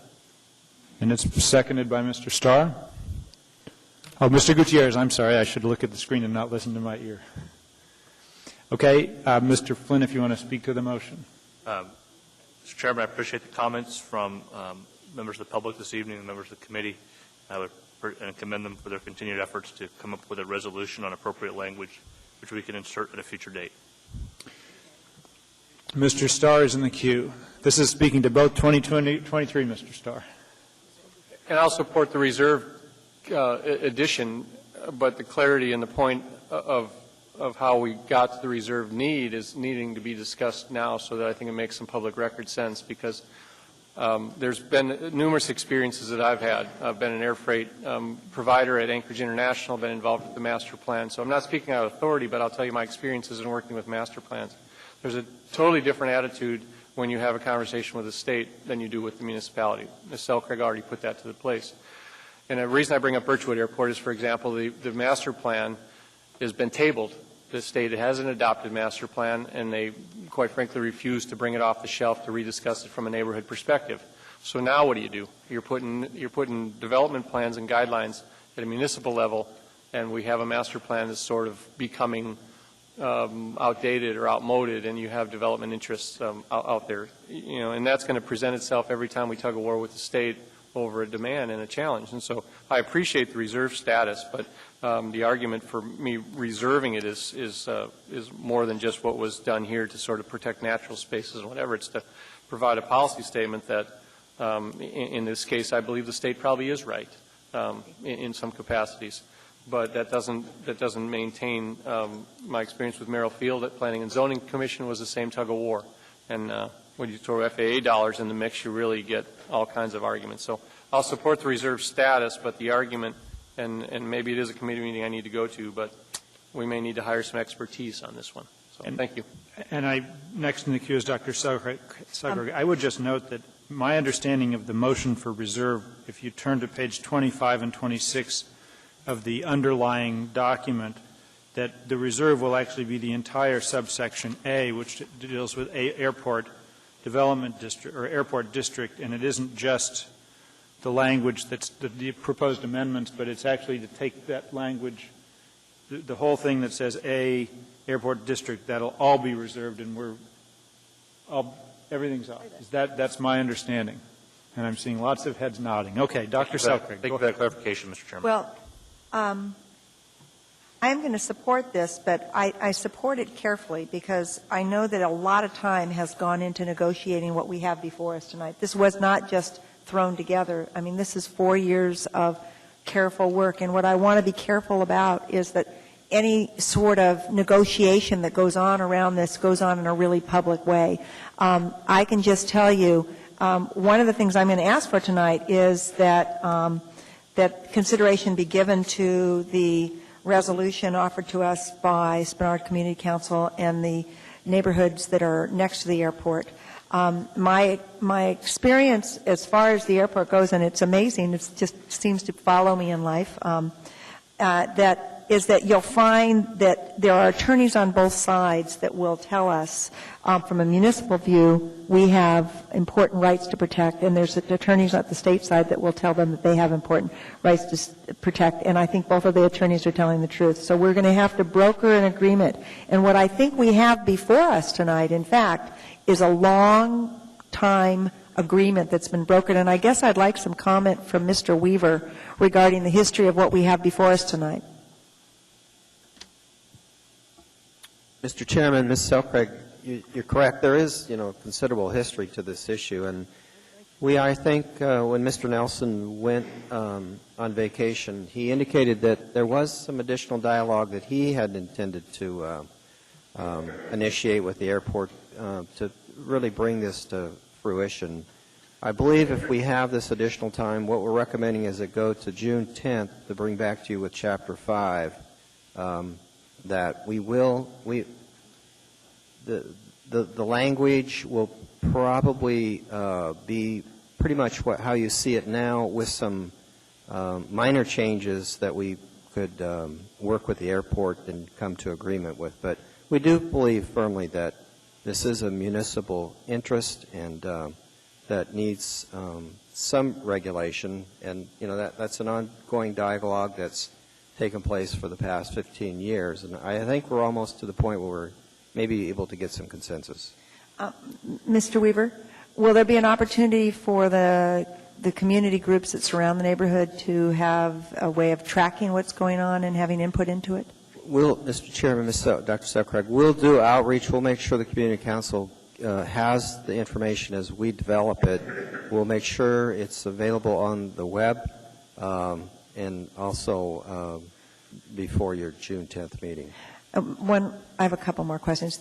Is there an opportunity for Mr. Nelson to talk to the neighbors about what their concerns are? What worries me here is that we've spent a long time negotiating this, and it's gone through planning and zoning, it's gone through our committee, it's here, and there may be more things that the airport wants, but I think there's also more things that the neighbors want. And so if we're going to open up the negotiations, I want to create an atmosphere in which the neighborhoods have as much right to be at the table and say, I don't think you met our needs either. And I think that what we do is potentially position ourselves for a long walk here, and what we have before us tonight is a result of that, of a walk already. So I'm just going to suggest that if there's negotiations, that all the interested parties have an opportunity to participate. Thank you. Ms. Osiander. Thank you. I want to refer you to the main document, page 25. That's the language that's entitled Airport District. And if you see developments in brackets, so we'd already talked about removing development. We are very aware and discussed some of these major policy questions. I'd like to discuss just a few of them to summarize what occurred in committee. First off, to Mr. Starr, this district, if you read that first line 33, 34 there, is specific to Ted Stevens and Merrill Field. When I brought up Birchwood, the comment back was that's a topic that needs to be addressed in Chapter 10, the separate chapter.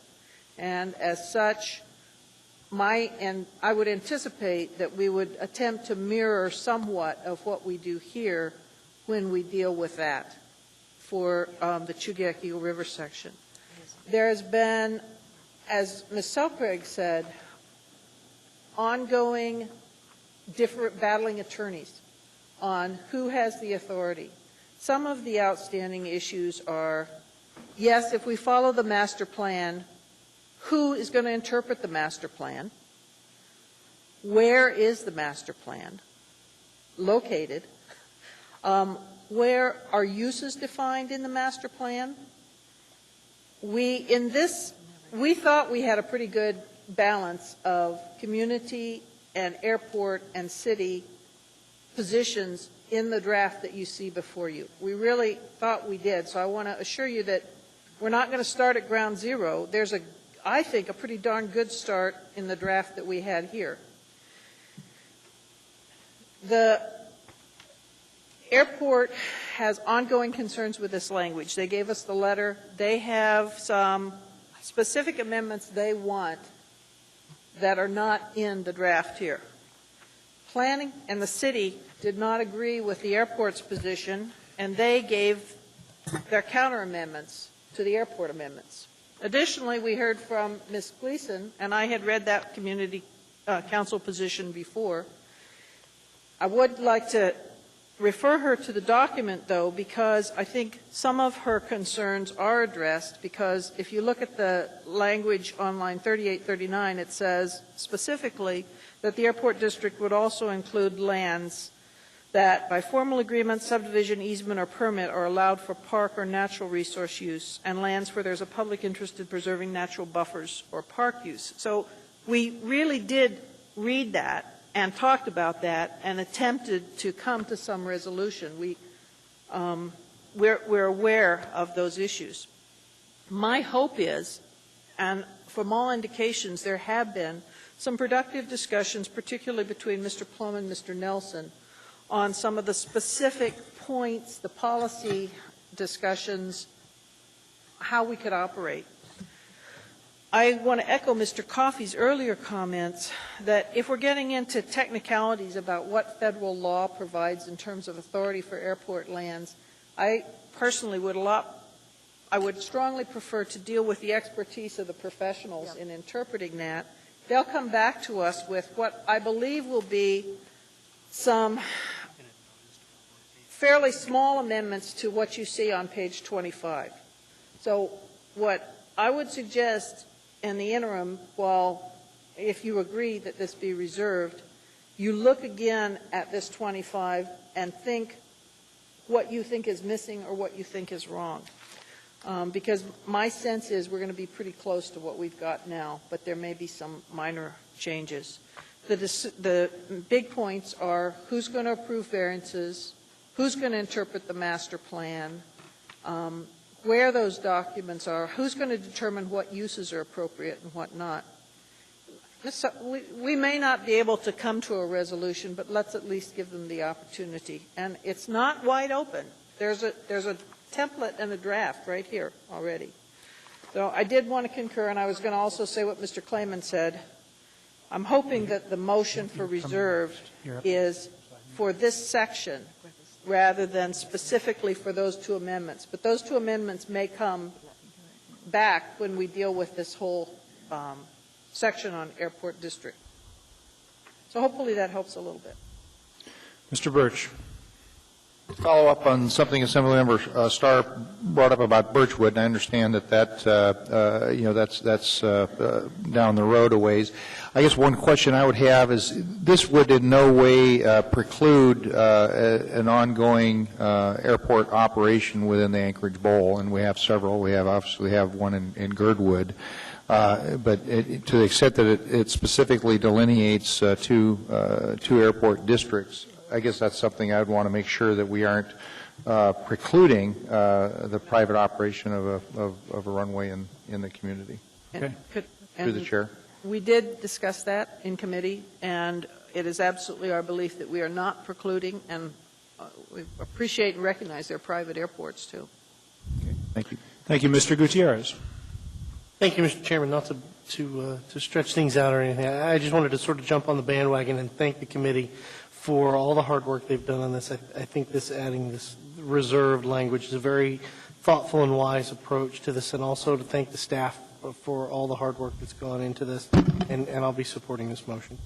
Dr. Selkirk, last word. I just wanted to make a comment, and that is that I'd ask that that these decisions in terms of the airport or the changes to this our Title 21 section on the airport be brokered at our public meeting, which is the Title 21 meeting. I think the public is really anxious about how these decisions get made, and I think that we need a public framework where we explain what's going on and where people can witness what the thought and the rationale is, and they can understand how decisions are made.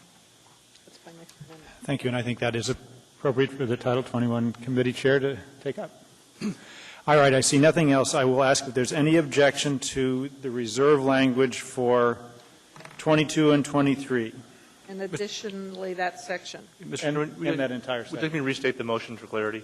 The motion will take, for clarity, the purpose of the motion will take on pages 25 and 26, beginning on line 32.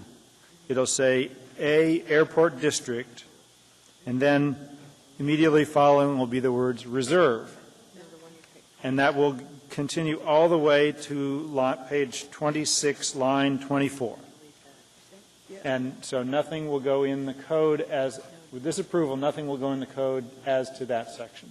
Could I clarify? Yes, please do. I want to emphasize that this is a provisional adoption, as we have done with other chapters, that the whole Title 21 won't go into effect until we're done with everything, because potentially a change could occur in Chapter 5 that will affect this. Absolutely. All right. And we'll make those technical corrections. Okay. It's been restated. Anybody further questions on the pending motion? See no questions. No one's in the queue. Any opposition to adopting the Chapter 4 as amended? I see no objection. That passes unanimously. Mr. Chairman. Yes. You're one motion ahead. Oh.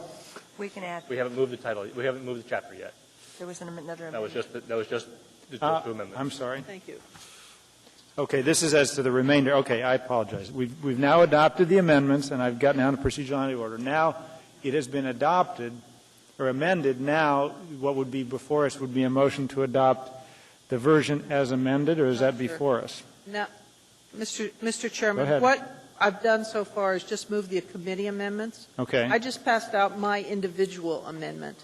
Okay, this is I tried to emphasize that we operated by consensus, but we might not all agree with everything. Right, that's fine.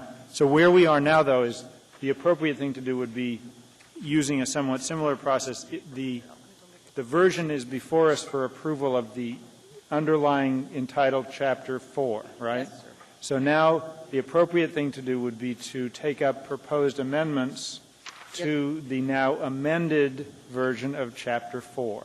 Yes, sir. Okay. And so Ms. Osiander has distributed an amendment to the amended version of Chapter 4, and that is on page 27. Ms. Osiander, go ahead and make your motion. Thank you. I move that we amend under the Planned Community Development section, page 27, lines 2 through 5. Second. You have to hit it. I'll do that. And Go ahead and hit your first motion, please. thank you. Okay, moved and seconded. Go ahead. Basically, the new amendment would read, a planned community development should include design features to ensure that the planned community development is integrated with the surrounding neighborhood through features such as transition densities, external boundary buffering, and pedestrian street connectivity, where P&Z makes a specific finding that street connectivity is necessary to support traffic projections or necessary for emergency responders. If I could speak to that, sir? Yes, please do. A planned community development is basically where a large section of land is sort of planned and presented to the city as a big all-encompassing development. They principally have occurred in Mr. Starr and my district, and to a lesser extent, I think, on the hillside. We recently had one where the Eklutna Corporation presented to us a Powder Ridge master plan that put cluster housing with fairly high density almost immediately adjacent to 2.5-acre rural lots in Birchwood. The big thing that Mr. Starr and I heard from the Birchwood community is we don't want a whole lot of traffic through our big, large lot areas on our little country roads. And they adamantly pushed against connectivity. The planning staff, in conjunction with traffic, believes that, I hope I'm phrasing this accurately, and I'm sure Erica will chime in if I don't, that increased connectivity is good in virtually all instances, and particularly the grid system on development is appropriate. I know that I'm accurately reflecting the community councils, and by far the vast majority of comment that I heard, that isn't always what people want. People frequently like to preserve privacy and avoid cut-through traffic going through their neighborhood, particularly if it's high density right immediately next to low density. So the initial document did not include that underlying language. The underlying language says that we will call for this connectivity where there's a specific finding that the connectivity is necessary to support the traffic projections for the future, or where there's emergency preparedness access. It will go a long way towards making my neighborhood happy. Yes, I'll leave it like that, urge support. Okay, I just have one question before, Dr. When I read your amendment and when I read the language on page 27, yes, sir. It looks like there's a couple of editing or a couple of typographical errors because there's what's on page 27, it would have boundary buffering, and pedestrian and street connectivity. Was it your intent to change that language or pattern the language and just add a phrase following? Let me show you. Oh, I left out the word "and"? You left out the word "and"? No, that was inadvertent on my mistake. Okay. I can clarify that. Go ahead, Dr. Selkirk. I am going to be supporting this evening. Assemblywoman Osiander and I have shared a concern about connectivity. Hers is with planned community developments. Mine is with existing neighborhoods and new high density that's been put next to them. And we have one that's a real struggle at Bryn Mawr that spills off into a little, I think it's 86 units, spills off into a short little street that goes around the corner and backs up at Northern Lights. And I guess this is to the administration, I have asked Lance twice to sit down with us and talk to us about coming up with some sort of criteria that establishes a threshold for the number of cars you can put on a small street. I'll tell you, this 86-unit apartment or facility is going to wreck the street that it's going to pour out onto.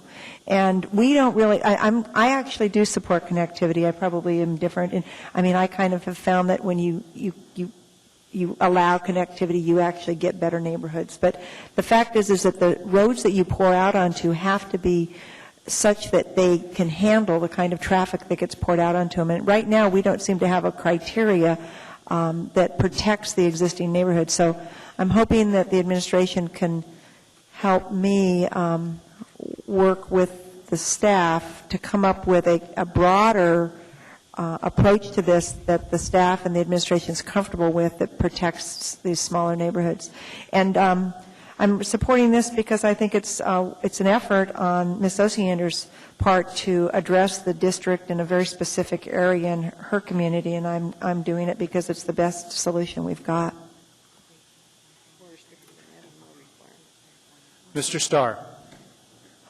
Yeah, I'm appreciative and kind of astounded you sort of came up with the right solution here. One of them is, of course, kick it back to planning and zoning and let them vet it out. That process does work, and so that street connectivity discussion can also be fleshed out there. And, being on that commission, what I want to do is be able to take this document and do work with it. And so the clarity and the specific nature of, okay, if we have a connectivity argument, how do you handle it? Right. This amendment does that, and I'm really pleased to see it. It handles it not only just in the Birchwood, Eagle River area, but it handles it through the municipality.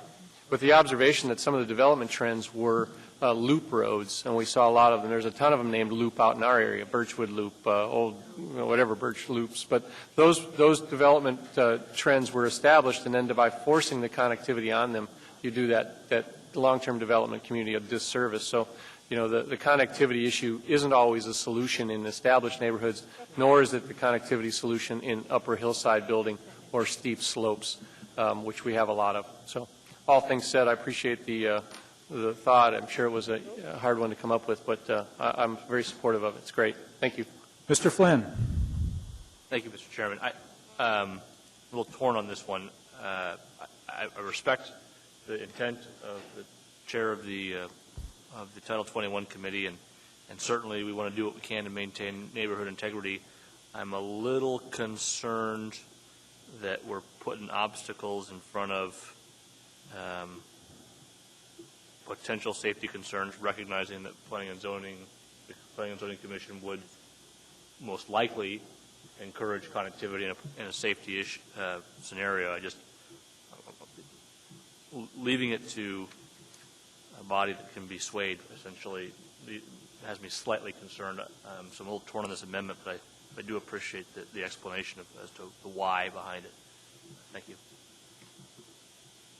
Thank you. No one else is in the queue, and because it sounds like there may be some that don't support this, I will ask for a vote. Since there are 3 members separate who might support my Ms. Johnston, could you ask Mr. Coffey to come back in, please? He's coming, and I think Mr. Birch just went to the... Anyway. I don't know. There's Mr. Birch. Okay. They must be watching on TV, and they're responding. Okay.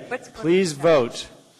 Yes adopts the amendment, and there are a couple of technical editing changes that Ms. Osiander confirmed. It would add the language that's underlined to what is on page 27. Yes adds the language, no does not. Please vote.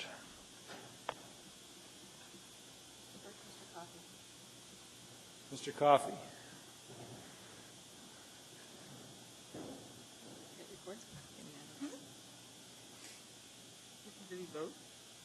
That item passes 10-1.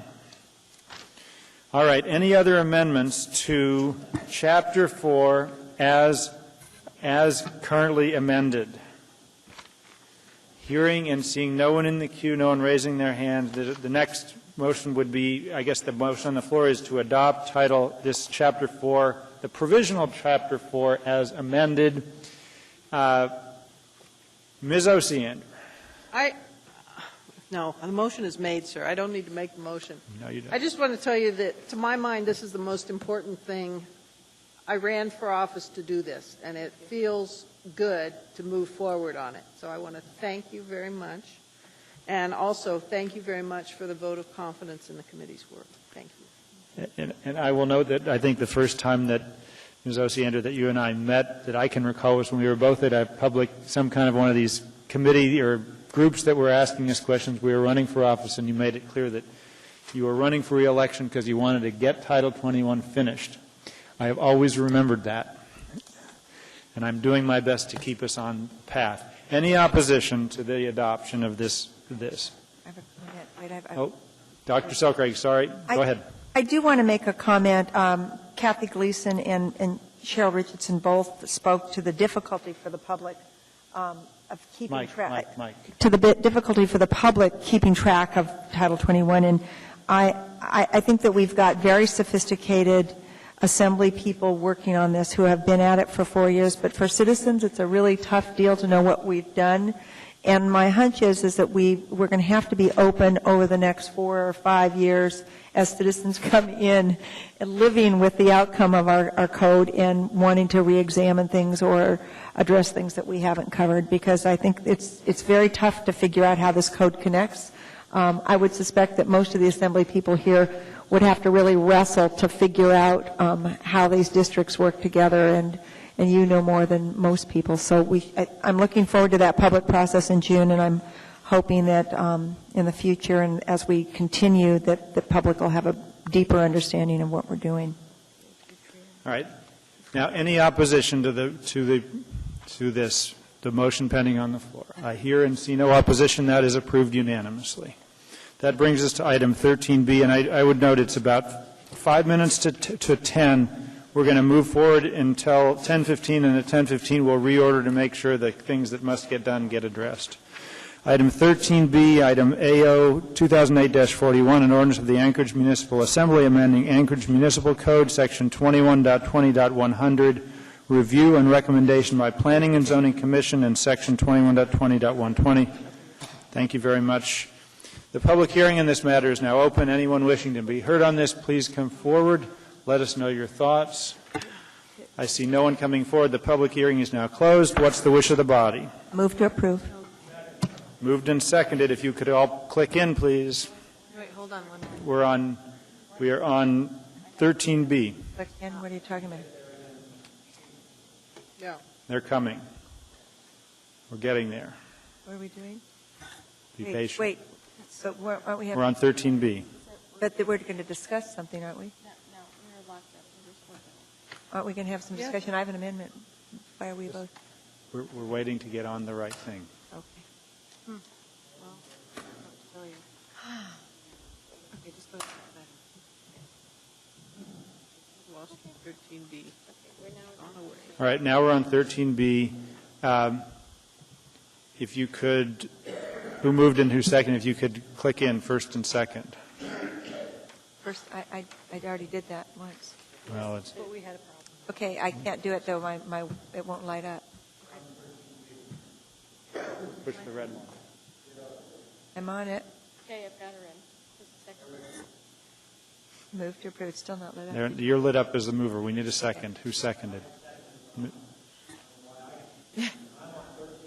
Now you're seconded. Okay, you're moved and seconded. Okay, and I think I saw that Ms. Osiander, who I wrote it. had written it, Ms. Osiander, if you could speak to the motion. Thank you.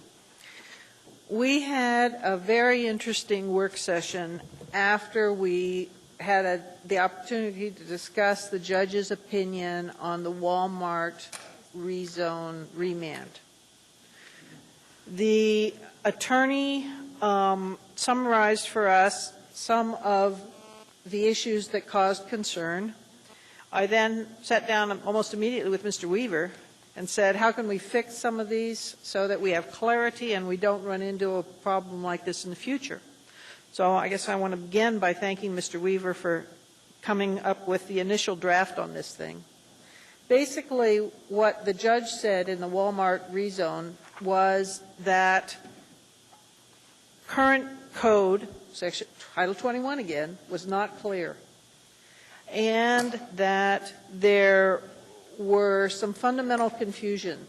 There was some fundamental confusion, and that became even more readily apparent when we had another issue where we felt that we had to make real findings on a rezone, and we had some lack of clarity about what if we were talking about the initial rezone request that came to the city, or if we were talking about P&Z's position as the initial request that came to the city. So this really is an attempt at just clarifying existing code. Ms. Tucker worked with the planning staff to write this. Basically, the first section clarifies, here's all the things that P&Z can do when they get an application for a rezone. They can approve it, they can amend it, or they can disapprove it. And then as you go on, then the next section is, and here's what the assembly does. The assembly can approve it, and then there's some discussion about the specific limitations, and then what happens if the assembly disapproves it, and when it has to go back and forth. My belief and understanding is that both planning staff, the planning staff is fine with this. I know that Ms. Selcraig had some concerns and has been working on it. And when she brings forth her amendment, I will be supporting that too, because I think it just additionally clarifies. So with that, I'd like not only myself, but also Ms. Tucker and Mr. Weaver to be available to respond to questions. Thank you. Mr. Coffey's in the queue, and I recognize, Dr. Selcraig, you have some amendments. Yeah. Mr. Coffey. Yeah, this was started when I was the chairman. I asked Ms. Osiander to please do this, and I've had some input into it. My basic thrust of it was twofold. First, the ultimate arbiter on zoning issues is intended to be the Assembly, not the Planning and Zoning Commission. And in the case that led to this, there had been such a long passage of time between the initial application and what was ultimately done by the Assembly that the restrictions that were contained in existing law just made little or no sense. So I think we've addressed those problems, although I do understand Ms. Selcraig's issues and concerns and share them, and I look forward to her amendments. But if we make certain that when Planning and Zoning Commission, applications are filed, Planning and Zoning Commission decisions are made with a recommendation to us, and then we are free to take all of the information that comes before us and craft solutions to these problems in the form of a zoning ordinance, which is what we do, without having of necessity to either remand to or agree with the Planning and Zoning Commission, then I am satisfied that we are in a process that leaves the final authority with us where I believe it ought to be. Thank you. Thank you. Dr. Selcraig. I proposed an amendment to this ordinance because it was originally written in a manner that states that the least restrictive, basically the way it was written is that the Assembly could approve the applicant's proposal based on what was originally proposed, or something less restrictive, at least that restrictive. Do you want to move the amendments? Yes, I'd like to move the two amendments that are before you. Thank you.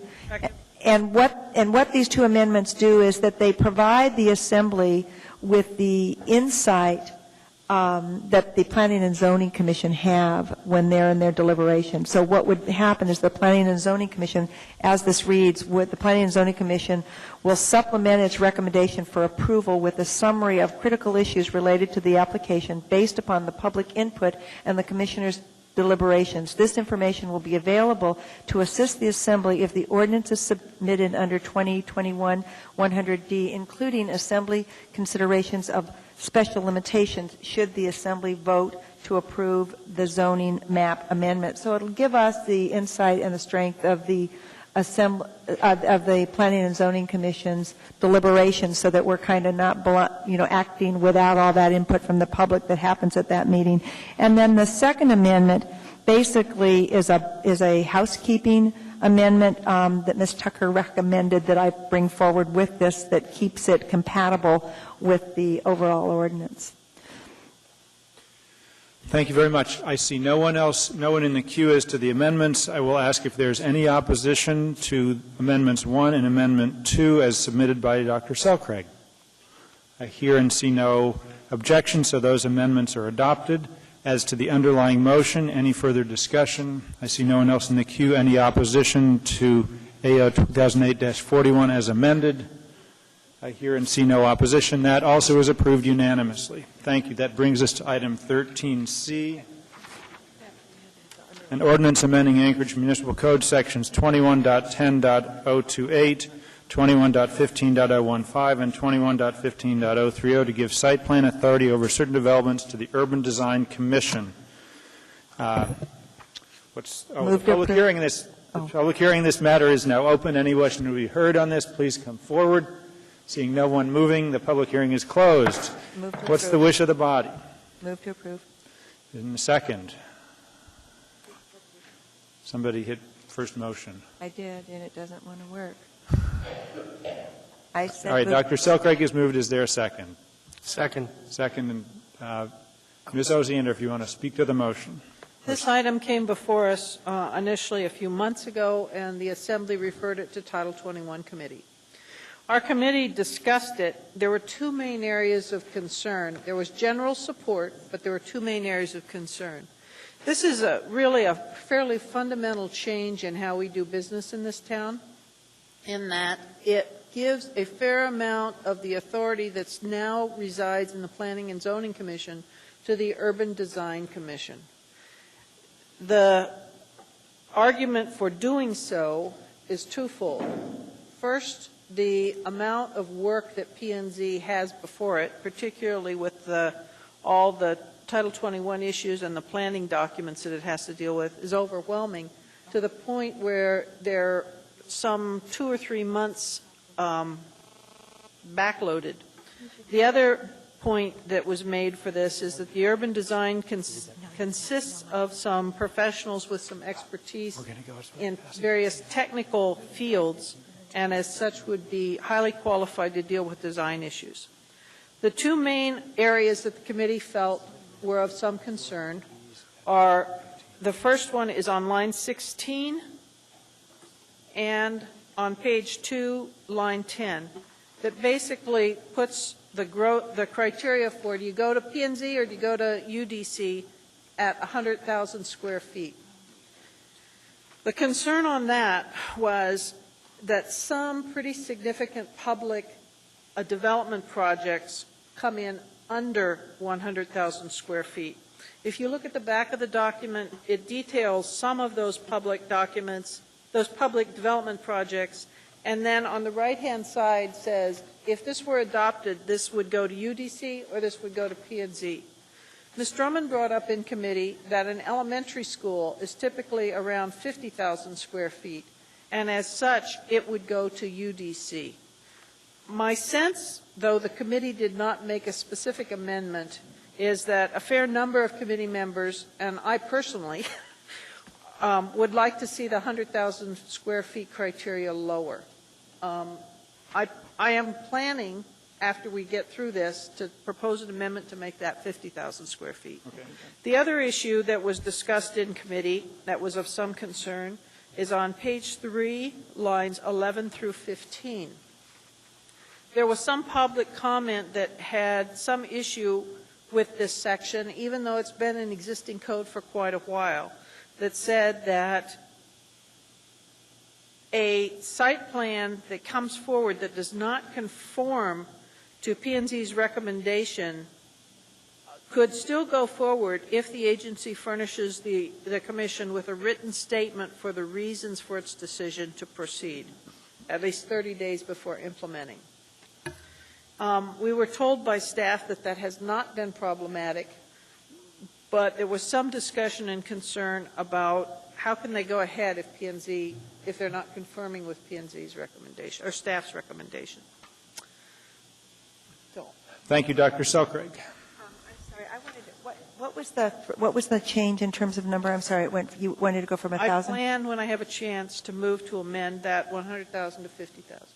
I wanted to call upon staff to just at least give a little background and kind of the framework for this recommendation, because when we talked about it at the Title 21 committee, it was helpful to me to understand what the intent was in terms of beginning to allocate responsibility to the UDC and kind of taking some of the heat off of the P&Z, because there's so much going on at the P&Z level. And also, I guess I'd like you to speak to the fact that at the UDC level, they're going to be looking at many of the same issues that are being done at P&Z. Could one or the other of you, the planning staff, please speak to this, whoever's most comfortable? Sure. Through the chair, Dr. Selkrig. The Title 21 rewrite changes the review and approval processes for certain developments considerably. The current code has a public facility site plan review that treats public facilities and private facilities differently. And what we've proposed to do in the Title 21 rewrite is to treat public and private facilities the same, and that the type of review they would have would be based on their use rather than the ownership. So items that were considered in need of a significant design review would go through what's called a major site plan review. This is in the new code. And the major site plan review would be a public hearing before the Urban Design Commission. Over the years, as we've been developing the rewrite, there was some concern about the Urban Design Commission's abilities, as this would be a big step for them. And it was determined to shift, on an interim basis, shift some authority, site plan authority from the Planning and Zoning Commission to the Urban Design Commission, sort of test cases. So that was kind of what drives the development of the ordinance you have before you.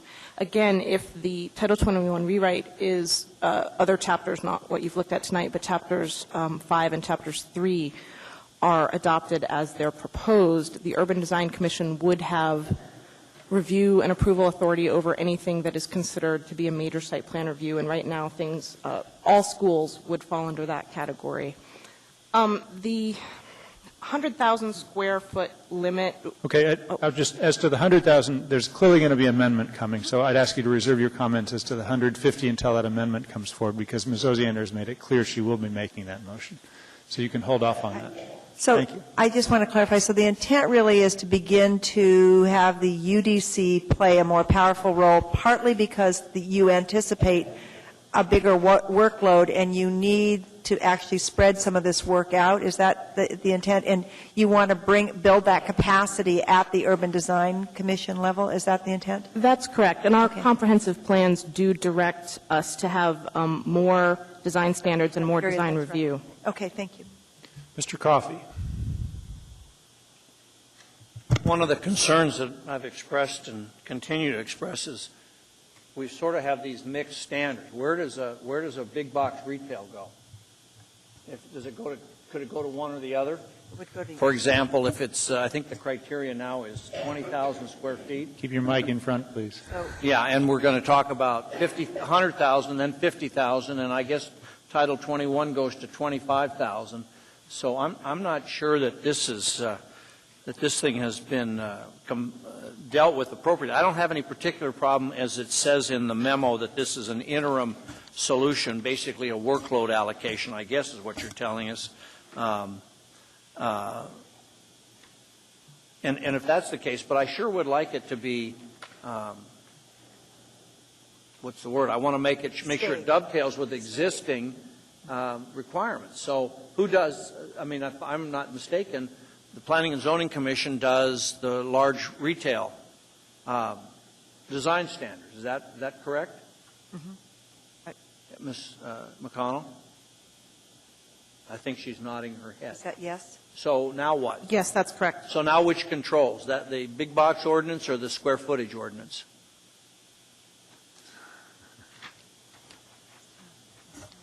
Secondly, while we're talking about that, right now, as I understand it, telecommunications towers are handled by the Urban Design Commission. But now they're going over to the Planning and Zoning Commission. Through the chair, Mr. Coffey, I misspoke a second ago. If you look at page 3, line 33, the Planning and Zoning Commission would review and decide upon site plans for non-residential development with a gross floor area of 100,000 square feet or larger. Yeah. But as this stands, big box review between 20,000 square feet and 100,000 square feet would go to the Urban Design Commission under this ordinance. Where does it say that?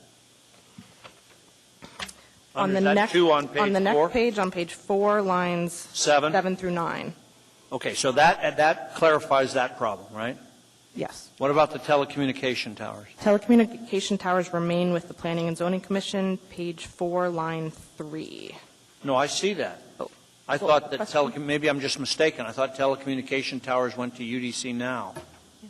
No? No. All right, well, then I could be mistaken about that.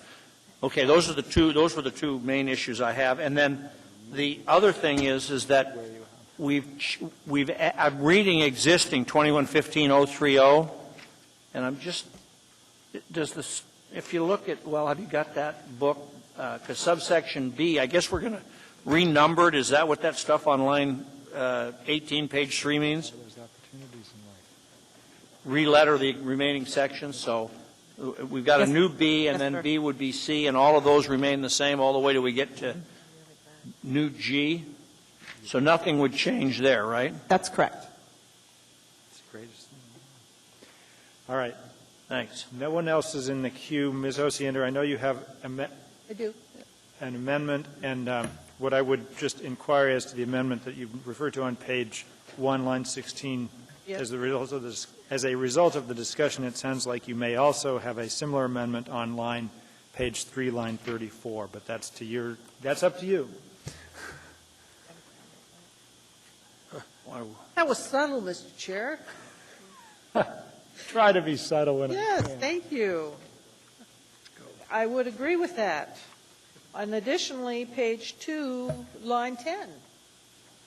Okay. All So those to 50. your amendment, the proposed amendment is to modify on page 1, line 16, page 2, line 10, and page 3, line 34, reduced from 100,000 to 50,000. Yes, sir. Okay.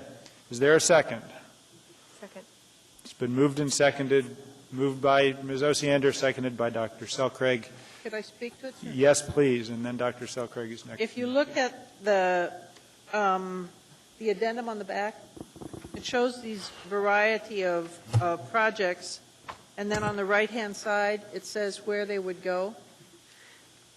Over the past 2 years, I've heard a lot of frustration with UDC.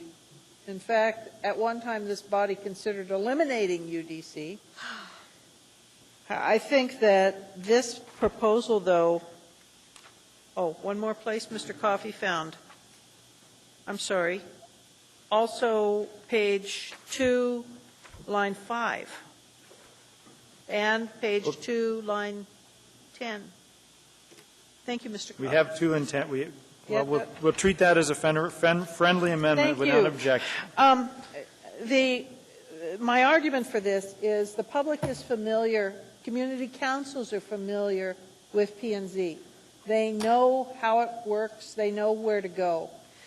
This UDC is a new concept, and it may work wonderfully, but I would urge that particularly for high-profile projects, we might be precipitous if we went there immediately. Those folks don't necessarily have the background. There's a learning curve on these issues.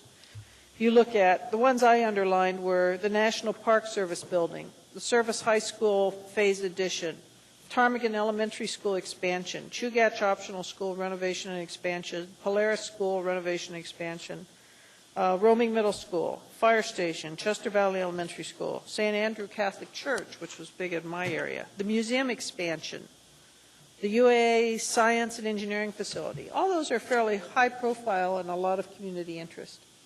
So let's ease into this. Okay.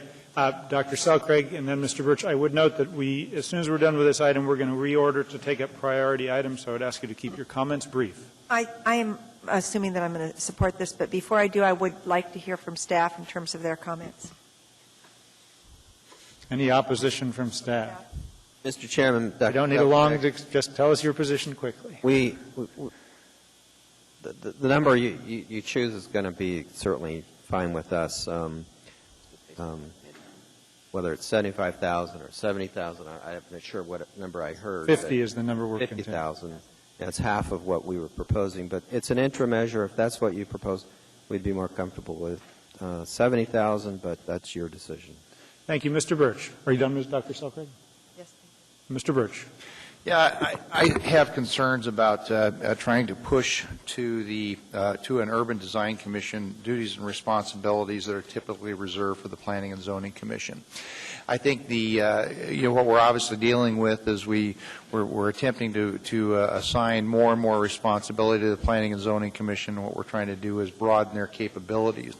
We may be better served by either limiting the amount of reviews that are required of these projects, or either enlarging the Planning and Zoning Commission, or setting up even perhaps a secondary Planning and Zoning Commission if we need to deal with if the workload is in fact too significant. But I think the subjective nature of the Urban Design Commission in their typical review of a project and enhancements, I think it just doesn't lend itself to a smooth and constructive process. And I will not be supporting this, basically increasing the level or extent of review that's required by the Urban Design Commission in this process. Thank you. Thank you very much. Mr. Starr. Well, speaking to the amendment on the reduction in the square footage, can you just explain to me that on line 19, which is page 2, where we have discretion, if we didn't change the square footage, then they could potentially be discussing, which is I'm referring to the UDC, they could potentially be discussing a 100,000 square foot facility with no public hearing. Is that what I see there? That's a question, I think, to Ms. Osiander. If line 17 and 18 is the P&Z Commission is required to hold a public hearing. Okay, my scenario is if we don't pass your amendment and when we have a 100,000 square foot facility in front of UDC, they can choose not to have a public hearing on that matter? No. Erica? Through the chair, Ms. Osiander, Mr. Starr, the D1, line 17 and 18 says that the Planning and Zoning Commission shall hold a public hearing on any site selection that is subject to review under this section. Under current code, the Planning and Zoning Commission may, at their discretion, hold a public hearing on a site plan review. So we're carrying forward the current concept of site selection requires a public hearing. Site plan review, it's optional depending upon the will of the body. That answers the question, but I have, now more concerns about their latitude, and I guess I'm more within Mr. Birch's realm of that, as well as having served on that body. I think we could potentially keep up, but I can't support it. Thank you. Mr. Coffey. Thank you, Mr. Chairman. I remembered something that was troublesome. The first two sections deal with public facilities. If you look on page 1, line 15, and you look page 1, line 33, in sections 1 and 2, they all deal with the public facilities. And I didn't have a huge problem with them deciding that. But then section 3 takes it out of the public facilities realm and takes things away from either the Platting Board or the Planning and Zoning Commission. Because, for example, master plans, a residential development of 140 units, is right now I'm thinking with the Platting Board, can very well be, large subdivision. And I'm not sure I'm prepared to take private-type developments and move them into the same category as public facilities development in front of the Urban Design Commission. So, on that basis, I would move to delete on page 3, section 3, all the way to its conclusion. Oh, hold on. Just a point of order. Right now, the debate we're having, I think, is to the 100,000. Oh, I'm sorry. I approved that. My mistake. I think we need to vote on the 100,000 reduction to 50,000, and then I'm out of bounds. I'm sorry. Thank you. Dr. Selkirk, we're staying on the 50,000 100 to 50,000 reduction. Dr. Tucker, did you want to be heard on that issue? This is the 100,000 to 50. There's the issue raised by Mr. Starr, which is different. We can take that up, but first let's decide the 100,000 reduction to 50. Did you want to be heard on that? No, but I do want to be heard immediately. You'll get a chance. Okay. As to the reduction from 100,000 to 50,000, is there any opposition to that reduction? All right, we better put it on the board because there's at least one opposition. Please vote on Mr. Birch. Please vote on the four amendments that reduce the square footage from 100,000 to 50,000. Yes reduces it. No leaves it at 100,000. There are other issues on this ordinance we'll have to continue. Mr. Birch, please vote.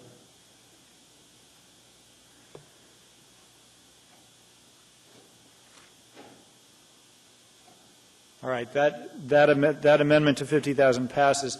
What I would like to actually now do is to change the order of the day because we need to take up these items, and we're going to come back. If time allows, we'll come back to this item 13C. Dr. Selcraig, if you would. Yes, I'd like to move to change the order of the day. I'd like to change it to read the first item we'll be addressing is 14A, followed by 13G, followed by 13F. I'll go over them as we go.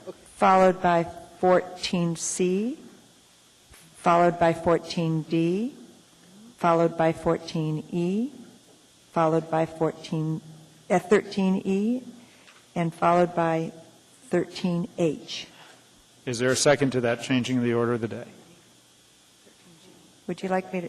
Okay. Second. You need me to repeat those? No, I'll go over them as we go through. Well, I could run through them one final time, and then you can go through. That's 14A, 13G, 13F, 14C, 14D, 14E, 13E, 13H.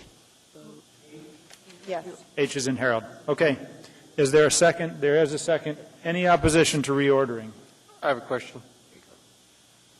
Okay, actually, Mr. Birch had clicked in first. Go ahead, Mr. Birch. Yeah, 14H or 13H is one that impacts a neighborhood in my part of town, and I'm concerned about rolling that back to the bottom of the agenda Well, again. actually, we're moving it up, and this was the order the administration requested for priority, so we're trying to get there. We're moving it ahead of other things, so we can hopefully get to it tonight. I wasn't keeping track, but I think you pretty well chewed through everything that was left. No, there's several that are not on there. Okay. Let's roll. Thanks. Okay, Mr. Starr. The priority for 13E on the care and closure fund, maybe if the administration can tell us why we have to act on that tonight. Mr. Abbott.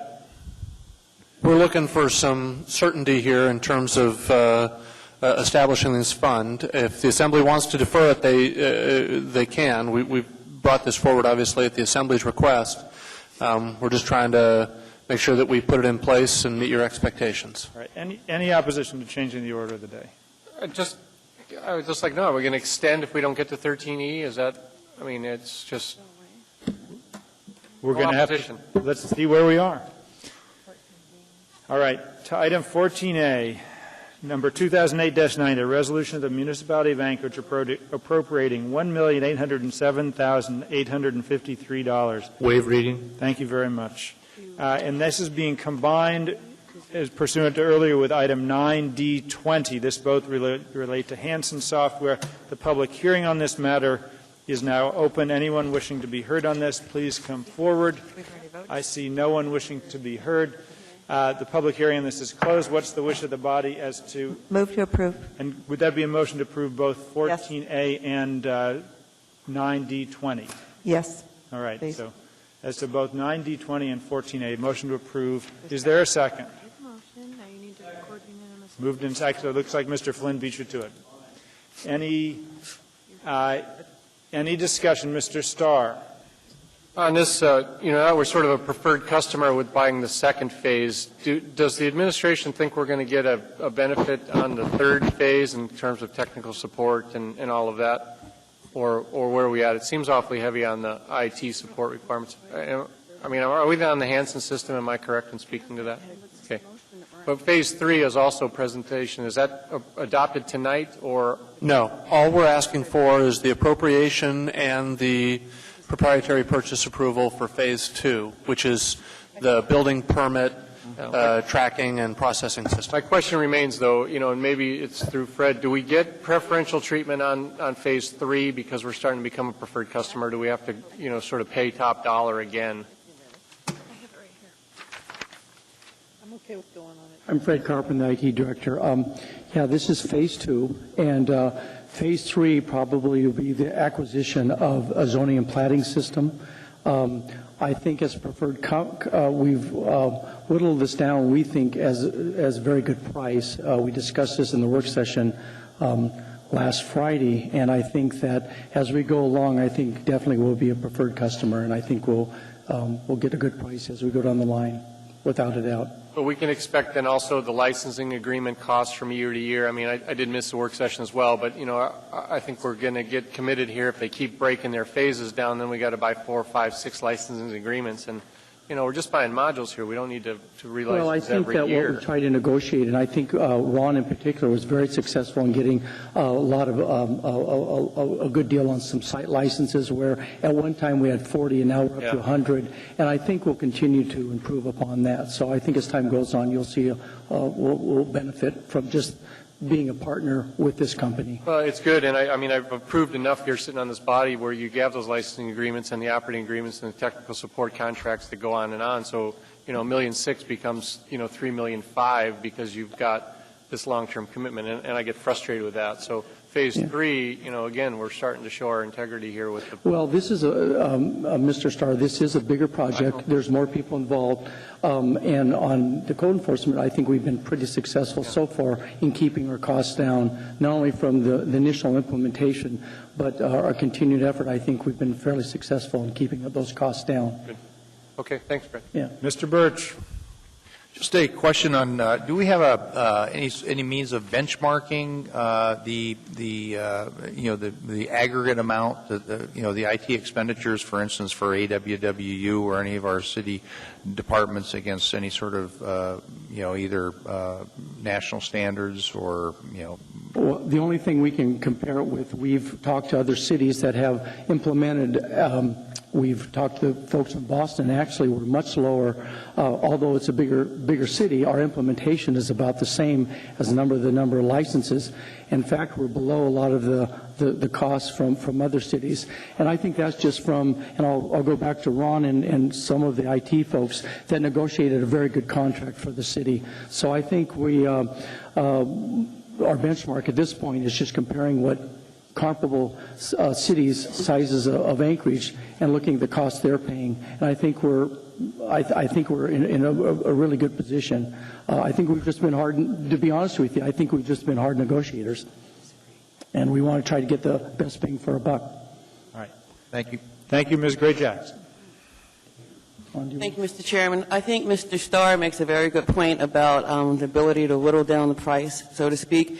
And the work session last Friday, we were told just how much you whittled down the price, and I think it would be a good idea if you let the rest of the body know and the public how much you saved. Yeah, Ron might have to verify this, but I think we started about $2.5 million. We whittled that down to about 1.5. Is that correct, Ron?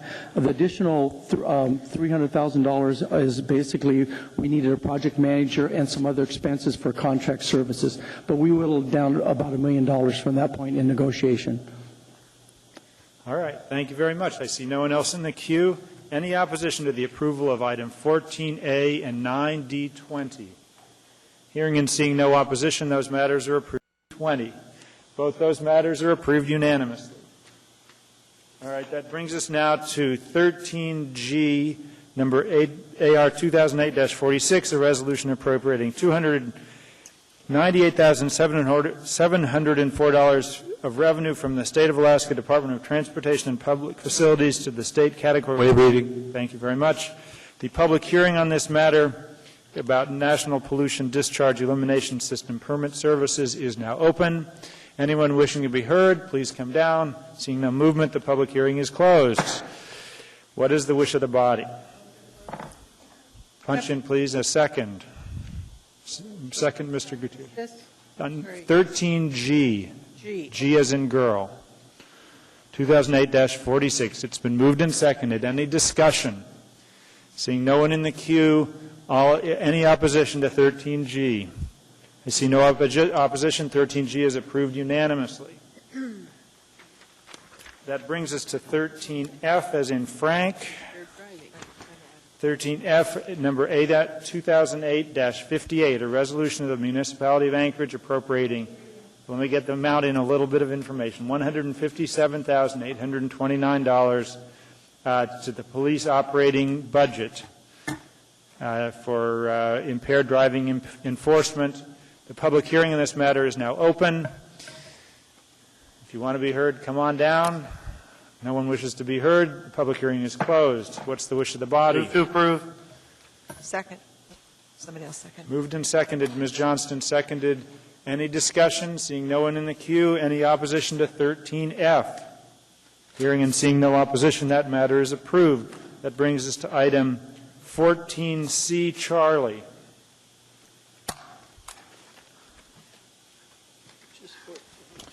Resolution AR 2008-86, a resolution of the Anchorage Municipality accepting and appropriating 8 State of Alaska Drinking Water Fund loan offers in the aggregate amount of $6,720,000 for financing the cost of the Anchorage Loop hillside stuff.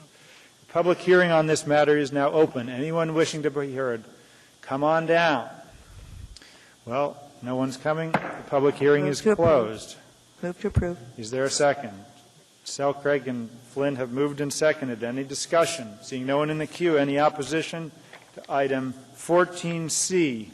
Hearing and seeing none, that matter is approved unanimously. That brings us to 14D, AR 2008-87, a resolution of the Municipality of Anchorage accepting and appropriating 6 State of Alaska Clean Water Fund loan offers in the aggregate amount of $4,246,806.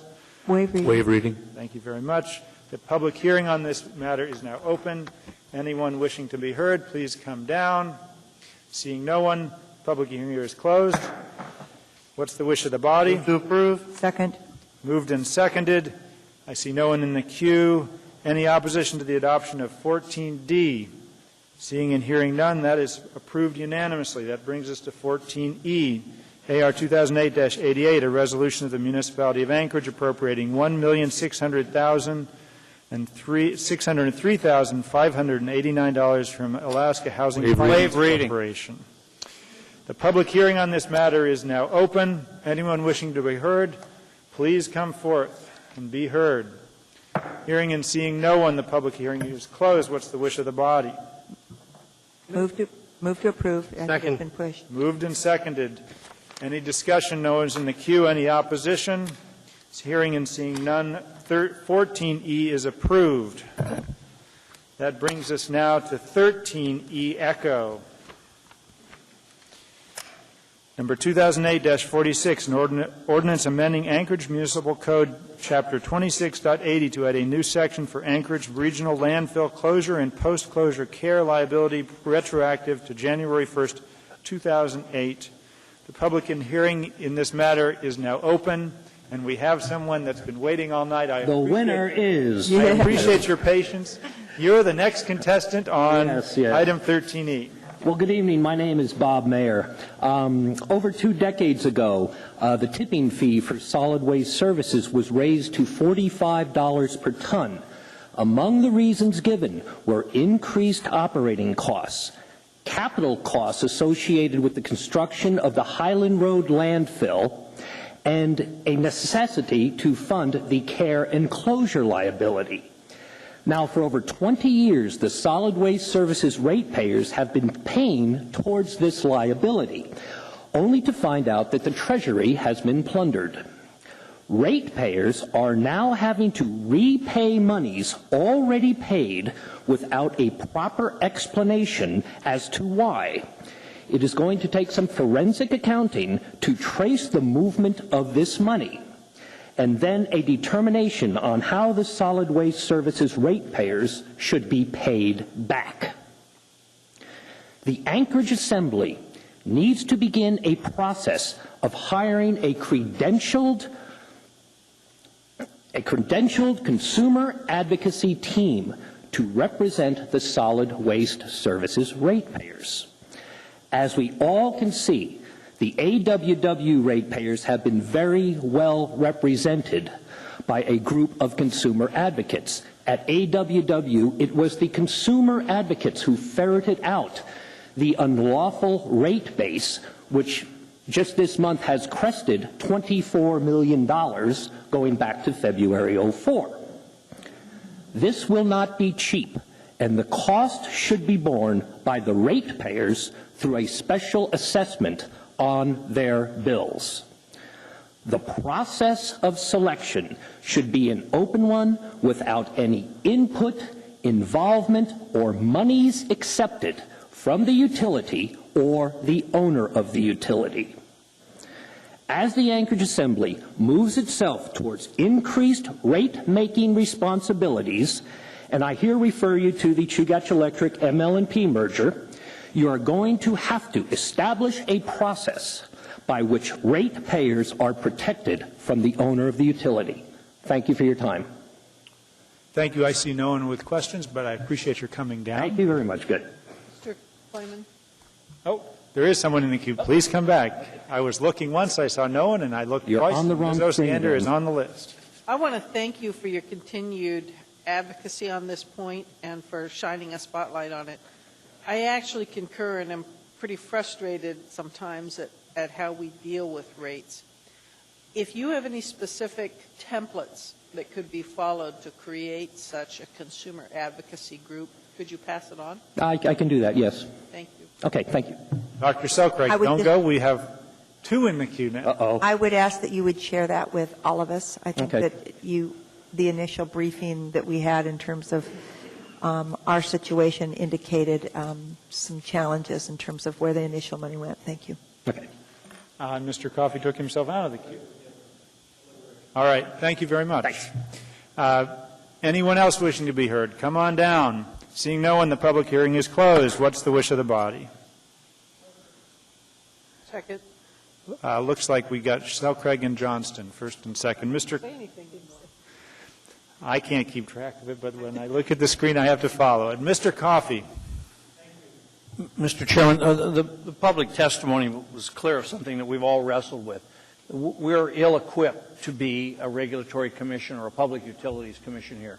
We've hired on 2 occasions private counsel or consultants to help us get through the analysis. I think the only way you can ultimately answer this gentleman's comments and questions is we have to make a decision whether we want to continue in the role of regulatory commission or whether or not we would send them our solid waste services to the regulatory commission. Otherwise, we will continue to face this. And what I'm fearful of is that we will make judgments that are perhaps not the best because we are so poorly equipped to deal with these types of utility regulatory matters. That being said, this ordinance was designed to be the final step in an already approved rate increase. So we've already approved the rate increase. This just makes sure they put the funds aside, which answers the second aspect of this gentleman's testimony. So I would urge support of the ordinance to establish the fund to make sure 20 years from now, we've got it. Thank you. Mr. Starr. Yeah, I concur with the follow-up, but then today I got something that kind of perplexed me, and I saw a financial report that showed a cash reduction of the cash on hand for solid waste services by some $3.5 million on the first quarter. And I want to know what the definition of a care enclosure construction project is versus traditional care enclosure. You know, we're already, or traditional construction as the firm came through, and I believe Ms. Weddleton raised her hand, but, you know, when I saw the cash position change so dramatically in the first quarter, I was sort of stunned as to why that would be reduced so significantly. And not to try to rehash the whole thing, but what's the oversight now that we've set it up that the funds move for the specific projects? I guess I've never asked that question, but I saw it illustrate itself today. Sure. I'll start, and Mark can answer if you need more information than this. And Mr. Abbott, I'd note that Ms. Weddleton also has already clicked in. Okay.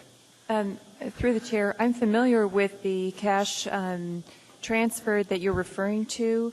The cash transfer you're referring to is a one-time per year, early in the year, cash transfer that's budgeted for as part of the annual budget process. And what it represents is the concept that any entity, whether a utility or another capital-intensive industry, shouldn't be funding all of its capital activity with debt.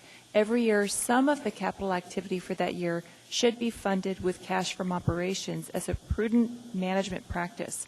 So because you examined the financial statements early in the calendar year, you saw what appeared to be a large transfer, but at the end of the year, the transfer should be the same, and it should be considered to be a prudent business practice because the utility is not taking on tons and tons of debt to fund capital projects that it can't afford. And if I could have some permission to expand on the gentleman's comments, years ago when the rate increase was approved in order to fund the landfill liability closure, if the restricted account had been in place then, we wouldn't be in the position we're in today. So we're actually fixing what happened years ago. And just a follow-up question through the chair, if you're moving those funds, how do we know they're not to sort of cap a cell or to put them into a care and closure type of mentality? And I guess the point on the $3.9 million is a basic question is, what are you actually funding in a capital improvement there that wouldn't not necessarily be in the capital improvement budget? It looks like it's coming out of operating cash, and my dilemma here, without trying to waste the rest of the night, is watching that fund go from a $7 million cash balance to a early withdrawal with no clear point that it's a capital versus care and closure. How do we know? Through the chair, the transfer that you see is not unique to solid waste services. It's a normal business practice that is followed not just by solid waste services, but also by the water utility, the sewer utility, and municipal light and power as well. And again, it's part of the annual budgeting process to come up with a list of capital projects, both for care and closure, but also not related to care and closure, and determine what the entity can prudently afford to transfer every year. Sometimes when times are tough, the number's zero. But generally, what you've seen is actually a prudent and fiscally conservative thing, because it means that the utility is not becoming bankrupt by taking on too much debt, but it instead is prudently managing it. And I don't want to debate, other than if they overspend, then you're in a cash poor situation and you come with rate increases. But the point on that is back to the same question, is if we're authorizing the Assembly to establish the care and closure fund, how do we know the difference between a care and closure activity to authorize and one that you're just going to go ahead and spend, such as methane gas or cell closure difference? Through the chair, on a go-forward basis, beginning with the 2009 budget, I believe Solid Waste Services would be more than pleased to actually provide a list divided with two columns, care and closure capital activity and non-care and closure capital activity, so you can be assured that the figures are fair. Okay, and trying to pass this thing so we can close the loop, I mean, that would seem to be sort of instruction natured so that the future people sitting in here would know what they're supposed to authorize out of the care closure expenditures. And so that's why I asked, are we ready to do this tonight as opposed to looking at some other way to capitalize it? Because I dug up three budgets. I dug up the capital improvement budget, or the capital process budget for solid waste services, and the operating budget. And now I'm looking at another account that potentially could have a budget associated with it as well. And I can't link that back to management decisions nor Assembly oversight. So I still am supportive of the care and closure fund, but now after today's transfer, I'm much more perplexed.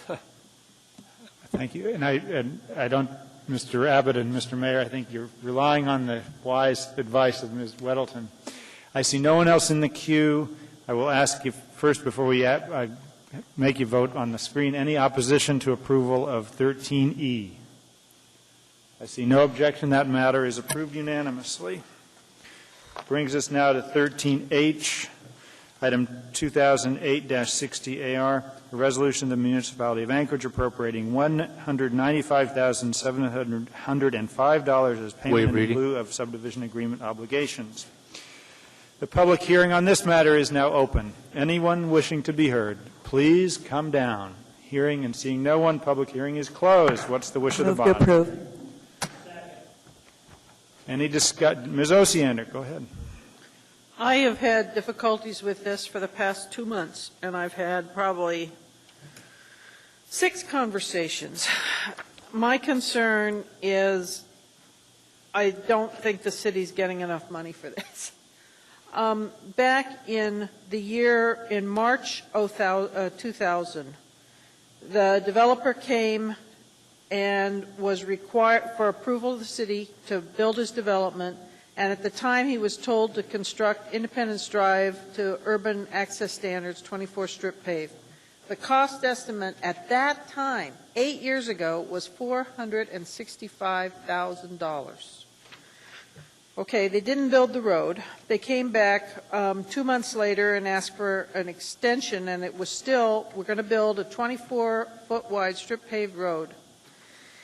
And then in, let's see, 8/15/2000, the MOA agreed to pay the developer $221,000 if he would build this to a full collector standard, not just the strip paved. The amount discussed then was a cost estimate of $662,876 with potentially another $265,000 to add the full collector standard and the additional, I think that's sewer and water, but I'm not sure. The road was not built then. The money, as I understand it, was never given to the developer. Then in '06, the developer came back and asked the city to lessen the requirements to build the road. And then in May of '06, the planning board agreed on apparently a document from project management, I think it was from project management, that there was a recommendation to only take $195,000. The main reason I paid so much attention to this is we've taken a harder line on developers recently to make sure that they fulfill the requirements. I know that Mr. Starr and I appealed to the administration on behalf of a particular developer who was being asked to put up a percentage for a road project that had yet to be built, and we're told no. It appears to me that this developer is getting a darn good deal and getting out of a requirement that initially appeared in 2000 at a radically less amount of money. The estimate for construction of this road never dropped below $450,000. I don't understand why we think now it's okay to only get $195,000 on this. I think the argument has been, well, there's a bond, and the bond is going to do it, so don't worry about it. I don't think the city's getting a fair deal. So, my question, and I decided to hold this for the full body, is what other hammer do we have to hold over the developer? And you want it, that's directed to the administration. If anybody want to answer, please. Jerry.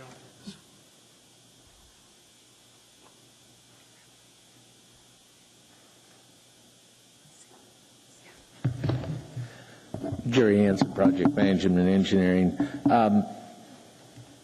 Currently, I don't know that we have any hammer over the developer to hold on him. I do want to correct some figure that she gave him. There was $436,000 approximately was the estimate for all of the improvements within that phase of Ridgemont subdivision, including Independence Drive. The estimate that we went through for Independence Drive back in 2000 was $177,000 approximately, and it was based on the fact that the roadbed had been previously placed there by a developer in the early 80s over a peat area, and it was a surcharge. It was determined that the roadbed was not wide enough, and the type of material that was placed at that time did not meet our Type 2 classifications, and so the cost of the road would increase dramatically. And we did a revised estimate in 2005-6, and it was $195,000. But I don't. This is for appropriation right now. I don't believe there is any hammer to be held on the developer, and I may refer to Mr. Weaver to if there's any comment on that. Has the subdivision been accepted?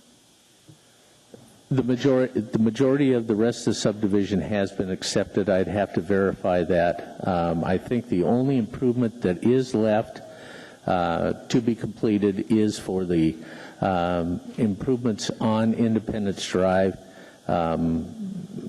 water, sewer, and street.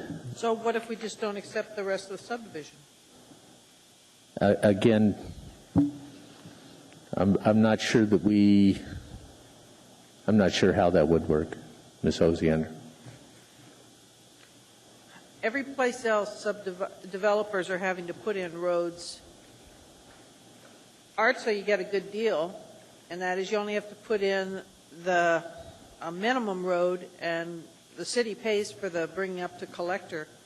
This isn't enough money to put in the initial road. I think the developer's getting a darn good deal here, and I think it's on the backs of the citizens of Anchorage. Again, the estimate was based on the assumption that the conditions were different than they actually are. An argument that could be made by many developers, sir. Oh, okay. Thank you. I would note we have about 3 minutes before 11, and in the interest of finishing 13H, I would suggest we have a motion to extend that would allow us to complete this. There's other matters. So moved. Does anybody want to add anything else or put everything else off till later? I don't see it. It just says to 13H. Any opposition to extending to complete 13H? Seeing no objection, we will continue with 13H. Mr. Coffey. Thank you. You may have questions. So Thank you, Mr. Hanson. What got me was I read the 7-page platting board decision that supported this $195,000. And what they said at the end was this request to accept and so on and so forth was only appropriate given the circumstances of this particular case. Wouldn't any developer have the same opportunity if there certain circumstances arose to take a platting question to the platting board for resolution? That's correct. Well, and there were unusual circumstances that resulted in this decision by them that $195,000 was appropriate? I believe so, in that the conditions were different than what had been originally But the conditions were one relative to an existing road, right? The condition of an existing road? It was an existing surcharge for the base of the road, yes. Right. So this developer goes to the city and says, I want to plat and build and so on and so forth, and with the understanding that the condition of some of the improvements he has to make is X. It turns out not to be X, but Y, which is substantially different. Planning board recognized that difference, made this judgment. I don't know of any basis for us to change it. Do you? Not that I'm aware of, no, sir. All right. Thank you. No one else is in the queue. Motion is on to approve. I will ask if there's any opposition to approval of 13H, and if there's anybody that's got opposition, we'll put it on the board. Please vote. A vote yes approves this $195,000 appropriation. A vote no says don't approve it. Please vote.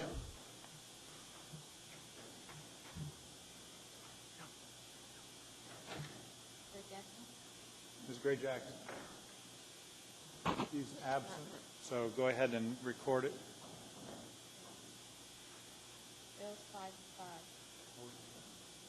Actually, I will actually, because Ms. Gray-Jackson would break the tie, I will ask her to come in and vote.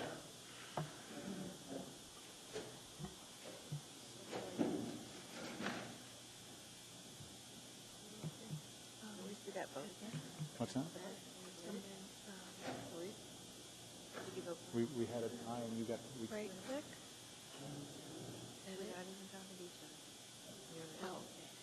You know, by point of order, that motion failed. That motion failed. That motion failed. She didn't hear that. I think that motion failed. That's true. I will declare a point of order then. Ms. Osiander is correct. By point of order, she has correctly noted that at the time of the vote, Ms. Gray Jackson was not in the room, and we didn't call the House before the vote, and so by a 5-5 vote, So you could do a reconsideration if somebody on the that prevailing fails. side wanted to, but there is no prevailing side. that's correct. Then it's open to either party. That's right, I agree. Either party can move for reconsideration. So moved. Mr. Coffey's moved for reconsideration. Is there a second? It's been moved and seconded. All right, so it is before us again, item 13H. Well, actually, the first is there any opposition to reconsideration? Yes. All right, let's vote on whether to reconsider 13H. Here, I'm calling the House. If you're not here, you better get here. This is whether to reconsider 13H. It'll allow all 11 to vote. If you're in favor,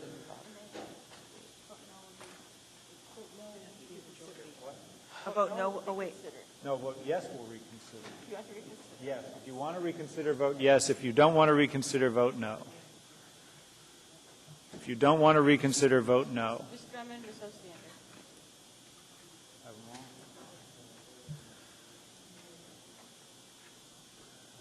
That passes 7-4. Okay, now it's back before us. Any discussion? All right, a vote yes, we are back in front on 13H. A vote yes will approve this item, and a vote no will not approve this expenditure.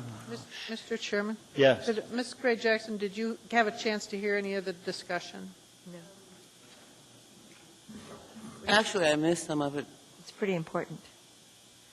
Ms. Osiander, because you've been the chief proponent against, you have been the chief proponent against the appropriation, I will ask you in very brief, succinctly, and I will ask someone else in favor of it to speak succinctly as well. Mr. Coffey is, I think, raising his hand to offer to do that. Ms. Gray Jackson, my primary concern is equity in treating developers.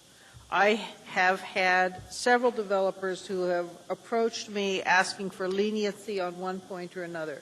So far, the administration has taken a hard line and tried to call developers to hold to the current standards, which are fairly high. This is a condition of a road project that was first required in 2000, a developer to put in a road. The road was never built to the standards that were required by the planning board in 2000.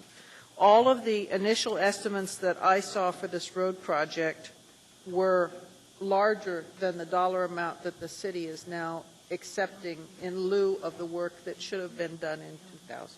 That's as succinct as I can make it. All right. And Mr. Birch, you're in the queue. Does that mean you want to speak in favor of the appropriation? Yeah, this has been a long-standing project. It's been supported by the administration. It's been recommended. It's been it's something that needs to be taken care of in South Anchorage.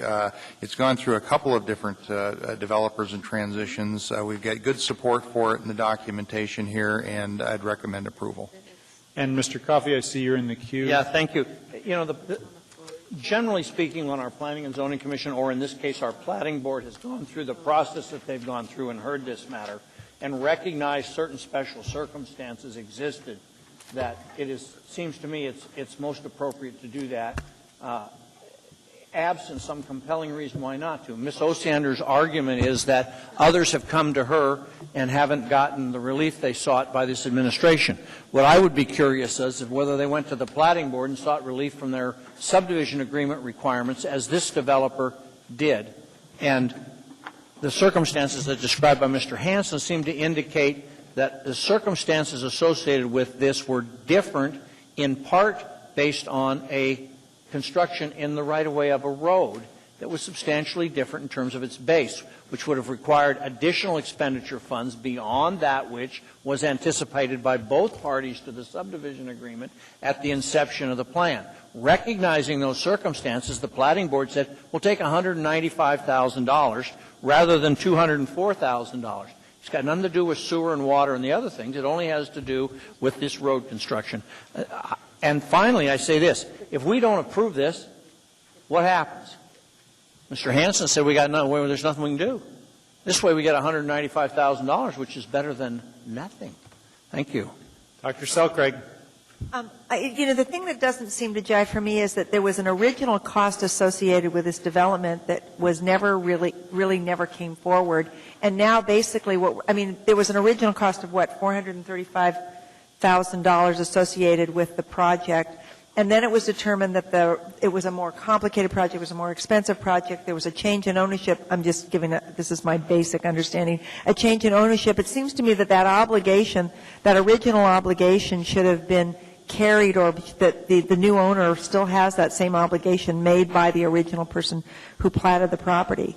I mean, it is kind of hard to understand why the original obligation from $435,000 is shifted to a lower amount. There's not a very clear case here. It's hard to understand what happened. And I guess, having been in there and... Hold on, let him answer the question. The $435,000 was the total amount for the construction of the improvements in the subdivision, including what the estimate was for $177,000. So $177,000 was part of the original $435,000 approximately. So the $177,000 was allocated for this portion that we're looking at right now, that we're now allowing him to do for $165,000. $195,000. Okay, well that's clarifying. Thank you. Yeah. All right. Any other comments, Dr. Selcraig? Okay. I don't see anyone else in the queue. Ms. Gray-Jackson, you've now had the benefit of the debate. It was a divided vote. Please vote. Yes approves the 195. No does not approve it. Ms. Drummond.